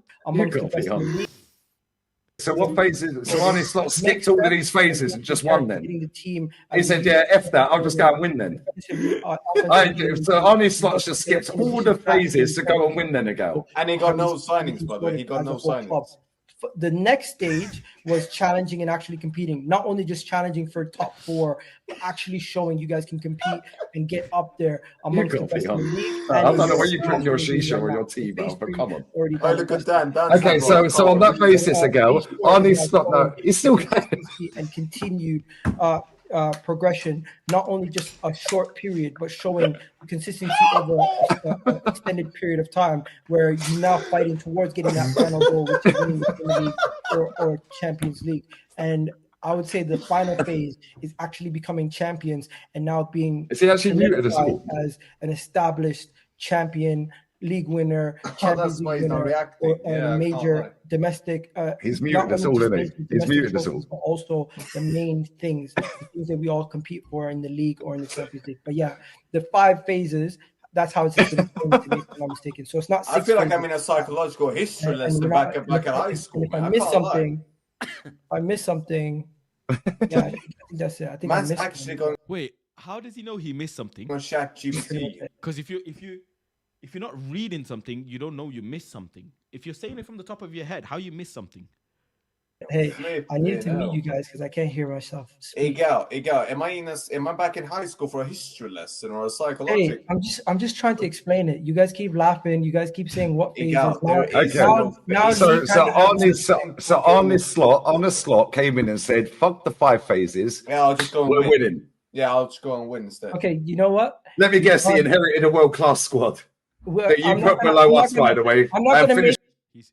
He's typing on ChatGPT. He's typing. Look at his arm movement. Our squad that you put below us, by the way. I'm not going to make below us twice. I'm not going to make every stream about Arnie Slot, man. It's honestly. Well, no, of course you don't. Because it dumbs down every single argument you're waffling about. Yeah. Fair enough. There. Fair enough. I'm not gonna lie to you. I tried my best to explain the phases. Hopefully, it did. Dan, you kind of understand it a little bit better. We clearly understand. If I could be brutally honest, it's as clear as mud, mate. It's as clear as mud. If I'm honest with you, bro. But you did try, and I love you for that. Look, I don't believe in all this phase bollocks. This is like Ty, bro. The way you try to explain things to Claude back in the days. I can't like. Guys, can we talk about Real Madrid now? Oh, we can talk. Stand there a little bit better. We clearly understand. If I could be brutally honest, it's this guy is a gift from God, bro. You protect Igal at all costs, bro. I never ever want to see anybody say anything about Igal, bro. I need Igal in my life. Bro. He's got a ChatGPT, Dan. Like, this is like Dom with Y Scout. Yeah, Y Scout. The phases go like this. Arteta's phases: culture, character, challengers, champions, and consistency. No, you're. We all know this is what. Am I in Why are you school right laughing? now? Why Am I are in you school laughing? right Oh now? my God. That's what I'm saying. What are we doing here? Why is a simple game of football turned into something Let me so finish with how you guys laugh me complicated? off the screen. I have to mute you guys. Fuck. You guys laughing and pissing me off. Okay, so it's culture, character, challengers, consistency, and continental consistency also, and then finally is champions. Oh, you got So I the love first you, bro. step was just building the culture, getting the team right, building the culture, bringing the ethos. Okay, so what phase is it? So Arnie Slot skipped all of these phases and just won then. Getting the team. He said, "Yeah, f that. I'll just go and win then." So Arnie Slot's just skipped all the phases to go and win then ago. And he got no signings, by the way. He got no signings. The next stage was challenging and actually competing. Not only just challenging for top 4, but actually showing you guys can compete and get up there amongst the best in the league. I don't know where you put your shisha or your tea, man, but come on. Oh, look at Dan. Okay, so on that basis ago, Arnie Slot, no, he's still going. And continued progression, not only just a short period, but showing consistency over an extended period of time, where you're now fighting towards getting that final goal, which is winning the Premier League or Champions League. And I would say the final phase is actually becoming champions and now being Is he actually muted as well? as an established champion, league winner, Champions League winner, or a major domestic. He's muted us all, isn't he? He's muted us all. But also the main things, the things that we all compete for in the league or in the Champions League. But yeah, the 5 phases. That's how it's been explained to me, if I'm not mistaken. So it's not. I feel like I'm in a psychological history lesson back at high school. If I miss something, I missed something. Yeah, I think that's it. I think Man's I missed actually something. going on ChatGPT. Hey, I need to meet you guys because I can't hear myself. Ego. Am I back in high school for a history lesson or a Hey, psychological? I'm just trying to explain it. You guys keep laughing. You guys keep saying what phases. Ego, Now, there is now So Lee kind of on the slot came in and said, "Fuck the 5 phases. Yeah, I'll just go and We're win. winning." Yeah, I'll just go and win instead. Okay, you know what? Let me guess, he inherited a world-class squad Well, that you I'm not put gonna- below I'm not us, gonna- by the way, I'm not and gonna finished make- below I'm not us gonna make twice. I'm not going to make every stream about Arnie Slot, man. It's honestly. Well, no, of course you don't, because it dumbs down every single argument you're waffling about. Yeah. Fair enough. There. I said fair enough. I'm not going to lie to you. I Okay, tried my best to explain the This is phases. different. Hopefully, it did, Dan, you kind of understand it a little bit better. Oh, we clearly if I'm honest with you, Gal, if I could be brutally honest, it's as clear as mud, mate. It's as clear as mud. If I'm honest with you, bro. But Spot you did what a try, reply. and I love you for that. Look, I don't believe in all this phase bollocks. This is I don't like think this women is are- like Ty, bro. The way you try to explain things to Claude back in the days. I mean- can't like. Guys, can we talk about Real Madrid now? Oh, we can talk. Yeah, I'm we gonna know- add- This is generational shit. This is generational shit. Oh my, 500,000. Oh my days. What? I didn't even see these tweets. Clean up the mess. Sign the right players with the potential to be elite. Get into Champions League. Challenge for Premier League, Champions League consistently. Win Premier League, Champions League frequently. I always wondered, yeah, when Lee said, "Oh, mutants." I thought he meant like TikTok accounts and them accounts with like 200 followers and that 100 followers. I didn't think Igal was this mad. It's just the sheer audacity. This is crazy. Be serious. I remember when you salute me for saying consistency comes after champions. Oh, I did. Fi's fave of copium. Why did Mikel skip phase 4? He's consistently finished second. This is... You gotta be joking. This has to be satire. This guy drank Kool-Aid.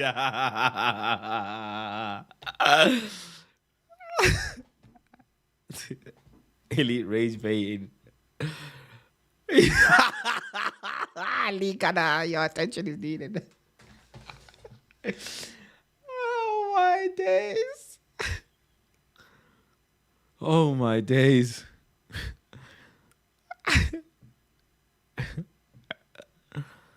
Please never change, bro. Just that's you know what? These are the best replies. Like these replies where they're explaining, like forget all of this shit, bro. Forget all of this explaining shit. Just go straight to like, bro, just never change, innit? Just never change. Bro, I have someone that is compiling a video of all of his rage quits after getting cooked. No way. I rang him as well, you know. Bless him, he did answer. He did answer. This is what helps you get through Arsenal not winning. Lee Gunner getting tagged.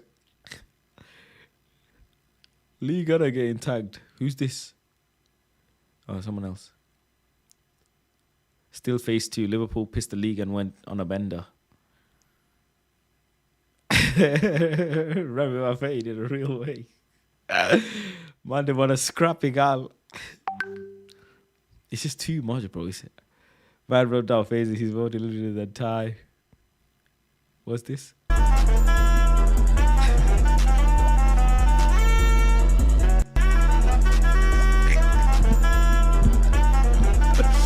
Oh, this is class. This is class. This is class. Let me show you guys something, actually. You know what we need to do, chat? This is what we need to do, yeah? I think Lee gonna send me something. Oh, he sent me his tweets. The winners only have to do what the competition makes them. How do you people not understand this? Serious. Beat them when it didn't matter. Yeah, see? Yeah, I seen this tweet, actually. I seen this. But this is what we have to do, yeah? Let me show you. This is what we have to do with Igal's clips. Please, honestly, we need to do this, bro. Hold on. I will get this up for you. Bear with me, yeah? We need to do this with some of Igal's... hold on. Right, there it is. Hold on, where is it? There you go, right? Let me bring it up. We have got to get some Igal clips, yeah? And do this, bro.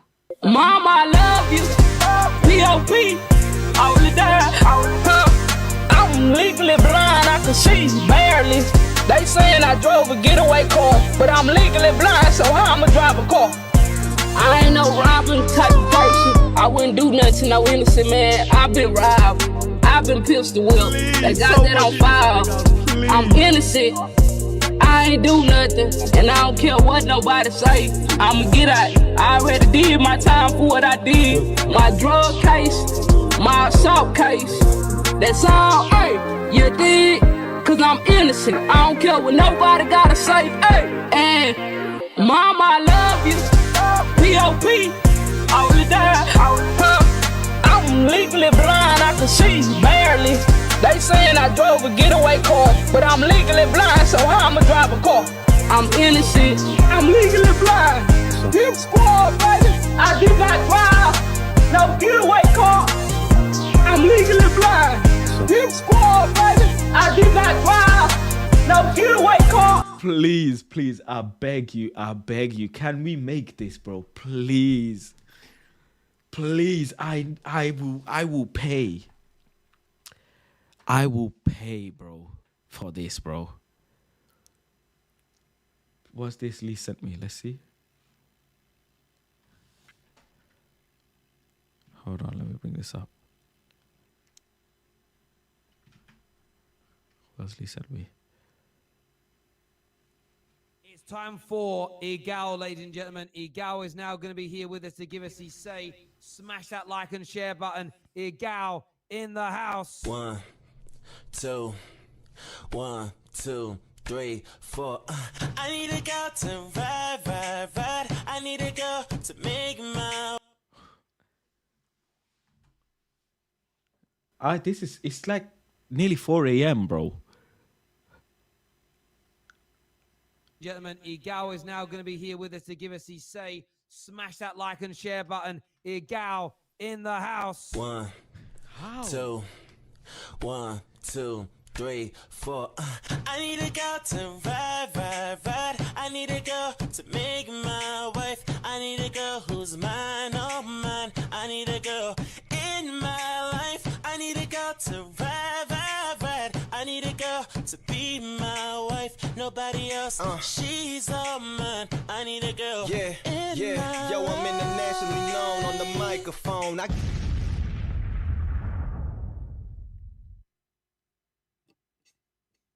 Yeah, he's pissed. Give us your thoughts.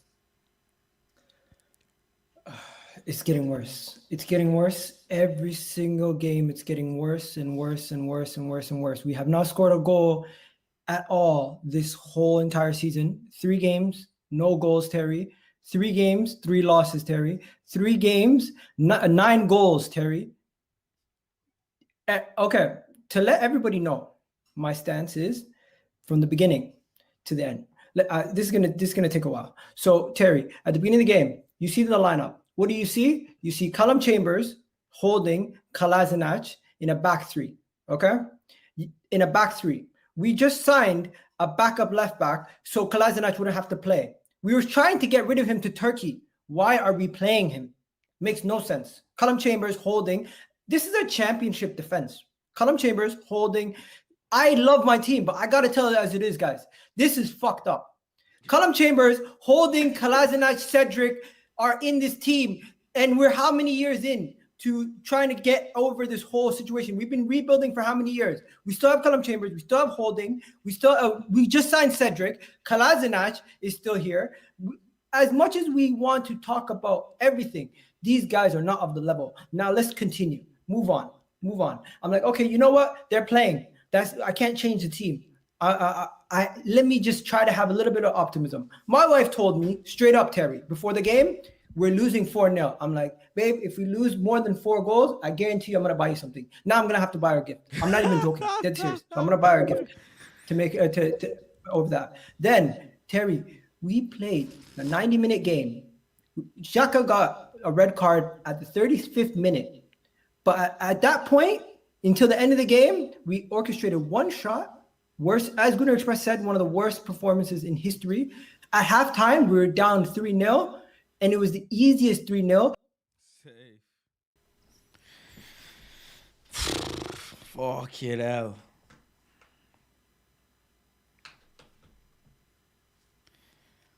It's mad. It's never ending.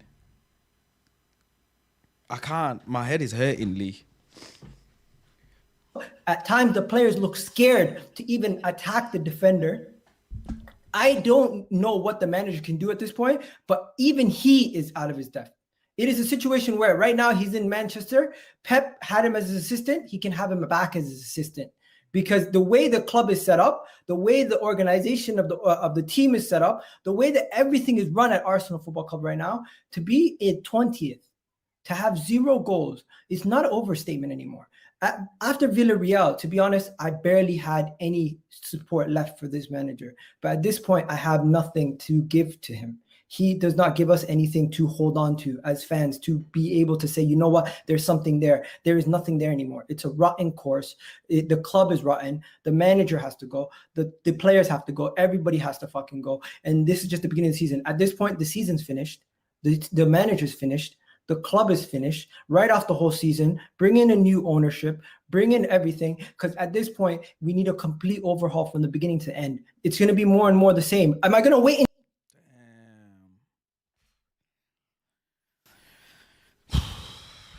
Fucking hell.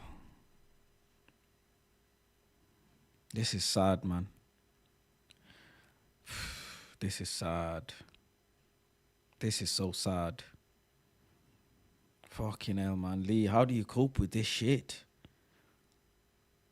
How do you cope with this shit? My brain's fried and I've just sat through like a little bit of it. My brain is fried. Frazzled. I can't even watch anymore. Like my brain is, I'm legitimately got a headache from laughing and just watching this. I've got a headache. Serious. Like, how do you find words to talk about this stuff? Fuck, man. I get it now, Lee. I get the cigarettes, bro. Smoke more. Bro, like, I get it, bro. Fuck. Damn. It's never ending. Never ending, bro. Fucking hell. Oh.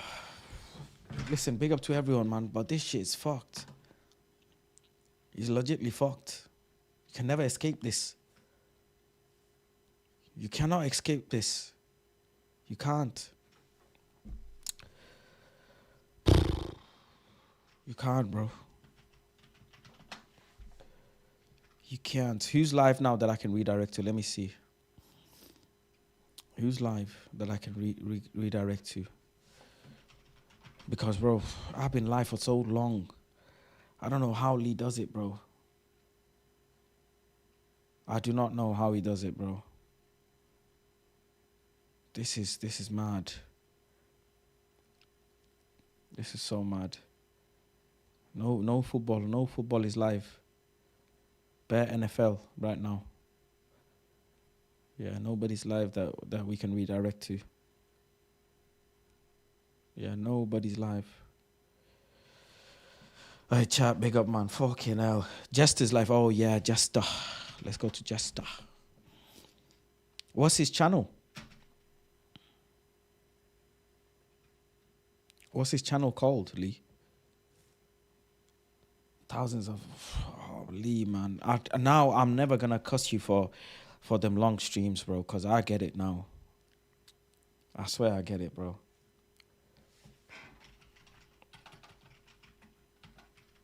But this is fucked. Yeah, let's redirect to Jester. Now you work. He's become our guy, man, that we redirect to. Bless his cotton socks, man. Lee Gunner, man, be ready tomorrow, man. One of your arch nemesis is lifting a trophy. One of your arch nemesis is lifting a trophy. Am I doing a watch along today? Yeah. I'm either going to do it from home or a fan park. So I'm debating what to do. But if I do go to a fan park, I'm still going to do a watch along from there. So we are going to do one. Bro, this is sad, bro. Being an Arsenal fan, being Lee Gunner must be tough right now. Imagine being Lee Gunner right now. What would you do? Smoke bare cigarettes, I guess. Smoke bare cigarettes, bro. As if he said that in 21, 22 and then changed his mind again. And the tweets right now is crazy.